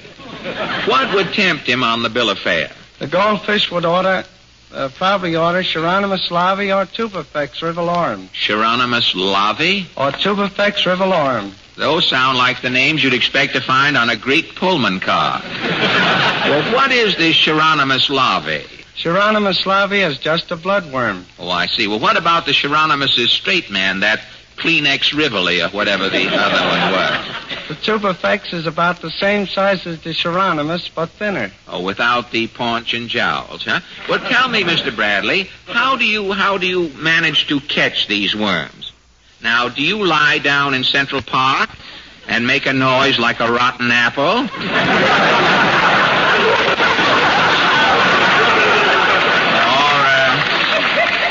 do you have a decoy worm or a robin on your wrist as a falcon? I'd be wasting time in Central Park, Fred. Both of these worms are only found in muddy streams and ponds. Well, where do you have to go to stalk the digest reptile? I cover swamps and marshes in upper New York State, Long Island, and New Jersey, Fred. Occasionally I've had to go almost to Philadelphia. Why do you have to go so far? Are the worms around here getting wise to you? No, the government projects have drained off most of the nearby swamps, and the worms go elsewhere. Well, I guess to you, PWA means pushing worms around.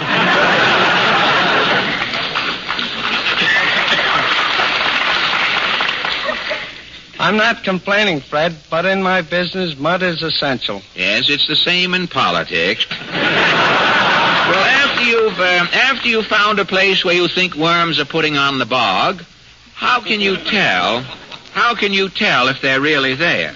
It's partly a matter of instinct, Fred. Well, say, if you can just look at mud and tell it has worms in it, you must be the Wizard of Ooze.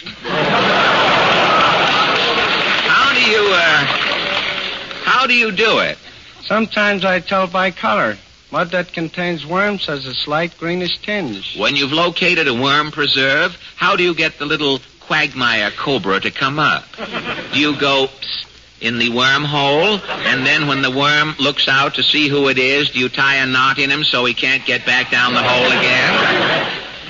It's not that complicated, Fred. I just scoop up the mud and wash the worms out later. Oh, you wash the worms out? How? I spread the mud out in trays and put a covering of sand over it. Why the sand? As water is run gently through the mud, the worms crawl up through the sand. The sand cleans them off as they come up. Say, you have all the elements of a nightclub there, Mr. Bradley. A little dirt, a little liquid, a cover, and the customer comes out clean.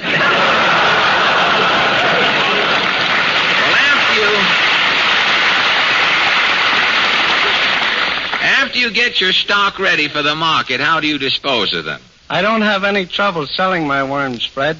Thousands of people today are keeping fish as a hobby. Well, thanks a lot for all of this data you've so kindly given us about worms, Mr. Bradley. The future looks bright for you indeed. If you ever tire of your profession, you can always go to work for the Internal Revenue Department. How do you mean, Fred? Why, if the Income Tax Department ever wants any confidential information about people's tax figures, you are the man to worm it out of them. Good night, Fred. Good night, and thank you, Mr. Robert Bradley.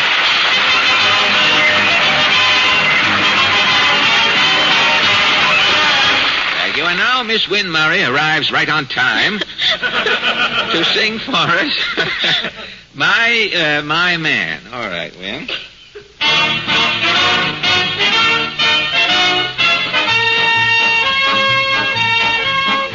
It's cost me a lot, but there's one thing that I've got. It's my man. Cold and wet, tired you bet, but all that I soon forget with my man.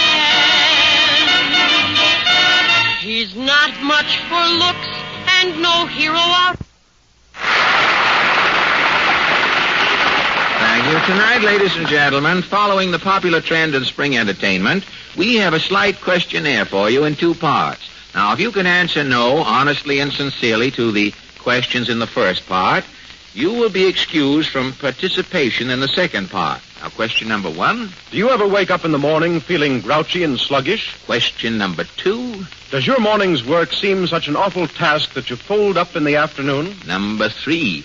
Do you feel dragged out by evening, too tired to romp with the children? Those of you who answered no to those questions may relax. The rest of you are invited cordially to listen carefully to this next part. If you are feeling under par, ladies and gentlemen, and need a laxative, a glass of sparkling Sal Hepatica quickly helps you feel your best again. This is Mr. and Mrs. Average Man's Round Table, where three persons selected from our studio audience are invited to give their opinions on a question that concerns some prominent issue of the day. These little sessions are entirely unrehearsed. Oh, excuse me, Fred, Harry. I thought you were through. Well, I was just going to say, Fred, that you've taken your place, and if you're ready, you can go right ahead. All right, thank you, Harry. The forum, somebody left a gavel in here. Do you know what radio show uses a gavel anymore? I have no idea. Huh? No, sorry. All right, then I'll open it by hand as usual. I will not give in to the machine age. All right, Portland, if you kindly introduce our first guest. Yes, Sheriff Tom Ward from Ozone Park, Long Island. Good evening, Sheriff. Good evening, Mr. Allen. You are not here on business, I hope, Sheriff. Oh, it's rather late for business, Mr. Allen. You, well, to a sheriff, any old time's all right in the pinch, isn't it? Sheriff, may I ask where you're stationed? I'm sheriff of the Ford Building at the World's Fair. You mean you're starting to work over there now in the fair? No, sir, I've been there 15 months, Mr. Allen. You've been at the fair all during the winter? Yes, sir. Well, wasn't it pretty lonesome over there just to trial on the perisphere and you? Yes, it was, Mr. Allen, but we had a lot of snow, and it was very nice over there during the winter months. I see. Well, you had company, too. The men were tearing down the Russian building, weren't they? Oh, yes. There's lots of excitement over there, too. A lot of company. The Russia isn't represented at the fair this coming season, is it? No, Mr. Allen, it is not. Well, now that they've got the red out of the fair, if they can get the fair out of the red, they'll...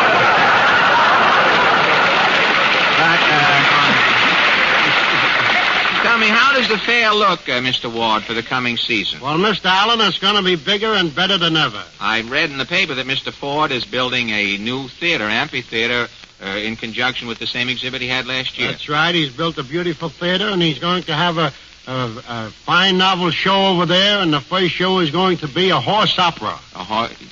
There must be some place where you can't see Benny for 50 cents. Well, I know that Mr. Ford had well, I think we leave on that happy note, Mr. Ward. Leave Mr. Benny locked in Mr. Ford's theater in our minds, where we would like to treasure him in our later years. Thank you, Sheriff. Now, Portland. Miss Marie Hartman from New York City. Excuse me, Miss Hartman. I was just bawling out my cast. I'm writing Afra about you. Miss Hartman, may I ask your profession? I'm a hostess in a nightclub. A hostess in a nightclub? Yes. Well, thank you. I was going to, unfortunately, I haven't a great deal of time tonight, Miss Hartman. That is an industry I would like to question you about at length, but unfortunately, I've got to rush on to my question of the week, and I shan't be able to take it up. I was going to ask you several I imagine the most strenuous form, the strenuous part of hostess work that I know would be hostess in dance hall, wouldn't it? I imagine so, yes. I don't know. I was talking to a fellow the other day. He tells me there's a dance hall down here on Broadway. It's one of those places up one flight. And I guess business has been pretty bad there the last couple of years. He went in there the other night for a dance, and the hostess came over, and he went on the dance floor, and she started doing the Peabody. So I don't imagine they've had a customer in there for 8 years. Well, thank you, Miss Hartman. And now, Portland. Mr. Walter Weibel from Inwood, New York. Well, good evening, Mr. Weibel. Good evening, Mr. Allen. May I ask you are not the gentleman who went into the dance hall where the girl danced the Peabody. May I ask your profession? Yes, I'm a used car salesman. You sell used cars? And how is business in the used car? Business is picking up right now, Mr. Allen. Well, it is, of course. A lot of used cars, things are dropping off all of the time. I was going to say, no reflection, Mr. Weibel. I didn't mean to intimate that your used car's out there in Inwood. What I was going to say is, if you were considering getting into the new car business, Mr. Sheriff Ward is here from the Ford Enterprises and can probably get them for your wholesale. I don't know. I know he'd be glad to take it up. Well, that about brings us to our question. And tonight we take up a custom that has stirred up comment pro and con for many years. It's the Dutch treat. Dutch treat is defined as the practice of a person participating in a function at which each guest is supposed to pay his or her share of the expense. Now, today, many girls who work earn larger salaries than their boyfriends. And our question tonight is, should a boy keeping company with a girl pay for meals and theater tickets when they go out together? Or should the girl, if she is working, insist on paying her share and going Dutch treat? Now, Sheriff Ward, what do you think about the Dutch treat situation? Why, Mr. Allen, I think that the boy should go for the works. You think?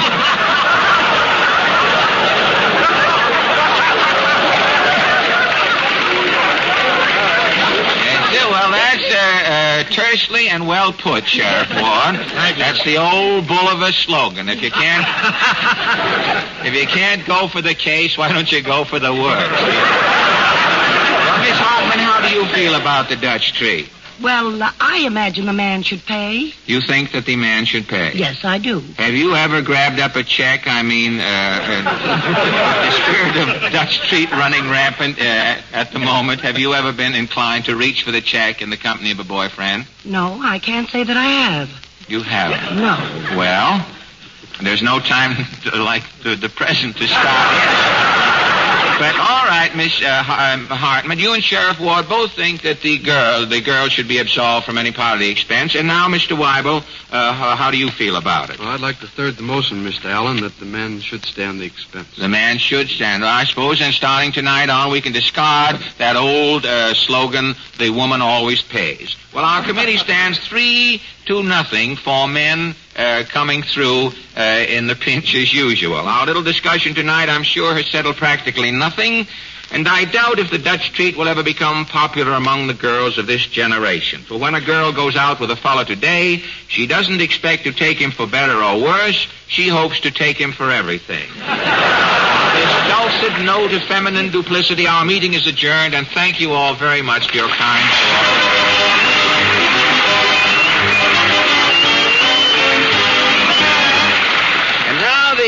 The Merrimacs now sing Wouldst That I Could Kiss Thy Hand. Wouldst That I Could Kiss Thy Hand was written by a man who later got a mouthful of nail polish and retracted the whole thing.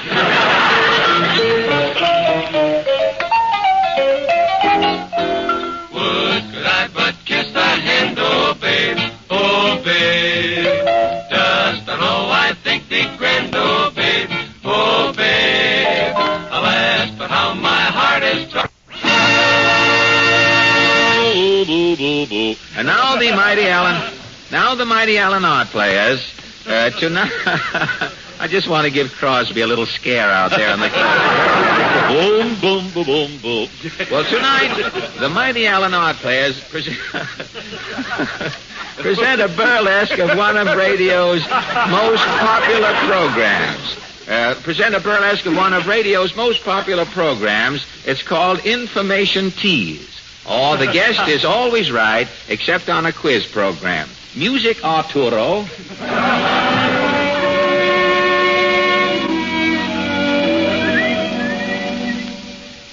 And so, to the soggy, saccharine strains of Kiss Me Again, we bid adieu to Wayne Lefkowitz and his overripe melody.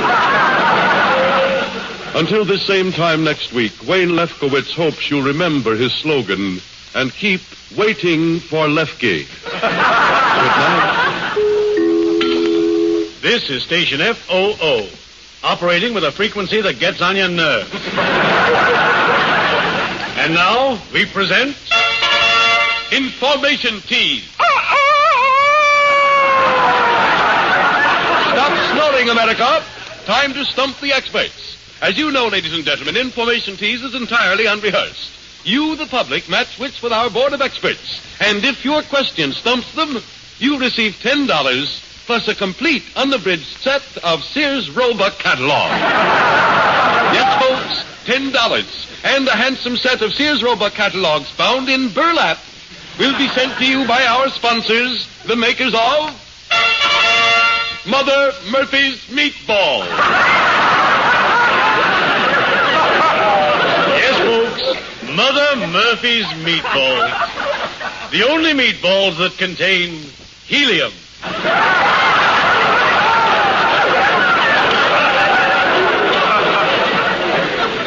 Your delicatessen man knows helium as yokeltate pornostrophi.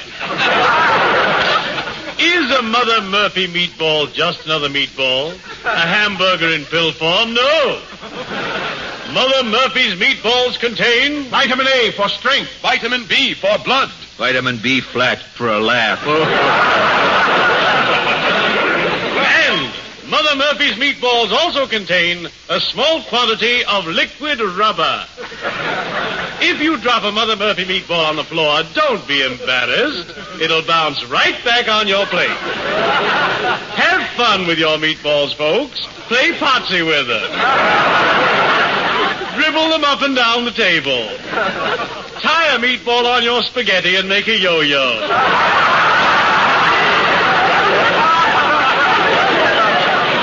But buy them. Buy, spelled a B, a U, a Y. And now Information Tease presents our master of ceremonies, the noted literary critic, Mr. Tifton Batterman. Good evening, thank you. Good evening, thank you. Good evening, thank you, ladies and gentlemen. On our board of experts tonight, we have our three regulars as usual. The celebrated newspaper columnist, Franklin O'Badams, better known to you perhaps as FOB. The famous sports writer and animated encyclopedia, John Tieran. And the noted music authority and part-time extemporaneous wit, Mr. Oscar Bivant. Hiya, folks. As Beethoven said to Mozart, notes to you. Mr. Bivant. Mr. Vivant is in a gay mood tonight. Well, that is just a sample of the spontaneous, unrehearsed fun on our program, folks. And now, as our guest expert, may I present the famous Republican congressman, the author of the recent political expose called, What Am I Getting Out of Washington? Is it the train? Meet the Republican representative, Barnaby Fluke. Say something to the folks, Congressman. Hello. Yes. Go on. Yes. I think I got stage fright. Well, don't worry, Congressman. You'll get over it. Look, why can't I just go to the Union League Club and lay down? No, never lie down at the Union League Club, Congressman. They might bury you by mistake.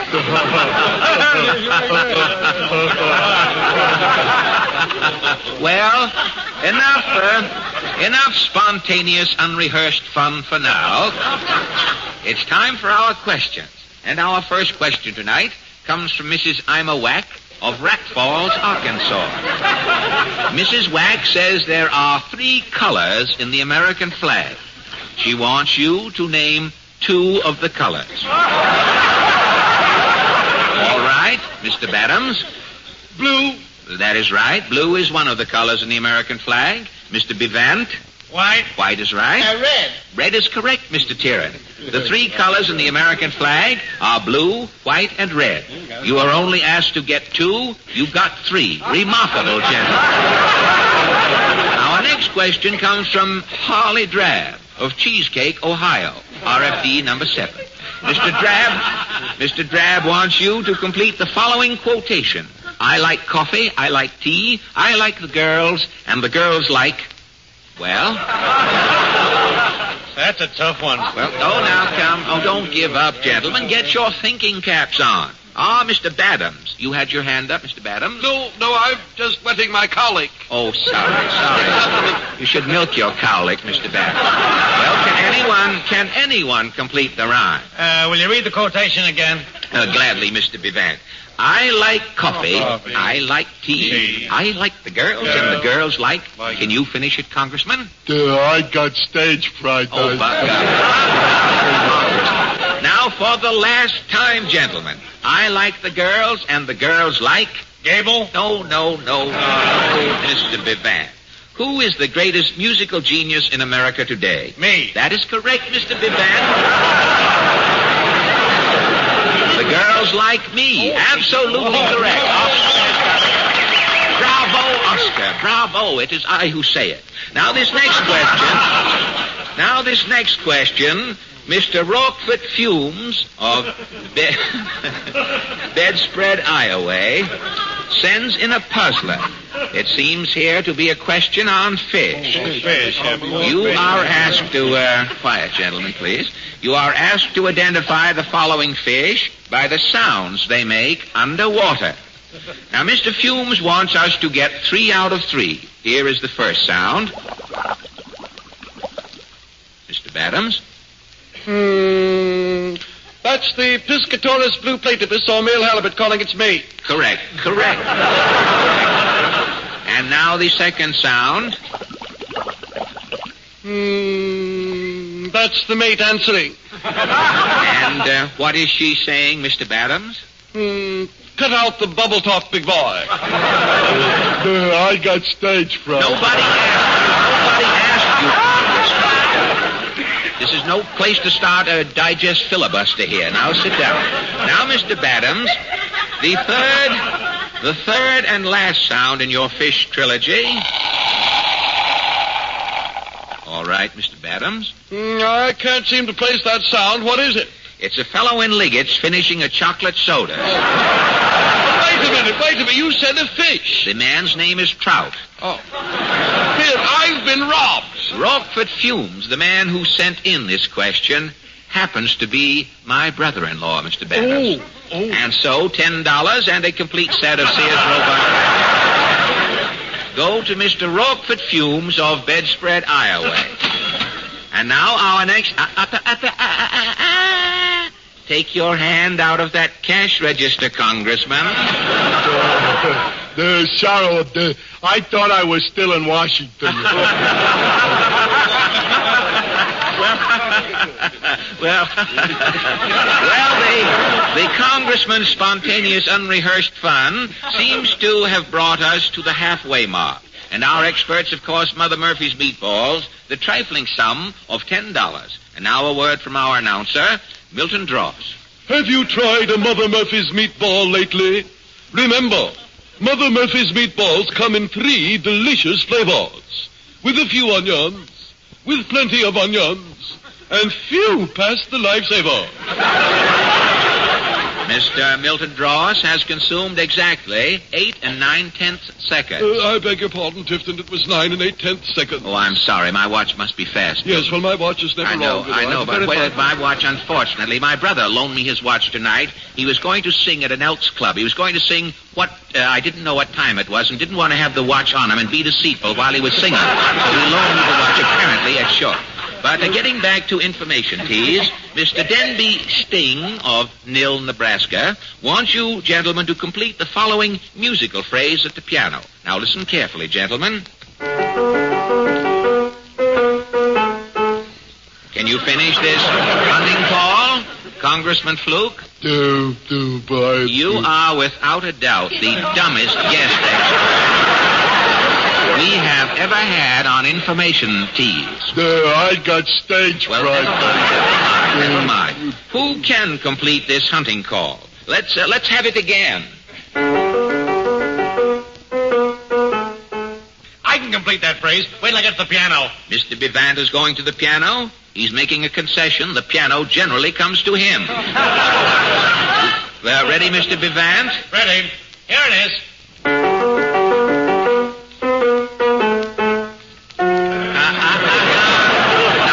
Mr. Bivant. Oh, that's right. Yeah. Well, here it is.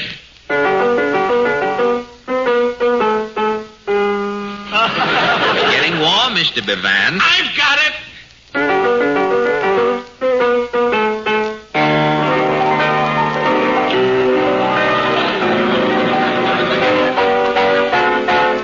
That is correct. Bravissimo. Congratulations, Mr. Bivant. We salute your unerring musical genius. Now, the next question, Congressman, is right up your alley along with your constituents. Farnham Bag of East Haddock, Vermont, asks you to name the last 3 vice presidents of these United States. Let me see, the last 3, but I got to Quiet, I think the congressman is finally coming through. Wait a minute. These are the call. Don't weaken. We're with you, Congressman. No, but forget that. I'm going to do I got stage fright. Hey, Tifton, Mother Murphy, our sponsor, is coming. Good heavens. I've stood enough of this, Mr. Batterman. It's got to stop right now. Dear Mother Murphy. Dear Mother, my bustle. What's wrong with our congressman? Well, I don't know. He's spoiling our show. He hasn't opened his mouth. But I can't, If you don't get this guest ninny to talk, you're all fired. Well, I'll do my best, Congressman. Congressman, who wrote Shakespeare's sonnets? Shakespeare's sonnet. Let me see. Shakespeare's sonnet. Now, I'll give you a hint. Was it Shake? Shake? Oh, Shake, brother. Remember me in the next election. Oh, he's hopeless. The program's almost over, Mr. Batterman. You've got 42 seconds to make him talk or you're all fired. Well, there must be some question here in my cards a congressman can answer. He's a Republican, Tipton. Ask him something about politics. I've got it. Thank you, FOB. Oscar, rather. Here's a card that ought to do the trick. Here, Congressman, take this card. Okay. Can you answer that question? I got it. Why, ladies and gentlemen, I will be delighted to answer this question. Well, that's It better. is a privilege and an honor to deal with this subject. I can state without fear of contradiction. All right, Congressman. All right. Time's up, Congressman. You can finish your answer next week. There you are, Mother Murphy. You wanted our guest to talk. Yes, you've saved information tease, Mr. Batterman. How did you ever do it? It only required the right answer to get the congressman started, Mother. But what was the question? Here it is. Read it yourself. Who was the hero of the Battle of Manila? Yes. If you want to get a Republican started today, all you've got to do is mention Dewey. Go back to sleep, America.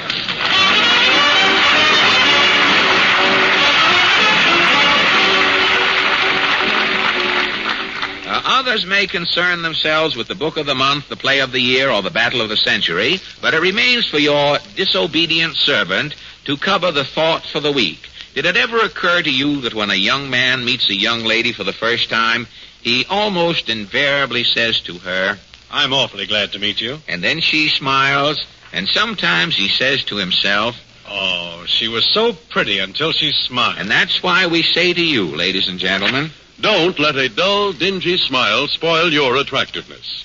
Remember that your smile depends not only on bright teeth, but on healthy gums as well. So take the...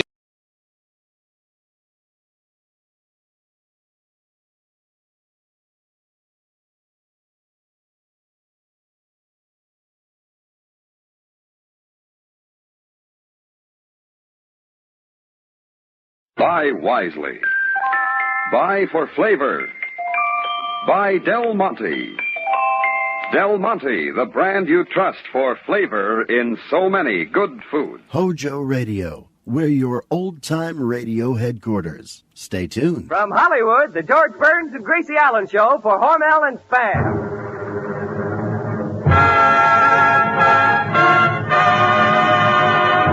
Crazy people.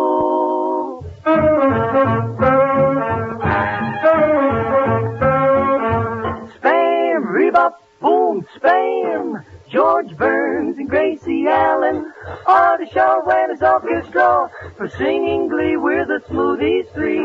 Last but not least, with Bud Heason.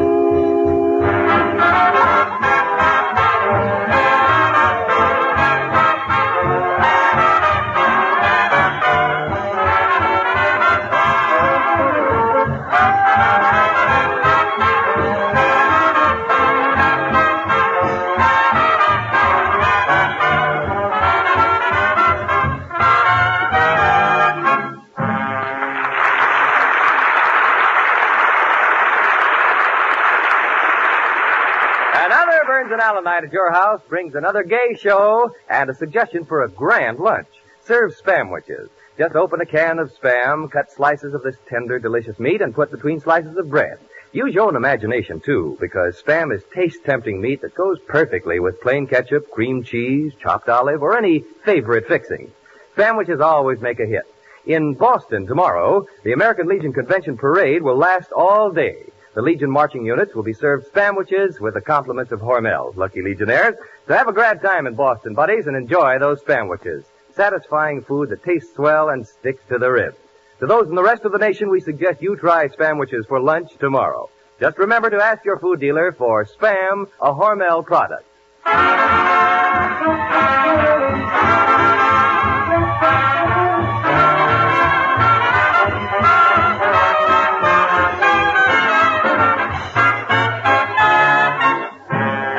The stars of our own Spam convention, George and Gracie.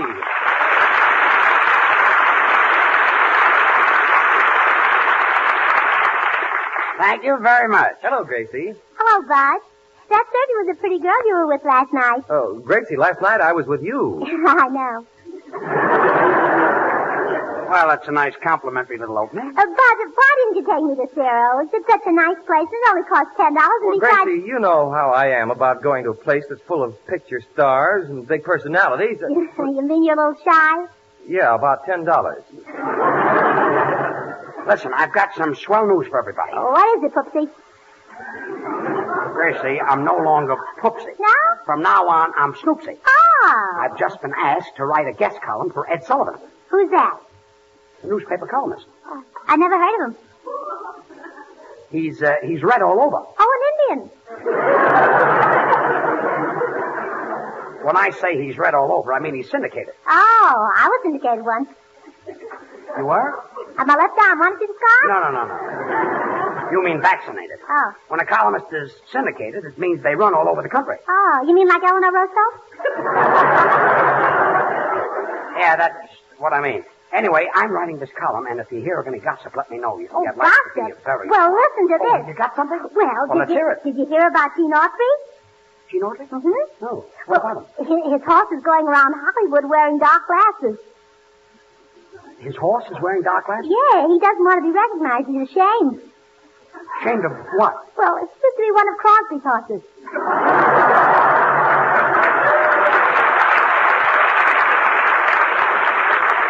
Well, it's a nice bit of news. Say, Artie, you ought to know some gossip. You've got a house right in the middle of the movie colony. Yeah, that's right, George. Ann Sheridan lives on one side of me. Who lives on the other side? Who cares? Well, can you tell me anything about Sheridan? Well, every night as soon as she rushes up to her room, I rush up to mine. What happened? I don't know. She's always a shade ahead of me.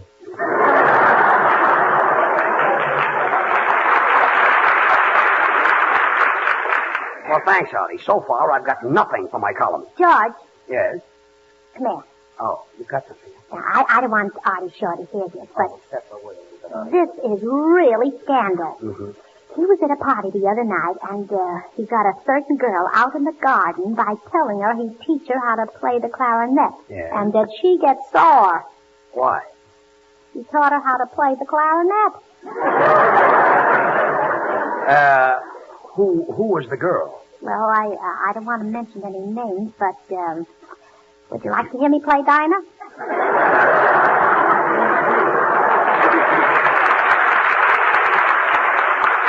Later. Right now, I've got a column to write, you see. Señor Burns, yo tengo una noticia para el periódico ese de los... Artie, what does your guitar player send you all these things? Well, George, you know we're playing at the Palace Hotel in San Francisco, and he's sore because he's not staying at the Palace. I see. So I got him a room at a little Spanish hotel, the El Flaco. The El Flapo? Sí, some hotel. 50 cents a day, and for 25 cents extra, they throw in your breakfast. What's wrong with that? They have to throw it in through the transom? Look, senor, the El Flapo's a nice hotel. Every room has a bath. With lukewarm water. Lukewarm water? You mean lukewarm water. Leak means it comes through the ceiling. That's the El Flapo. Now, boys, I just as soon not Say, have... you know, I was born in San Francisco. I know that, Gracie, but I've got to get a column, Hey, you see. George, if you want things to write up about, go up there. San Francisco is big. In fact, it's one of the most beautiful cities in this part of the country. Well, why are you whispering? I don't want Los Angeles to hear me.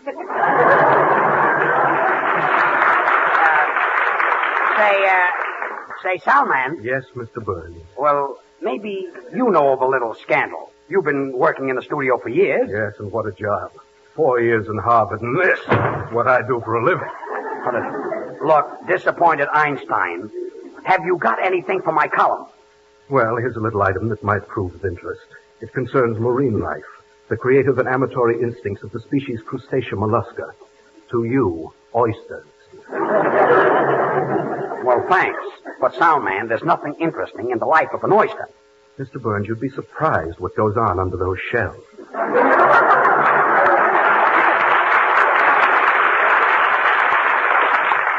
You people don't seem to understand. Ed Sullivan wanted a big radio comedian to write his column, and today he asked me. What made him change his mind?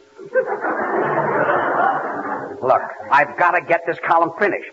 But don't you know a little scandal? Well, I'm not the one to talk, but I met a certain Hollywood star the other day, and she invited me up to her apartment. Oh, getting someplace. Yeah. She brought out a plate of sandwiches, and I ate about 2 or 3. Then she looked into my eyes, and I looked into hers. Suddenly, she turned out the lights. Well, what happened? I'm no fool. I ate the rest of the sandwiches.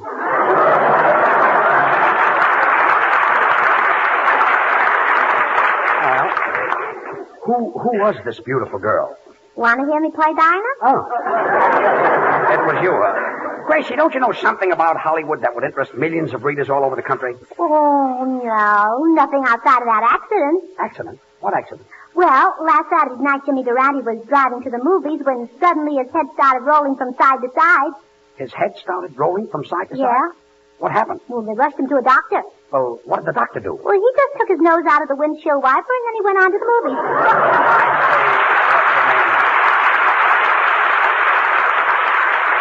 And now, the Smoothies, Bab, Charlie, and Little will sing That's For Me.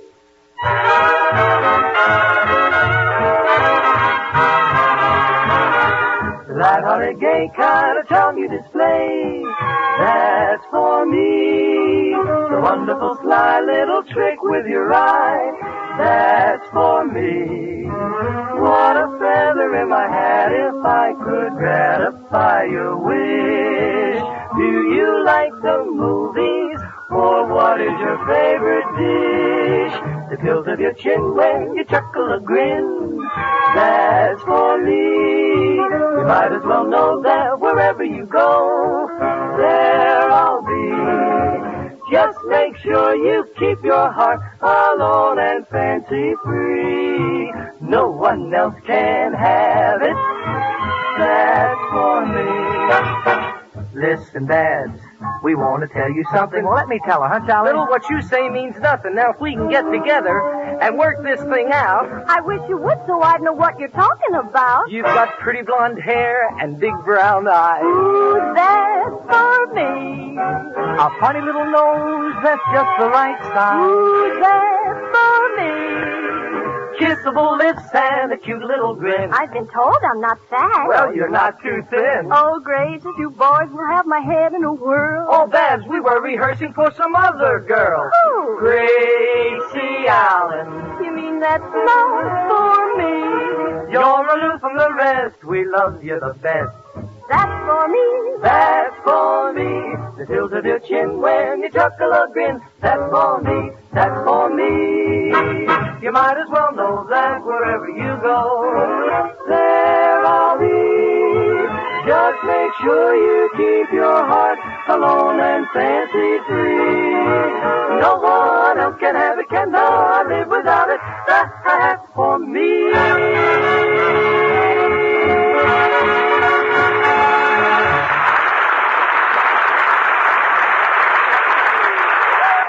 I know that, Gracie.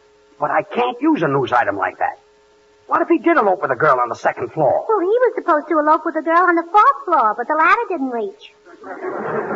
Gracie, that wouldn't interest Sullivan's readers. And then they started throwing rice at them, and the rice was very gooey. Rice isn't gooey. It is when it's in chow mein.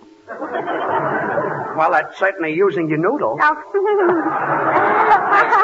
That's my only joke.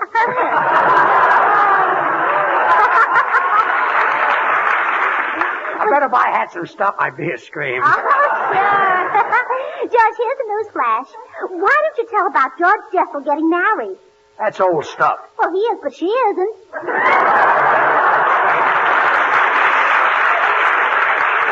So far, I haven't got one item. A fine bunch of nincompoops around here. Oh, well, you shouldn't have any trouble, George. After all, the column's only about 1,000 words. Just write what you're thinking about. Say, that's a good idea. I'll just speak my mind. That's right. What are you going to do for the other 999 words? Artie, are you trying to create the impression that I've got an empty head? Don't pay any attention to him, George. There's nothing in it. Well, stop helping me. Senor Burns, if you want to get even with Senor Shaw, why don't you pan him in your column? Just say he's got a face like yours. You call that a pan? You call that a face? I can't see anything wrong with my face. Well, maybe that's on account of you're in back of it. Gracie, I'd like a few lines I could use in my column. Well, let's see. Huey Salas is in town. Huey Salas? Who is Huey Salas? Oh, he's taking Professor Quiz's place on the radio, that's all. Are you sure? Positive.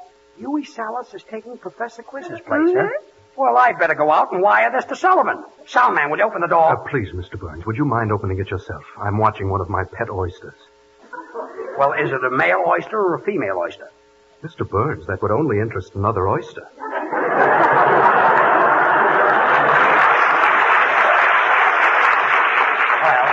I get the blue point. Huey Salas. Gee, Gracie, he's that gangster the police are looking for. Gangster? Yes. What made you say he's going to take the place of Professor Quiz? Well, that's what it said in the paper. Huey Salas wanted for questioning. Well, I read about him, and he's really a bad guy. He's in that restaurant racket. He gets a penny on every plate of soup that's sold. Gee, can you imagine 50 million people eating soup? Boy, what a racket.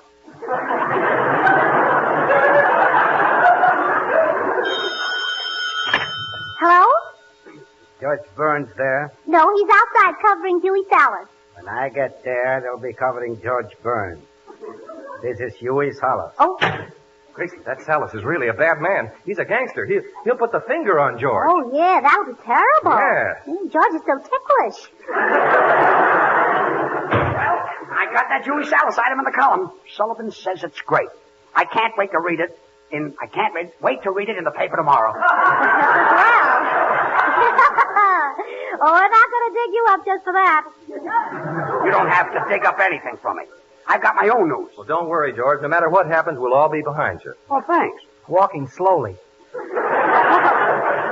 the matter with you people? I never get any cooperation here. I feel like leaving the program and going where I'm appreciated. Hello? Sam Sweetheart speaking. What? What? You say whenever George leaves the program, you have an opening for him? Well. Oh, all right. Goodbye. Who is that? Forest Lawn Cemetery.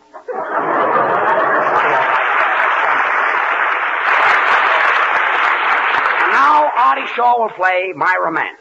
Un momento, maestro, por favor, no podemos tocar mejor otra cosa, no. Wait a minute. Senor Lee, what's bothering you? I do not like that number, maestro. I like ballads like Jimmy with the dark brown hair. You mean Jeannie with the light brown hair? She bleached it again? Look, senor, I'm boss. When I pick a number, I want you to play it. But I do not like that number. Why don't you play songs like Stardust or Indian Love Call or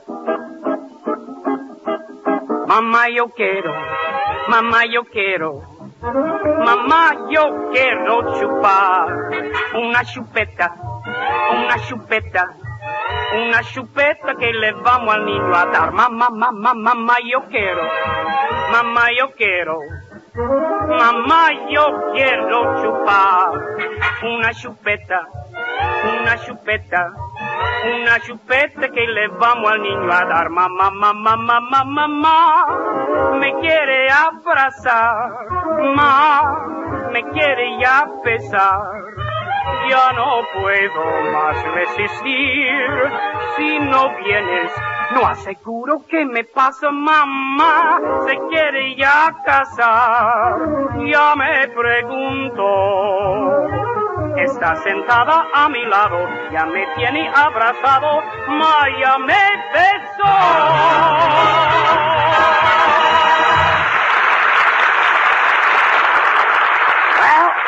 Senor Lee, that was terrific. That Oh, Ma, she's making eyes at me. Ho, ho, ho, ho, ho, ho. Tonight I'm really in the groove. You mean in the grave.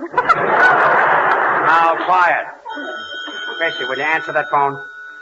Hello? Gracie Allen. Sam's Meatheart and Bisquick's Beauty speaking. Bisquick's Beauty? Please, Judge. What? Wasn't that you said, Betty? Oh, I think so too, Betty. Well, sure. They'll make a grand pair. Yes. Oh, they get along swell. Oh, that's wonderful, Betty. Goodbye. Gracie, is it something I can put in my column? George, that was Betty Crocker, General Mills' famous cooking expert. She's getting married? No, but Spam and Bisquick waffles are. I see. Is that a combination? Oh, boy, oh, boy, oh, boy, oh, boy. Well, what is this? Mr. Byrne. Well, let me begin by informing you that two of America's most popular food products get together to bring a grand taste surprise. Spam and Bisquick waffles. It's marvelous. Golden, fluffy waffles topped by a hearty chunk of melting butter and surrounded with sizzling hot slices of lightly browned Spam. The crisp flavor, the juicy, meaty taste of Spam, the delicious appeal of Bisquick waffles, and the syrup sweetness make a perfect meal. Easy to fix, too. Just open a can of Spam, S-P-A-M, grand-tasting meat that's all ready to eat, and fry slices quickly in a hot pan. Save more time by making your waffles with Bisquick, as you get most of your ingredients already combined in this easy-to-use General Mills product. The simple recipe for waffles comes right on the package. Try Spam and Bisquick waffles soon. Get a can or two of Spam, a Hormel product, and a package of Bisquick when you shop tomorrow. You'll be all set to give your family a swell taste surprise. Spam and waffles, they sure taste fine. Try this meal, it saves you time.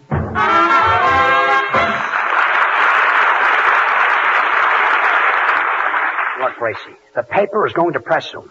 I better get some more news for that column. Oh, Judge, I know something that'll kill you. What's that? Huey salad. Huey Salas? Yeah, he's a racketeer. He's a gangster. Yeah, George, we might as well tell you that while you were out, he phoned and said he was coming up and take care of you. Well, all I did was mention his name in my guest column. Well, that's what he's burned up about. You know, he's really a tough guy. I read in the paper that once a bomb exploded in his back pocket and he didn't even feel it. Sounds like one of the dead end kids. So, what am I going to do? I better call the police for protection. Operator, get me the police department. Hello, police department. Sergeant Mahoney speaking. Well, this is George Burns. Will you come out right away? I'm in a lot of trouble. We'll protect you. Well, there's a gangster coming out after me. Don't worry. His name is Huey Salas. Wrong number. Oh,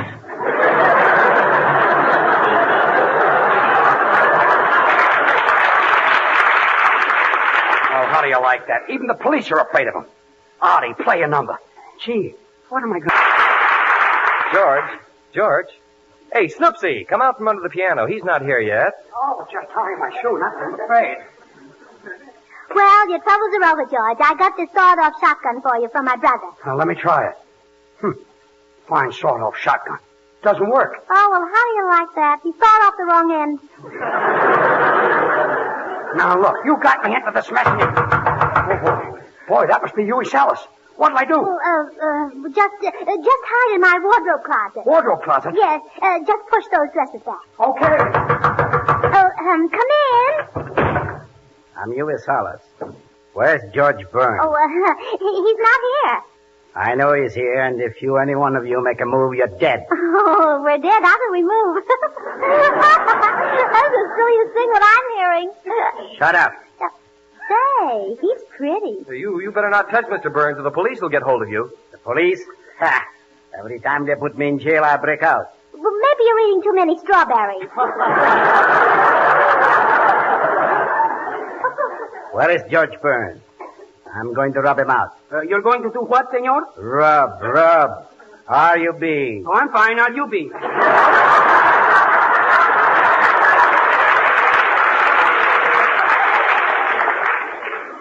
You people better come clean. I know he's here, and you better tell me what he's hiding. Is he behind the piano? Now? Is he behind the bass drum? Now? Is he in the audience? Now? Ask me if he's in the wardrobe closet. Is he in the wardrobe closet? Now? Yes. Oh. So that's what he is, huh? Come out of that closet, I'll let you have it.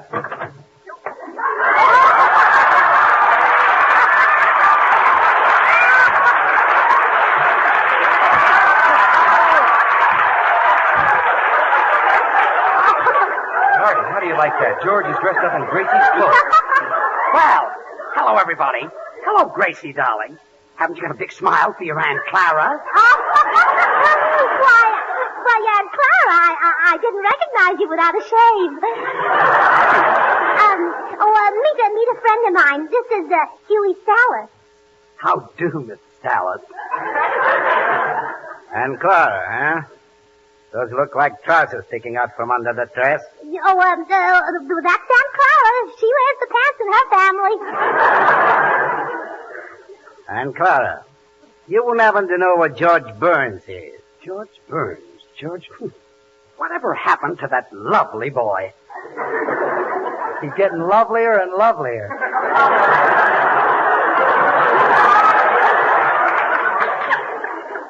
I won't leave here until I find George Burns putting my name in the papers. And when I do, I'll take his little neck and go, ah! Oh! What's the matter, Aunt Clara? Oh, it's my girdle. It's killing me. I better get a two-way stretch. Don't mention stretch.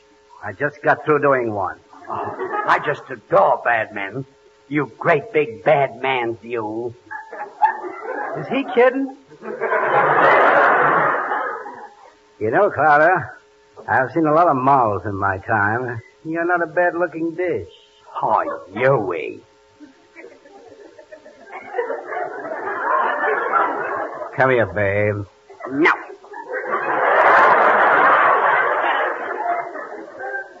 Come here, babe. No. Come here. I'm coming. I mean, I'm coming, Huey. Say, babe, you smell pretty classy. Is that Fleur de Lis, $12 an ounce? No, it's Corona, 3 for half. Oh, Gracie, darling, you mustn't louse up Aunt Clara that way. Come here, babe. Let's get chummy. Now tell me, whose little Moll are you? Yours, Huey. Whose beautiful eyes are those? Yours, Huey. Whose little nose is that? Yours, Huey. Whose dimples are those? Yours, Huey. When you get to the dress, it's mine, Huey. Oh, my girdle, it's killing me again. Come on, babe. Let's go in the park. I'm going to take you for a ride. Take me for a ride? For a ride? I've got to speak to my mother, Huey. I just can't go. Come on, babe. You're going. Oh. Well, does Huey Salas know that Aunt Clara is really George Burns? Is he taking her for a ride, or is he taking her for a ride? Will George Burns be killed? Will he be shot? Will he be thrown in the river? I hope not. It's my best dress. I just want to remind you, friends, to try the new breakfast or supper hit, Spam and Waffles. While the waffles are in the iron, just open a can of Spam, cut off thin slices of this tender, juicy meat, and fry quickly in a hot pan. The delicious, meaty flavor of fried Spam, served sizzling hot, is a perfect companion to the golden brown, fluffy waffles topped by a chunk of melting butter. Serve Spam and Waffles soon. Be sure to ask for Spam, the meat of many uses, when you shop tomorrow. Gee, Gracie, isn't it awful about George being taken for a ride? Yeah, isn't it awful? Isn't it awful? Isn't it awful? Poor George. Good night. Be with us again next Monday night, same time, same station, for another George Burns and Gracie Allen show with Artie Shaw and his orchestra and the Smoothies. Until then, this is Bud Heaston reminding you to remember that cold or hot, Spam hits the spot. Have you tried Hormel chili con carne? You may think you don't like chili, but chili con carne, the way Hormel makes it, is different, and everybody likes it. Double your money back if you don't like it. Try Hormel chili con carne tomorrow. This is the National Broadcasting Company. Stay tuned to HOJO Radio. From Hollywood, the George Burns and Gracie Allen show for Hormel and Spam.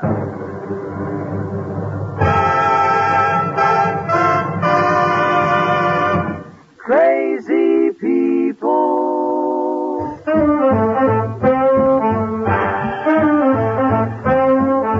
Spam, rebop, boom, spam. George Burns and Gracie Allen are the show and his orchestra for singing glee with the Smoothies 3. Last but not least, and with Bud Heaston.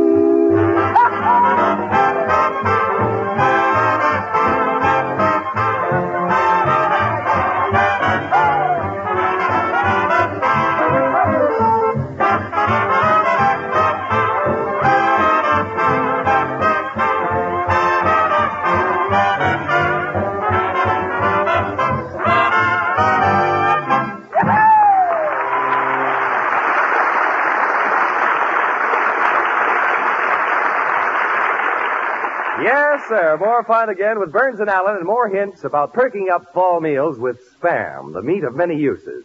Do you realize that Spam has become one of the nation's most economical, time-saving, and delicious mealtime aids? Well, here's the reason. Spam, S-P-A-M, is grand-tasting meat. A perfect blend of pure pork shoulder with ham meat added, cooked and seasoned according to Spam's carefully guarded formula. Now, the reason you serve certain kinds of food is because they taste good and are good for you. Spam has both delicious flavor and quality, plus the fact that you can serve it cold just as it comes from the can, bake it, fry it, dice it, or slice it. Try Spam. Try one new way to serve this meat of many uses tomorrow.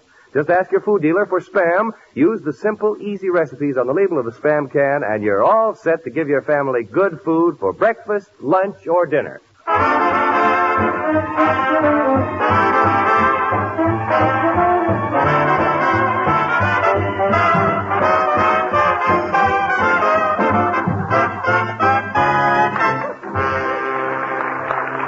Well, as you all know, Huey Salas, the gangster, has been threatening to kill George. To avoid being recognized, George dressed up in Gracie's clothes and pretended he was her Aunt Clara. Believe it or not, Huey Salas fell in love with Aunt Clara and proposed marriage at the point of a gun. So, tonight we bring you Gracie Allen and that blushing bride, George Burns.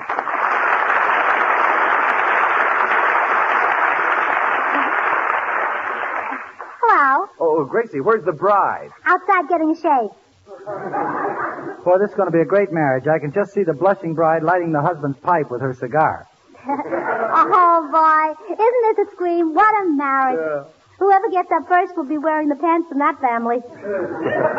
Yeah, Gracie, can't you just see the wedding breakfast? The dainty little bride opening a can of Spam with his teeth? Yes, he can find his teeth. Oh, here comes George. Well, good. All together now. Everybody.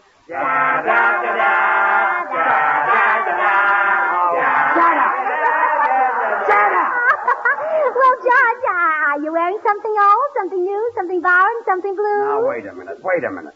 You don't think for one moment that I'm going through with this marriage, do you? Oh, why worry, George? This is Hollywood. It can't last long. Well, I'm going to tell this gangster Huey Salas that I'm too locked in. Call this silly marriage off. Silly? Well, I think marriage is a wonderful thing. No family should be without it. But, Gracie, this doesn't make sense. Did you ever hear of two men getting married? Yes. You heard of two men getting married? Sure, my father and my uncle. I see. Father married your mother and your uncle married your aunt. Yes. Yeah, I'm a genius, yes.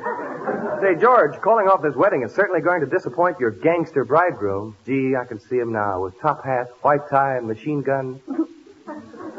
Well, whatever happens, happens. Well, I don't care what you other fellas do, but I'm with George. When that gangster comes in, I'm just going to grab him by the throat, shake my fist in his face, and say, "Scram, you mug." You will? Yeah, but there's one thing I want you to do. What's that, Bud? Talk me out of it.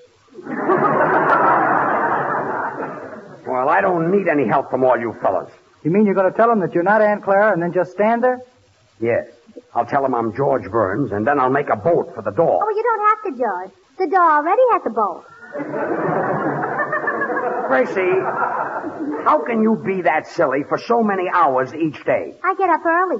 I'm glad to hear that. Imagine that wedding not going through. And here I had the rice from my sister Bessie's wedding all dry cleaned. Gracie, this is a shock to me, too. I thought when George threw the bridal bouquet, maybe I'd catch it and then I'd be the next one to get married. This may be a surprise to you, Artie, but that only goes for women. Well, what do you think I'm going to marry, a duck?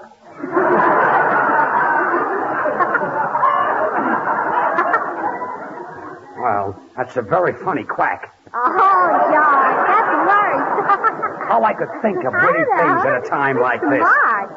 Bueno, ¿y qué pasó? ¿Siempre te vas a casar con el hombre ese o no? ¿Qué relajo va a pasar? What is it, Senor Lee? You mean that you and that gangster are not going to get married? You're not going away on your honeydew? It isn't honeydew, it's honeymoon. Honeydew? Honeydew? Si, senor. Honeydew the dishes, honeydew the laundry, honeydew these, honeydew... He's right. Gracie, what have you done to me? This is all your fault. Made me get dressed up like Aunt Clara. That gangster falls in love with me. Now he wants to marry me. And if I tell him I'm George Burns, he'll kill me. Can't I get out of this? Canada Dry pays out $10 for that question. Get around here. Now the Smoothies, Babs, Charlie, and Little will sing Ferry Boat Serenade. I love to ride the ferry. I have never been aboard a steamer. I am just content to be a dreamer. Even if I could afford a steamer, I would take the ferry boat every time. I love to ride the ferry where music is so merry. There's a man who plays the concertina on the moonlit upper deck arena, while boys and girls are dancing, while sweethearts are romancing. Life is like a Mardi Gras, Canicule, Canicula. Hat happy as we cling together, happy as we sing together, happy with a ferry boat serenade. When we hear the concertina play, we listen to the serenade, and the gang all listens to the sweetest music ever played, the ferry boat serenade.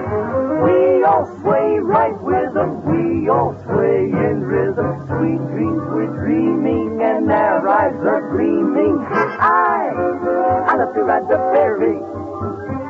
My. The music is so merry. There's a man who plays the concertina on the moonlit outer deck arena. Wow, both the girls are dancing. Wow, sweethearts are romancing. Life is like a Mardi Gras, panicula.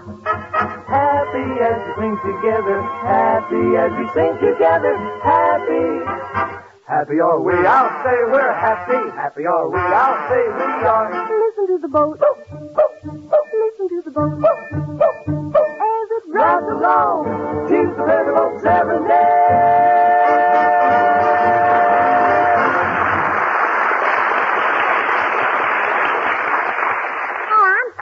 George, this man will save your life. Don't be stubborn. Oh. I've never gotten you into trouble, and all I want is a chance.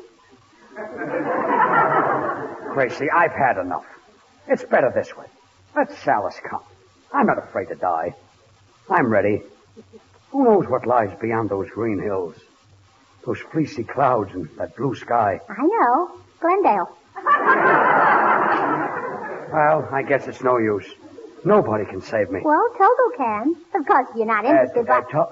Togo? Sure, but if you're not interested, you won't bother about... Who is Togo? Well, this Filipino I hired to teach you the art of self-defense. So when that gangster Huey Salas comes in... Just a minute. Does Togo know jujitsu? Well, he should. They went to school together.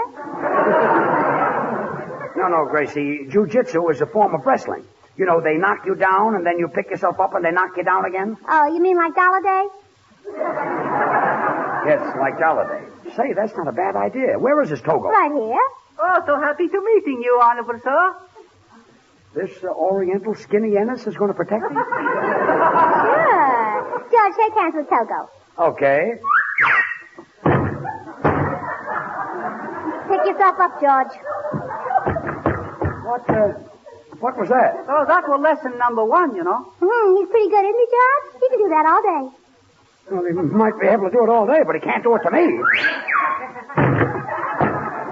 Yes, he can. Now, listen, Togo. Oh, that's all right. Now, Mr. Burns, please. Togo, now giving you lesson number 2, you know. I'm showing you how easy it is to escaping from attack when gangster rushing at you. I see. Thank you. So, now, grab hold my right ear with one hand, please. Like this? So. Then grab hold my left ear with other hand. Like this? Thank you. Now holding very tight to both my ears. Oh, so. You see, I escaped. Well, what do I do now? Huh? What do I do now? Huh? George, give Togo back his ears.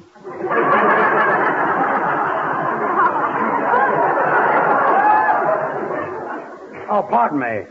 Senor Burns, yes. Hey, Poopsie. To be a great jiu-jitsu wrestler, you have to have strong muscles. Muscles? See? You mean muscle? Muscles. No. The way Togo threw me down, he needs a muscle. Sure. But the way you landed, you need a bustle. But he's right, too, George. You said it. Now, Togo giving you lesson 3, you know. You also don't happen to be Madame Lozanga. Oh, he's not. He's not so. Now, very simple, you know. You're standing very firm on both feet, and when you're shaking hands, you twisting wrist gently, so... Oh. See? Nothing happened. Pick yourself up, George. Oh, hey, I think I've got it. Say, Bud, will you try it with me? Oh, not me. Oh, a coward, huh? A coward? Say, if we weren't in the middle of a broadcast right now for Spam, which is a grand tasting meal of tender, delicious meat, which is great for breakfast and lunch, I'd tell you something. Yes? Well, what would you tell me? But it's good for dinner, too.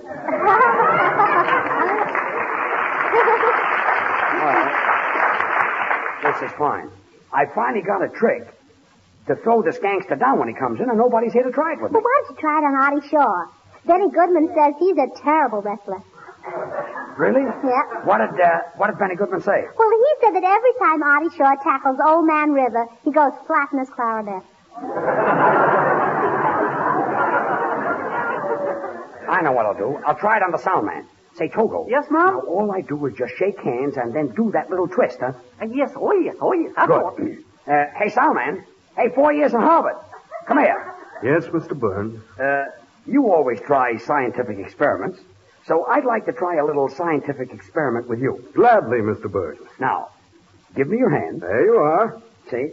Now, I hold it like this, and then I twist it like this. Up! Look, he's on the floor. Pick yourself up, Mr. Burns.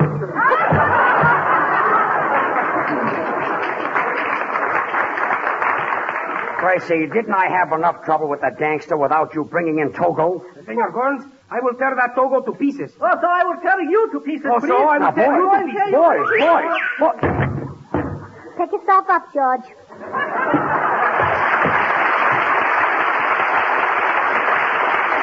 Say, Togo, will you get out? Go on, Togo, get out. Now that the fall season is ended, Artie Shaw and his boys will play Through the Years. Say, Gracie, I've just thought of something that will help people who are in trouble. What's that, Bud? Well, this is a perfect solution to the problem of giving the family a grand dinner that's economical and easy to fix. Serve Spam. Oh. This tender, juicy meat is a perfect main course, and here's why. Just open a can of Spam, take out the delicious meat, stud with cloves, and pop it into the oven.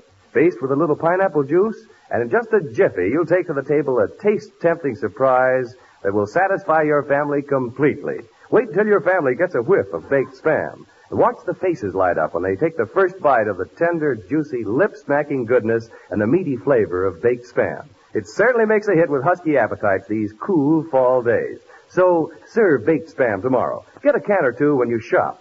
Just be sure, though, to insist on Spam, S-P-A-M. Then try the other recipes on the label. You'll discover Spam has dozens of different uses, served cold or hot. Oh, Bud, you really got something there. Slice it, dice it, fry it, bake it, cold or hot. Spam hits the spot.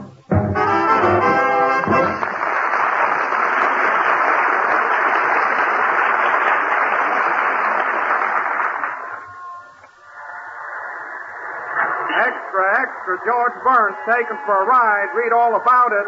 Extra, George Burns taken for a ride. Calling all cars, attention all cars. George Burns taken out of studio during broadcast by gangster Huey Salas. Driving south in black sedan. Description follows. Burns has one gold upper tooth in his mouth. That is all.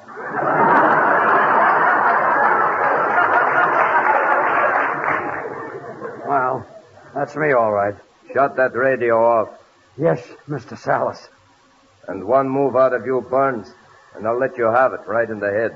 Now, Mr. Salas, don't forget you promised to drop me off at my sister Bessie's, and Artie Shaw wants to get off at the station, and Bud and the rest of the people... Shut up back there. Here I am taking a guy out to be killed, and all you people going along just for the ride. What will Humphrey Bogart think? Mr. Salas, where are you taking me? I can't kill you until I get you outside the Los Angeles city limits. Oh, gee, George, you've got a long time to live. Gracie, please. Oh, Mr. Salas, now, I don't mind romantic men, and I don't mind holding your hand, but you don't have to hold it so tight. Please, you're hurting me. I'm not touching your hand. Oh, pardon me, it's caught in the door. This ride is beginning to get me. Thought you'd fool me by dressing up as a woman, huh? Well, I don't feel well. 1 minute I'm warm, and the next minute I have a chill. Well, you're like Spam, George. Cold or hot, you're on the spot. Well, Spam isn't the only thing that's getting plugged tonight. Mr. Salas, you've got no right to drive me out. Another word out of you, and I'll stuff this handkerchief in your mouth. A handkerchief in George's mouth. Gracie, what's so funny about that? Oh, George, you haven't had a good gag.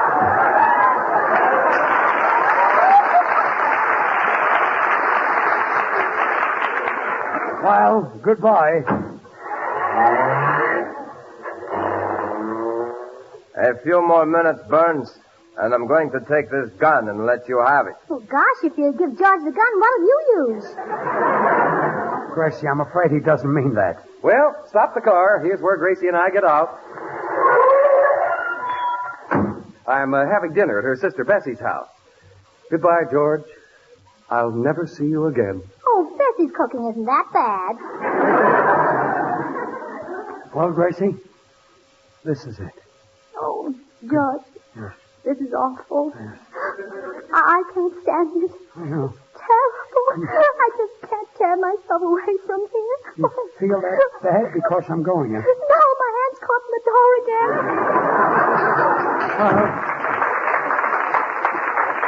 Goodbye, Gracie. Come on. Now we'll get this over with.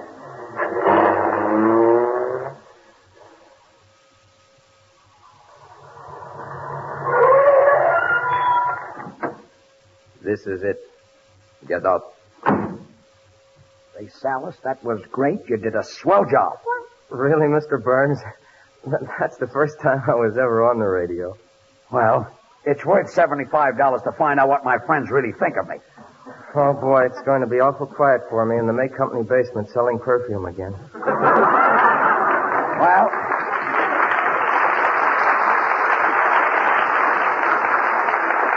Well, kid, you were really grand, and here's your money. Oh, thanks. You've really been swell to me. I had such a good time. Before I go, I'd like to shake hands with you. Oh, sure. Put it there.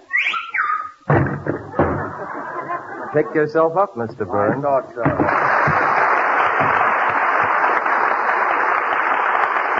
And now Gracie and the Smoothies will sing I'm an American.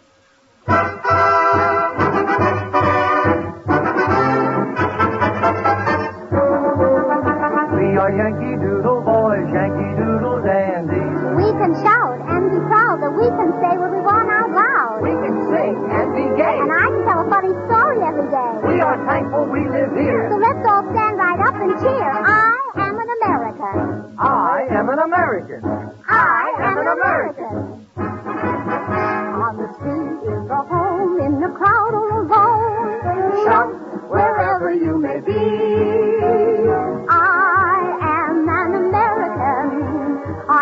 From the heart of me, rich or poor, young and old, let this message be told. Shout wherever you may be. I am an American. I'm proud of my liberty. In the factory, in the mill, through each valley, from each hill, raise your voice and give America a thrill. On the farms, in the schools, let's have one set of rules. Shout wherever you may be. I am an American. I am every part of me. From Alaska's snowy peaks to the southern muddy creeks, listen in because America now speaks. I am an American. We are. I'm proud of my liberty. In the factory, in the mill, through each valley, from each hill, Raise your voice and give America a thrill. On the farms, in the schools, let's have just one set of rules. Shout wherever you may be, say, I am an American. We are. I am an American. I am every part of me.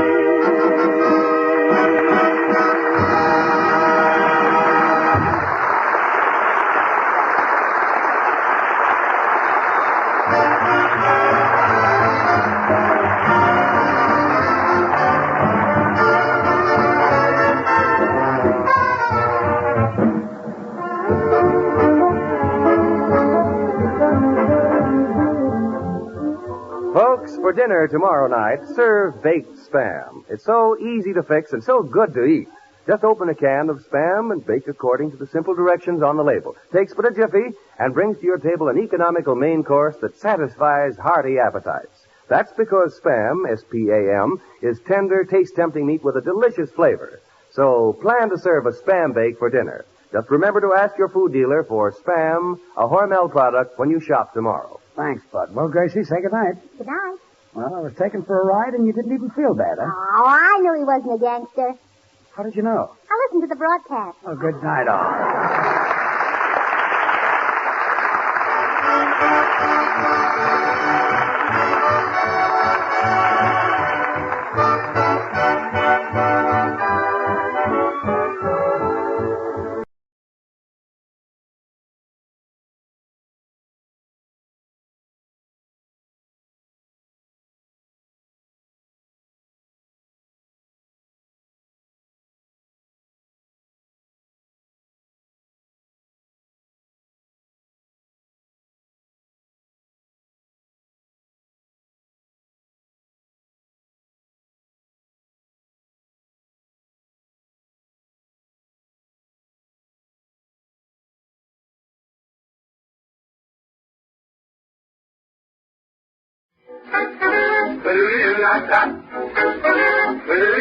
Pepsi-Cola, it's a pot, 12 ounces, that's a lot, twice as much for nickel too. Pepsi-Cola is the drink for you. Nickel, nickel, nickel, nickel, nickel, nickel, nickel, nickel, nickel, nickel, nickel, nickel, nickel, nickel, nickel, nickel, nickel, nickel, nickel, nickel. Keep it tuned right here to HOJO Radio for more classic old-time radio.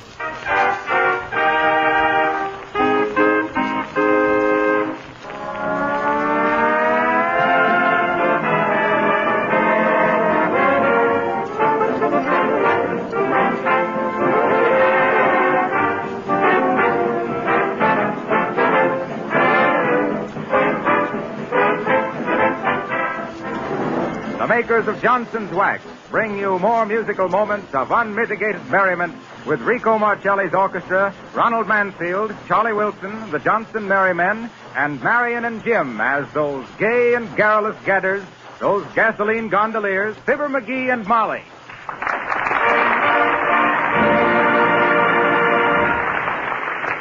Marcelli and his men leave their broadcasting for forecasting, and they find it's going to get hotter with shifting wood winds and a rain of rhythm in The Weatherman. Wrap it up, Rico.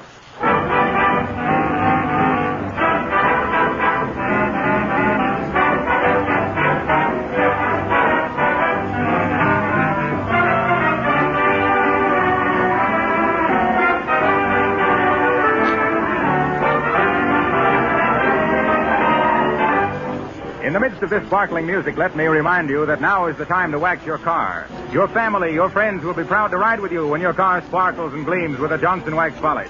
Ask your dealer for Johnson's Auto Wax and Cleaner. You'll receive a can of fine quality black touch-up enamel absolutely free when you make your purchase. Don't delay another day. Wax your car the Johnson way.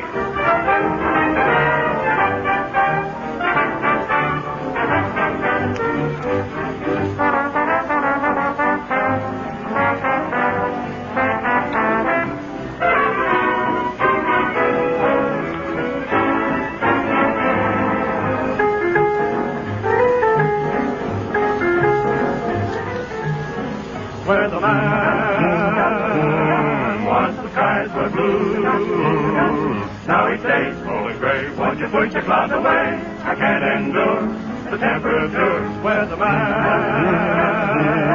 I depend on you. In my heart there's a skill where there used to be a thrill. I need my gal, you weatherman. Blow in the blowing, I can't shiver. My thoughts are going down to the river. For me, do something for me. You know my share of the weather is long overdue. Weatherman,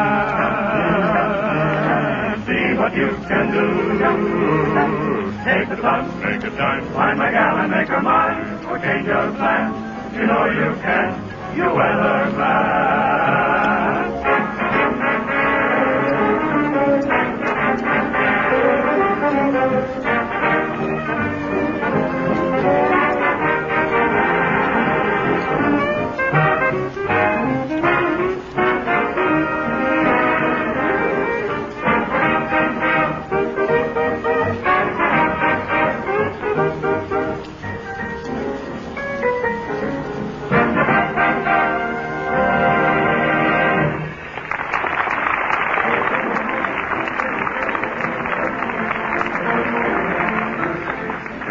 the poet sang, a loaf of bread, a jug of wine, and thou. Well, that's Fibber McGee and Molly.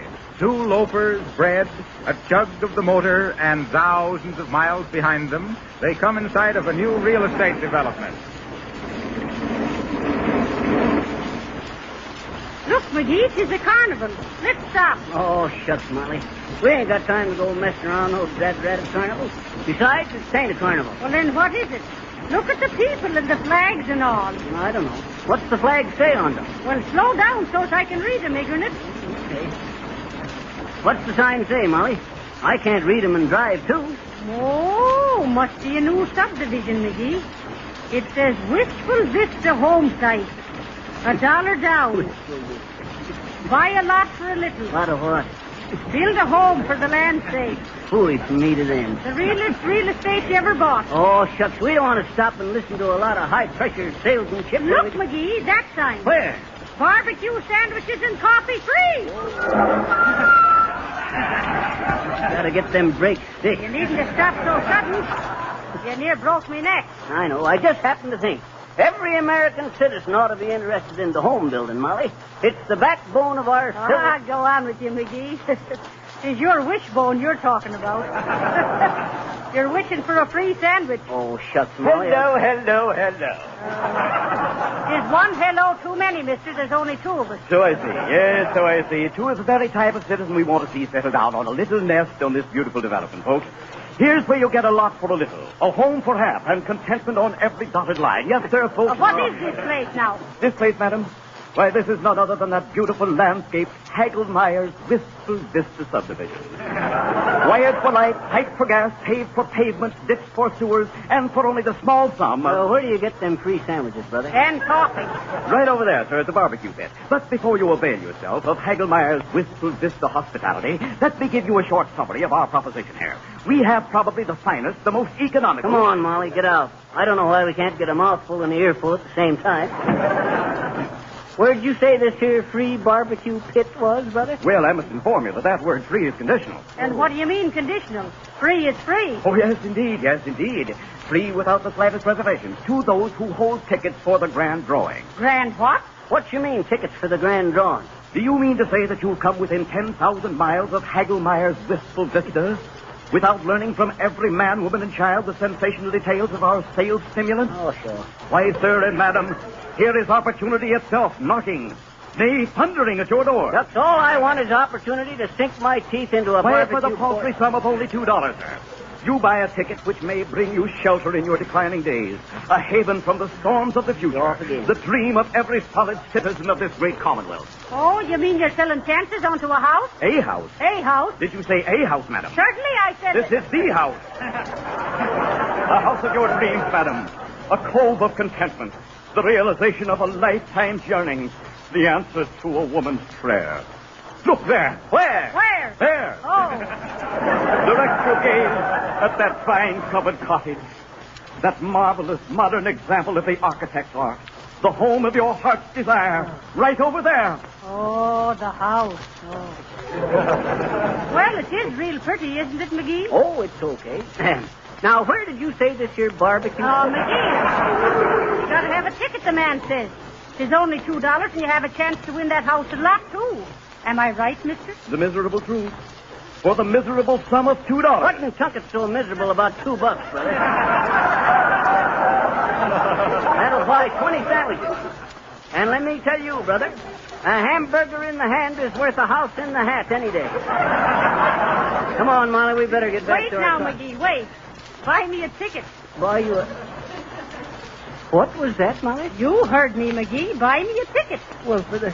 You mean you spend $2? McGee, I'm starved.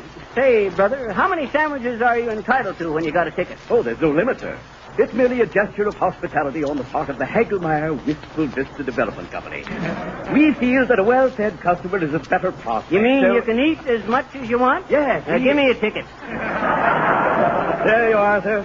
And as a friend to friend, I may say that you've never made a more intelligent purchase. It is... You mean as one real estate man to another, brother? Oh, now, McGee, give the man his $2 and let's be eating. Here's your $2, brother.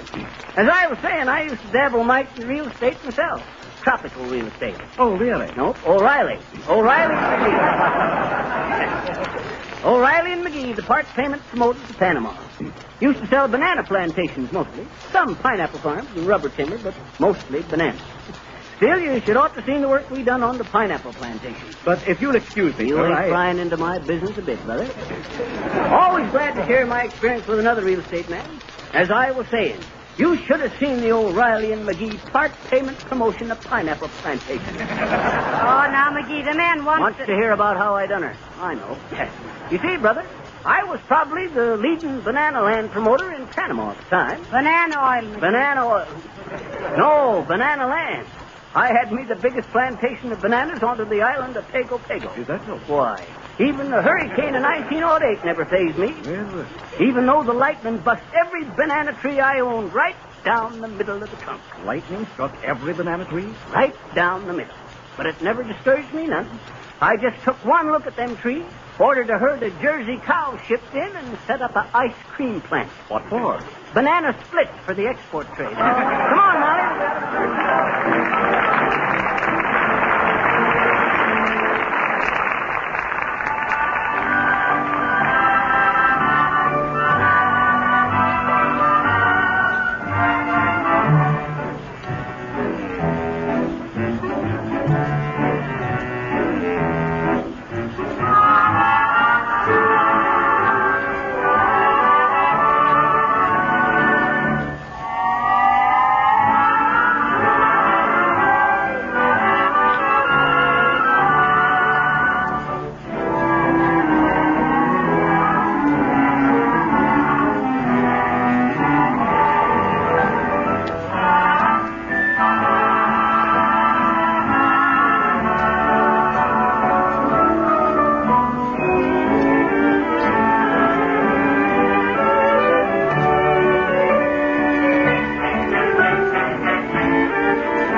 That was Martelli and his men confessing to a starlight superstition, I wished on the moon. And I might say right here that if you ever wished on the moon, or just wished that your car could keep that brilliant factory finish, Johnston's Auto Wax will keep it Yes, that sir, way. Harpo. I always says that a Now, kind just a minute, Fibber. My name is Harlow, once and for all. Okay. That's once for you, and for all of me, it's still Harpo. I ever tell you about the time I had me the bee farm down in Turkey Run, Indiana? Oh, an apiary. I says bees, not monkeys. Well, sir, one day in 1906, or no, 07 it was. I'm sorry, Fibber, but my time is I pretty know. well Your taken. time is my time. As I was saying, I drove into my bee farm one day and started giving the car a Johnson wax. And I happened to lay the can of wax down by one of my hives. Oh, you had the hive. No, my bees had the hive. Oh. I had the bees. But I lays me the can of Johnson's wax down by one of the hives, and all of a sudden I see Hortense. Hortense, she was a queen bee from the Hamp's Mother honey farm next door. I see Hortense looking down into that can of wax, real curious. Then she give a kind of an angry buzz and flew away home. The next thing I knew, there she was back again with the whole swarm of bees from the Hamp's Mother honey farm. Ah, she went and got her gang. Yep. And when the buzzing had died down a mite, I could hear her say to them other bees, she says, sitting on the edge of the can of Johnson's auto wax, she says, "Listen, you mugs," she buzzes, "get a load of the work that's being done over here. Look at that wax. That there is wax as is wax. Now go on home and see what you can do." Oh, McGee, now, would you let Mr. Wilcox get on with his work? Okay. I was just giving Harpo here a nature lesson, but he ain't got the intelligence to grasp my stuff. Well, we don't know about bees, but here's a tip that's honey. Now is the time to wax your car. Don't drive around another day in a dirty, dull, faded-looking car. It gives everybody a very poor impression of you. And it's so easy to take away all that unattractive, dirty film and give your car a gleaming polish that shines like new. It's easy, that is, if you use Johnson's Auto Wax and Cleaner. These two products are regular miracle workers. They transform your car right before your eyes. With Johnson's Auto Wax and Cleaner, the work is done in about half the usual time. You'll be proud of your car when you see all the sparkle come back to the finish. It will look like it did when you first drove it out of the showroom. So go to your dealer at once and ask for Johnson's Auto Wax and Cleaner. Let me assure you that Johnson's Auto Cleaner contains no harsh abrasives. It does a miraculous cleaning job, and it positively does not harm the finish. Insist on Johnson's Auto Wax and Cleaner and save the finish on your car. And now, the show stands still for Ronnie Mansfield, our handsome Irish tenor, who stands pat at the mic to sing, And Then My Heart Stood Still.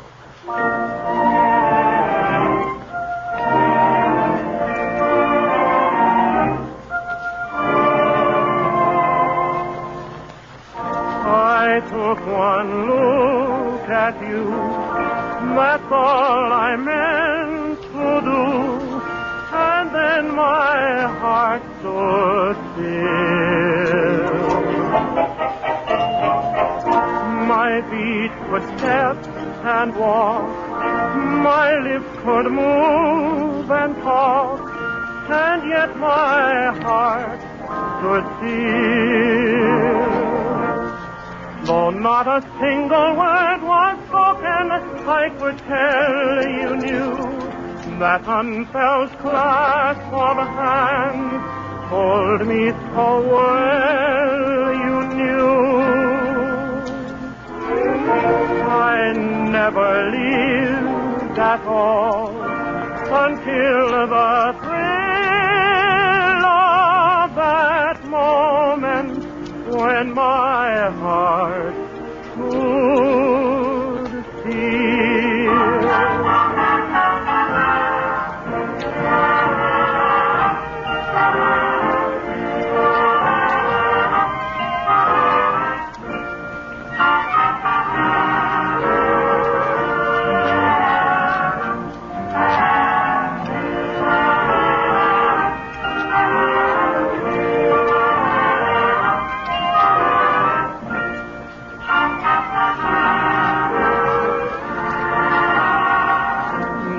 Not a single word was spoken, I could tell you knew that unfelt clasp of hands told me so well you knew. I never lived at all until the thrill of that moment when my heart stood still.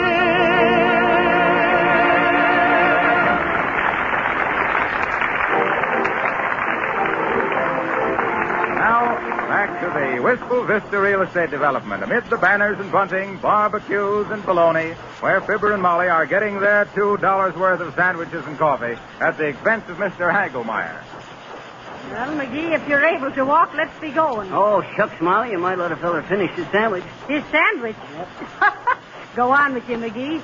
You've ate so much beef, I'll have to ride herd on you for the next 2 weeks. Shucks, you done all right yourself, Molly. I know. I ate my dollar's worth in Piccaninny alone. Tear up your ticket and let's go. Hey, now, wait a minute, Molly. Shucks, I paid $2 for that ticket. Yes, and that's $4 worth of sandwiches and coffee. You don't think you'll win a house in lots, do you? Well, you never know, Molly. Look at the number on that ticket, McGee. Where? Right on the corner there. Read it. 131,313. Well, what about it? What about it? And do you think you'll win on number 131313? Here's 3 strikes on you, McGee. Shucks, that don't mean nothing, Molly. Add it up. 1 and 3 is 4, and 4 is 8, and 4 is 12. 12 is a lucky number, according to numberology. Even dozen. Sure. An even dozen that doesn't mean anything. Oh, it is a nice little house. But you got no more chance of winning it than making a fortune on spaghetti in Ethiopia. Oh, well, you'll have to admit, Molly. There, my friend. Oh, dear. I hope you've enjoyed the hospitality of Hagelmeyer's Wistful Vista. Oh, sure, they was real nice barbecues, mister. But we gotta be on our way now. Oh, no, madam. You cannot afford to pass up the homemaking opportunity of a lifetime. Why, when you consider what Hagelmeyer's Wistful Vista offers you in the way... You got any soda tablets on you, bud? Why,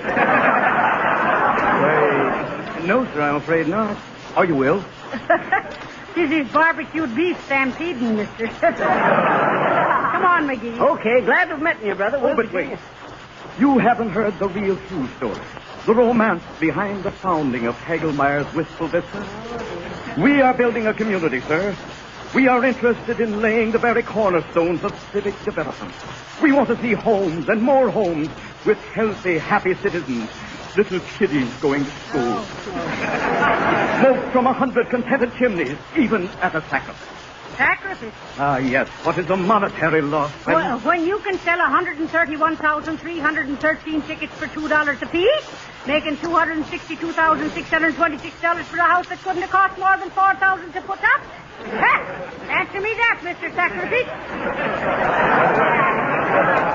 Well, I'm afraid, madam, that... Oh, here is Mr. Hagelmeyer himself. Mr. Hagelmeyer, these good people appear a bit skeptical of the sincerity of our Wistful Vista. I want you to meet Mr. Hagelmeyer, folks. Mr. Hagelmeyer, this is Mr. and Mrs. Mr. and Mrs. McGee. What? Nothing. I was just telling Mr. Hagelsnuffer the name. Hagelmeyer, madam. Mr. Hagelmeyer will tell you all the advantages and opportunities embraced in the purchase and ownership of a little home in Hagelmeyer's Wistful Vista. And the drawing of the lucky number will be held in just a few moments now. Mr. Hagelmeyer will be more than... My, Mr. Hageltooper. Do all these people pay $2 for a few barbecues and coffee and ballyhooey? Do you mean to say that is to remark... never let it be said... Well, Herman Hagelmeyer... well, what do you think? You know what I think, Haggy? I think that this here is a big dip. I think what we ought to do is get out. What? You mean to say there and stand... stand there and accuse... why, whoever... but did you ever stop to think that a man's best friend is... Well, what is mother without a home? What is home without a bar? A sink? Some place where a man... you get the idea? just two little bums or birds in a gilded coach or cage. Think of it, my friend. A little cottage with a big cheese. Cottage cheese. No. A million times no. Or shall we say maybe? McGee, what is this man talking about? Sounds like you got the needle in the wrong groove, Molly. Oh, what a beautiful thought. Just give a little thought, but think of the twilight. A little home in the sticks, or rhubarb, or suburbs, covered with mortgages, or ivy, poison ivy, or no, that was, and a cheerful fire, no insurance. A fire in the fireplace, a kettle singing on the stove, or home on the range, and a little wire-haired wife, a beautiful young pup, and the kitties. Ah, two charming little golden-haired brats. What a that beautiful picture. Who says that Hagelmeyer builds bum bungalows, bin bungalow, or bung beagle, or frame house, or stucco? I'll stuck to stick on my friends. I mean, am I hearing right, Molly, or maybe I ate one sandwich too many? Oh, look, McGee, the crowd's going over there for the raffle. Come on, let's see who won. Okay, Molly. Probably be the cousin of Hagelmeyer here. Sir, you are either on jack or injecting. Well, look. Think of owning a title free. A little love note, or fig note, or love nest. And remember that old limerick, or poem? Let me live in the road by the side of, let me carouse by the side of, under the village oaksmith tree, the blackface, skip it. All I can say is that when you build with Hagelmeyer, you'll always regret, it'll never be, you can depend on it, why there's not the slightest foundation. That's just what I thought. Come on, McGee, they're drawing numbers. We'll see you later, Mr. Higginpotter. Certainly not. Yes, indeed. You can never depend on Hagelmeyer. You can always get what you want and find out what you want. That there feller builds houses like he talks. You could park your car in the attic and shingle the cellar. Oh, be quiet, McGee. They're making an announcement. Ladies and gentlemen, the grand drawing is about to take place. Have your tickets ready. The lucky winner will receive, absolutely without cost or expense of any kind, free and clear title to the beautiful little home you see to my right. To those who do not win, we offer special bargains in home sites, homes designed and built on the beautiful Hagelmeyer Wistful Vista. Just a minute now, while the charming Miss Susie Gloss, who was elected Miss Wistful Vista of 1935, draws the lucky number. Oh, dear. They're not holding on to ticket number 131313. Quiet, Molly. I want to see if old Hagelmeyer wins it himself. Ladies and gentlemen, your kind attention, please. The lucky number has been drawn. The number that wins this beautiful example of the home builder's genius is none other than 1028. 1028. Will the lucky winner please step right up to the platform here? Well, McGee, at least we had our barbecues and coffee. No, shucks, the roof probably leaks anyway. What's the matter? Tear up the ticket, McGee. 113 is bad enough, but 3. Attention, please, ladies and gentlemen. Hey, wait a minute, Molly. Maybe we got pie coming. Correction here. A correction, ladies and gentlemen. Number 1028 was not eligible for the prize as it had been turned in and the money refunded. Another number has been drawn. It is number 131,313. McGee! McGee, did you hear? It's our number, McGee. It's our number. McGee, what's the matter with you? McGee! Oh, help somebody. He's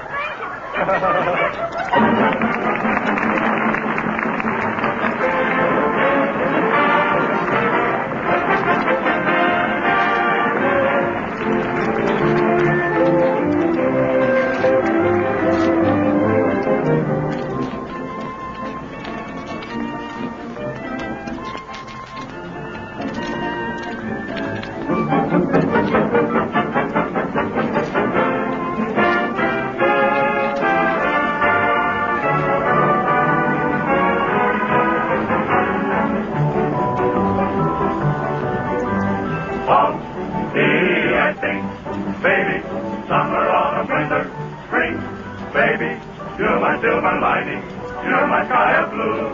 There's a love light shining just because of you. Oh, see, I think, baby, you're a God that's certain. Sing, baby, shining star and inspiration worthy of a mighty nation. Oh, gee, I sing.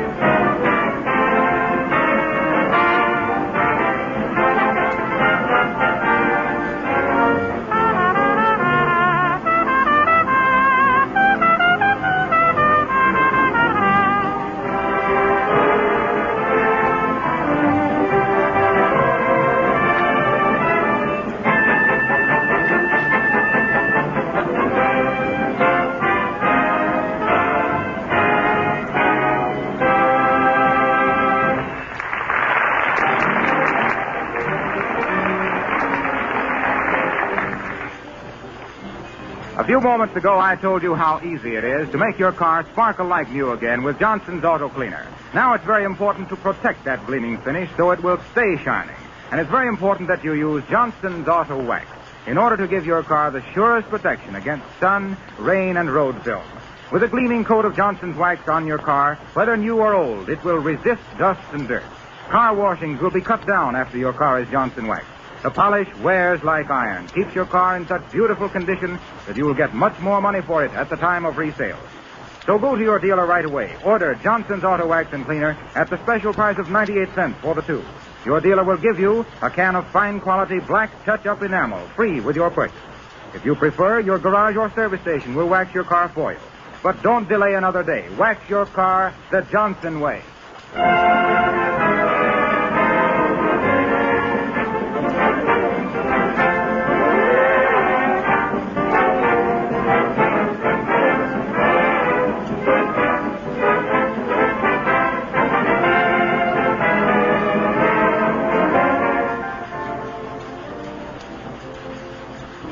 So there you are until next Monday night at this same hour on NBC. Remember, NBC. And be sure to specify the genuine Johnson's Auto Wax and Cleaner, NB Safe.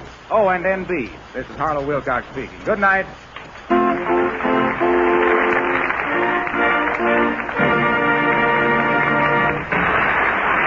The selection I Wished on the Moon is from the big broadcast of 1936 of The I Sing from the show of the same name. This program came to you from our Chicago studio. This is the National Broadcasting Company. Never borrow money needlessly just when you must. Borrow them where loans are a specialty from folks you trust. Borrow confidently from HFC. Household Finance Corporation offices are listed in your telephone book. Keep it tuned right here to HOJO Radio for more classic old-time radio.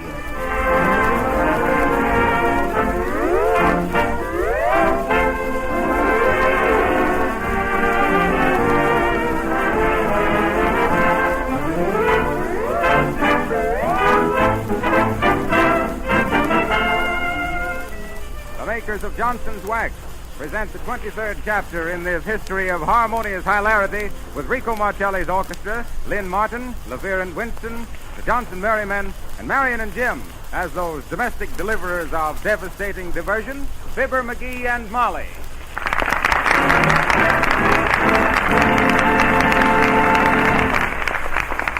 Rico Marcelli's fine band gets some vocal assistance from that dandy octet, the Johnson Merrymen, which makes it fine and dandy. Wrap it up, Rico.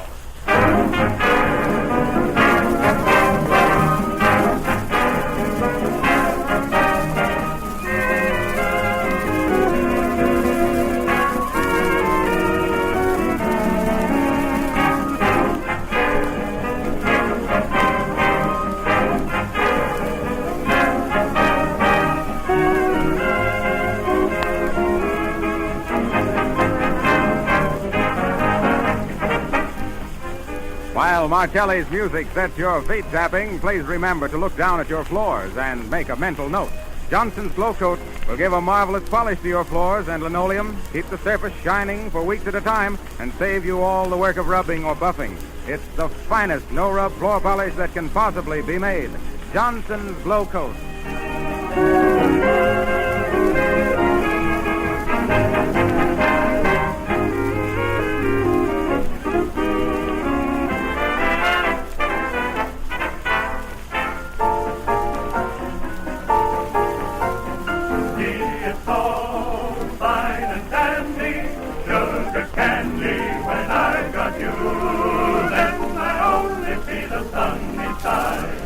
Even trouble has its funny side. When you're gone, sugar candy, I get lonesome, I get so blue. When you're handy, it's fine and dandy, but when you're gone, what can I do?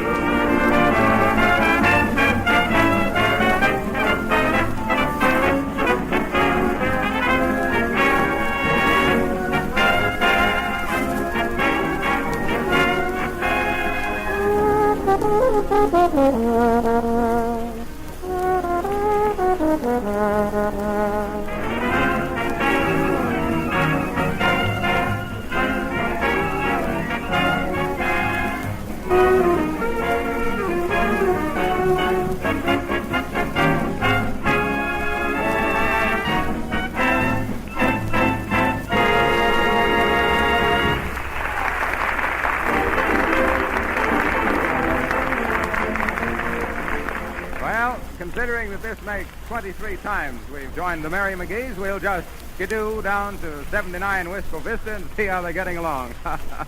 Skidoo. This modern slang. What'll they think of next? Well, we find Molly paging Fibber from the dining room. Fibber! Oh, Fibber! Maggie! Yes, my love. Yes, my love. You calling me, Molly? Well, why don't you answer when you're spoken to, McGee? I didn't hear you, Molly. That is, I didn't hear you the first 2 times you called. Well, come in here and give me a hand putting up the curtains now. Well, Oh, who might that be at the door now? if that ain't just like a woman. Can't answer a doorbell or open a letter without holding a guessing contest first. Well, ain't you going to see who it is, Molly? Oh, dear, me in an apron. How is me hair, McGee? Huh? How is me hair, Goodness? How does me hair look? Oh, your hair. Why, it looks okay, Molly. Shucks, you won't be bald-headed for a long time. Don't you worry none about that, Molly. Dear, I suppose I'll have to answer it. Take your feet off of the chair, McGee, and try and look respectable whilst I go through to a pig. Okay, Molly. I had a pig and his name was Herman, grunted in French and Swiss and German. Rodeo, rodeo. Where'd I put them matches? Oh, yeah. Herman chewed off his tail with a limb. 'Twas always behind, but twirly for him.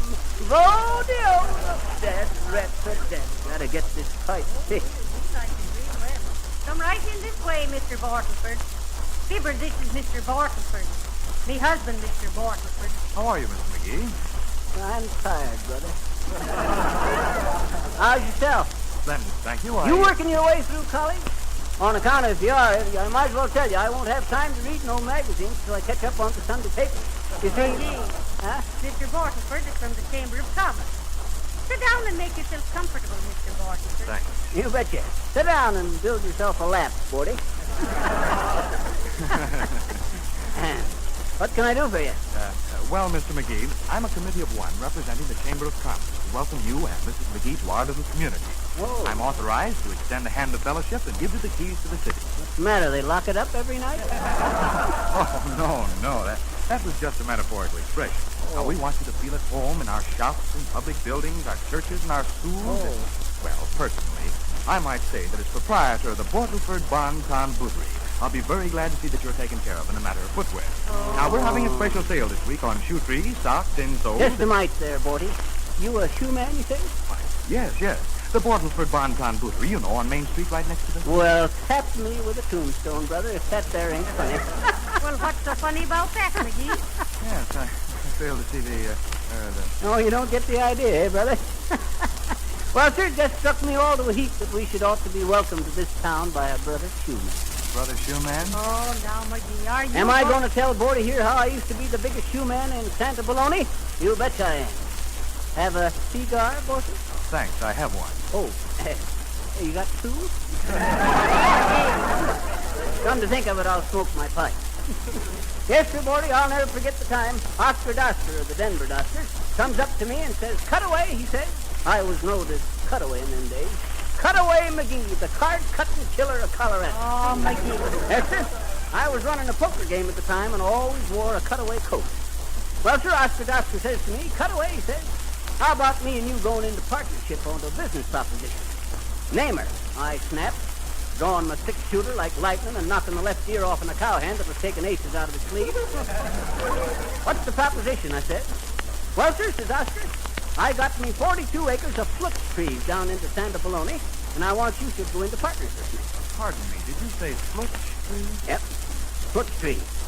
FLCH. What might the flip tree be, McGee? That's the shoe tree. Now, Borty here, speaking of shoe trees into his store, reminded me of it. The natives all calls them shoe trees. The scientific name for them, though, is Fluxius bothfootius. What say, Molly? I'm Clay the Epstay Adderley, McGee. Huh? That's the scientific term for we'd better be hanging the curtain. Okay, but Borty here wants to hear about the shoe trees. Don't you, Borty? No, I'm afraid Well, sir, to make a long story short, or a short-tailed curlier, me and Oscar Doster went down to Santa Bologna and started cultivating them shoe trees. The fruit or the shoe tree had a sort of a tough pod on it, kind of a cross between a melon and a coconut, which, when dried out, tanned, and eyelets put into them, make shoes that'll outwear leather by 5 times. Only thing there was, they was inclined to be either too loose or too tight, and all them natives had foot trouble. You say the natives picked their shoes right off of the trees, Mr. McGee? Yep. You see, our problem was to cultivate these trees so that we could get any size shoes off them. Any size and any color. So we cross-grafted the fruit trees with the redwood trees for big shoes and peanut plants for little sizes. Wasn't long before we could go out into the fruit orchard and pick off a pair of shoes any size, from 2.5 AAA to 14 quadruple D. The best time to pick 'em was just at dawn. I see. You shot 'em at sunrise. Yes. Oh, shot 'em at sunrise. I didn't get it at first. Mr. McGee, I should think there would have been a great demand for riding boots down in that country. They was. That's why we had a special tree grafted from horse chestnut trees and grew the finest riding boots you ever seen. We got carpet slippers from hickory grass. Hickory being real rugged. You get it, Molly? Rugged and carpet slippers? Ain't funny, McGee. Okay, but simple. Well, sir, Bordy and me and Oscar Doster cleaned up a cool million on them shoe trees. Till Oscar, who was always experimenting around, tried to grow ladies' evening pumps by crossing foot trees with the night blooming Sirius, and we lost all we had. Then a forest fire cleaned us out, all over a couple of trees. But hey, you ain't going, are you, Bordy? Well, I'm afraid I must be going, Mr. McGee. It's been a very interesting afternoon, I'm sure. Good day, Mr. McGee. Good day to you, Mr. Borsford. When I need some shoes, I'll be in. Splendid. I hope to see you both. By the way, Mr. McGee, what happened to the 2 shoe trees you managed to save? Oh, them. Oh, shucks, I give them to Oscar Doster. Yep. He took them down to Central America to a friend's plantation. Plantation? Yep, a rubber plantation. He's trying to raise shoes with rubber heels. Well, drop in again, Bordy. So long.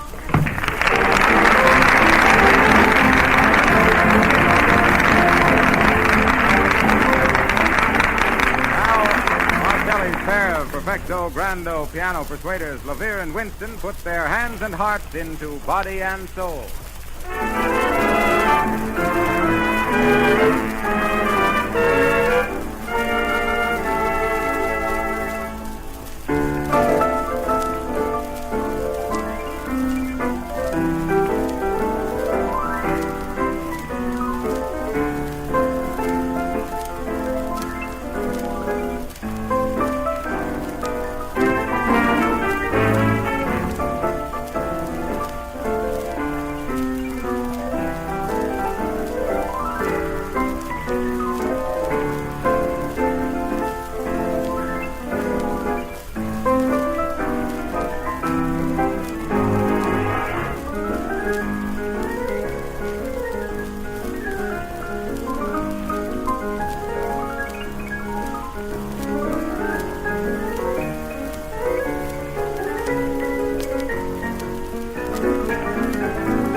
marvelous no-rub floor polish, you can keep your floor sparkling and clean without any work of rubbing or buffing.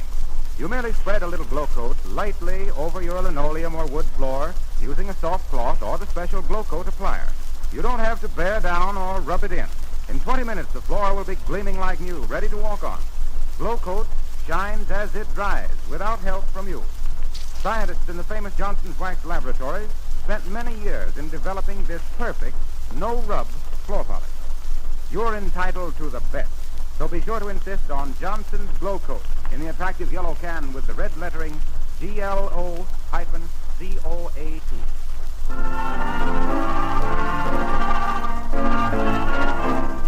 Now little Lynn Martin, assisted by the Johnson Merrymen, makes what we might call a croon fashion. I'm in the mood for love. We're just in the mood to hear about it. Lynn Martin.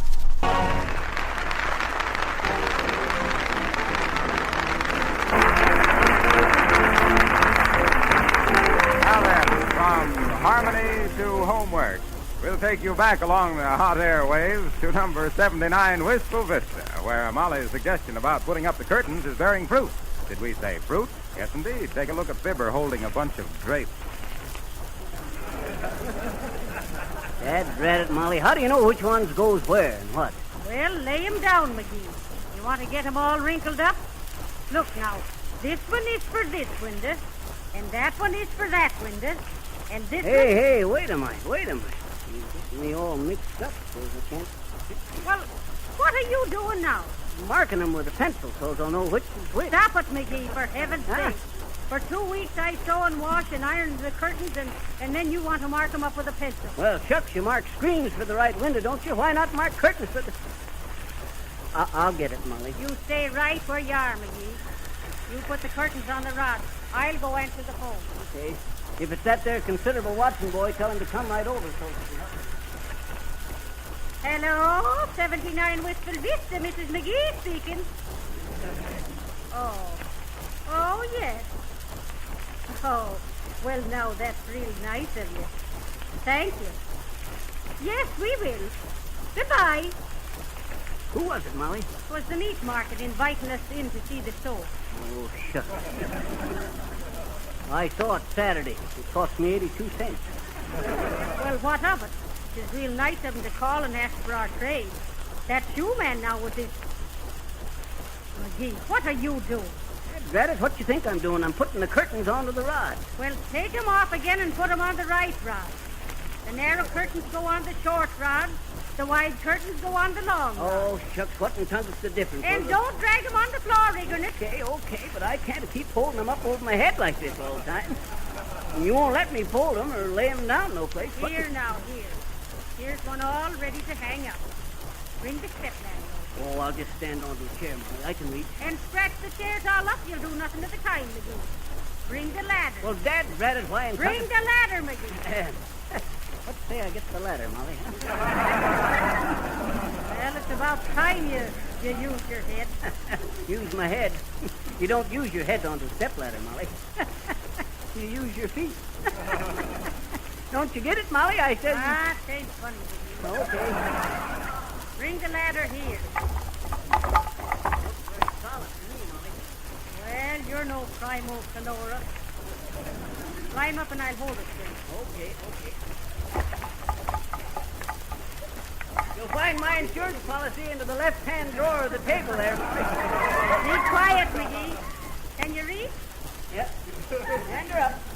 Here it is. Hey, hold that there ladder, will you, Molly? These here curtains make it that poor patch. Now hold it now. My, it seems real good to have curtains up once more. It never seems like home till the rugs are down and the pictures hung and the curtains up. Home. Shucks, this here's a CCC camp. I've been working till my hands... A CCC camp is right. Yeah. CCC for cussing, complaining, and curtains. Dad, drat it, leave the receiver off the hook. Sure, and have the phone company come out here to see what's wrong? It's probably the drugstore soliciting our business. Hello, 79 Wistful Vista, Mrs. McGee speaking. Baker's Bakery? Oh, Biker's Bakery. Oh, yes. No, not today. Oh, sure, we'll be in.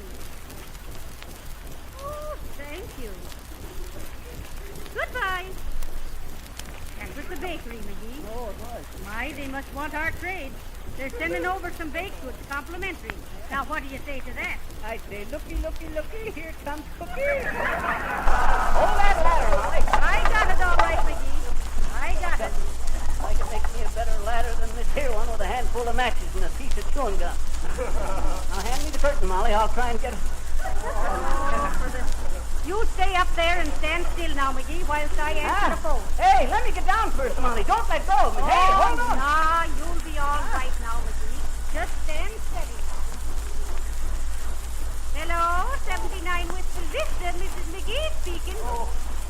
Who? Oh, the dry goods store. Special today. How much the yard? Hey, Molly. This your ladder's shaking like it.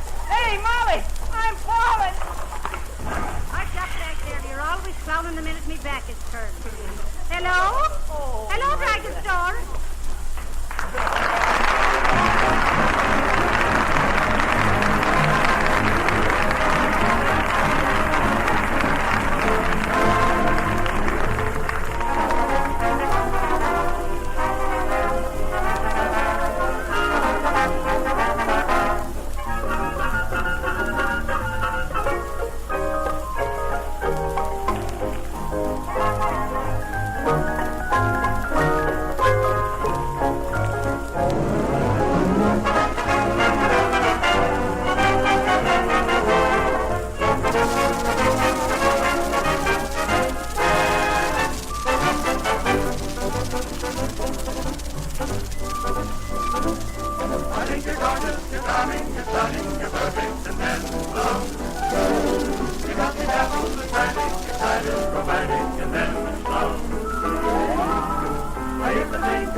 And his men, assisted by the Glee Coat Glow Club. The Glow Coat Glee Club. Otherwise known as the Johnson Merrymen. And I might add that you'll join the Johnson Glee Club yourself once you try Glow Coat. If you're tired of having floors that always look a little dull and dingy, and if you're weary of constantly having to scrub your linoleum, then you'll be simply delighted when you try Johnson's Glow Coat. This easy-to-use, no-rub floor polish works like magic. Dries in 20 minutes to a beautiful bright polish while you're thinking about something else. You never have to do any rubbing or polishing when you use Johnson's Glow Coat. And once it's on, your linoleum and floors stay clean and shining for weeks at a time. Dirt and dust can't cling to the bright, protective polish. By the way, your dealer's offering you a very special price. A can of Johnson's Glow Coat and a long-handled plier at a saving of 1/3 the regular price. Just try some Glow Coat on your floor tomorrow and see what a difference it makes.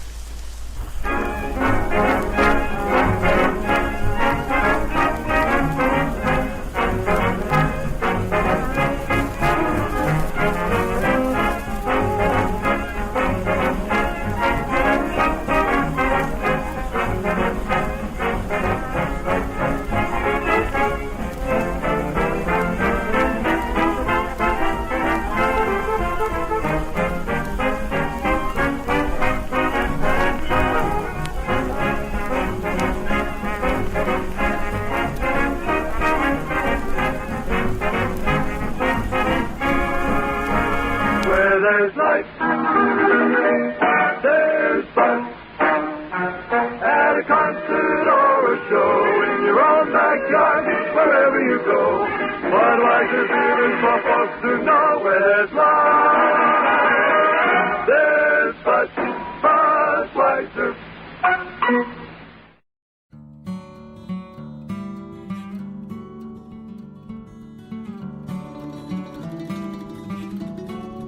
Thanks for listening to HOJO Radio. We'll be back again very soon.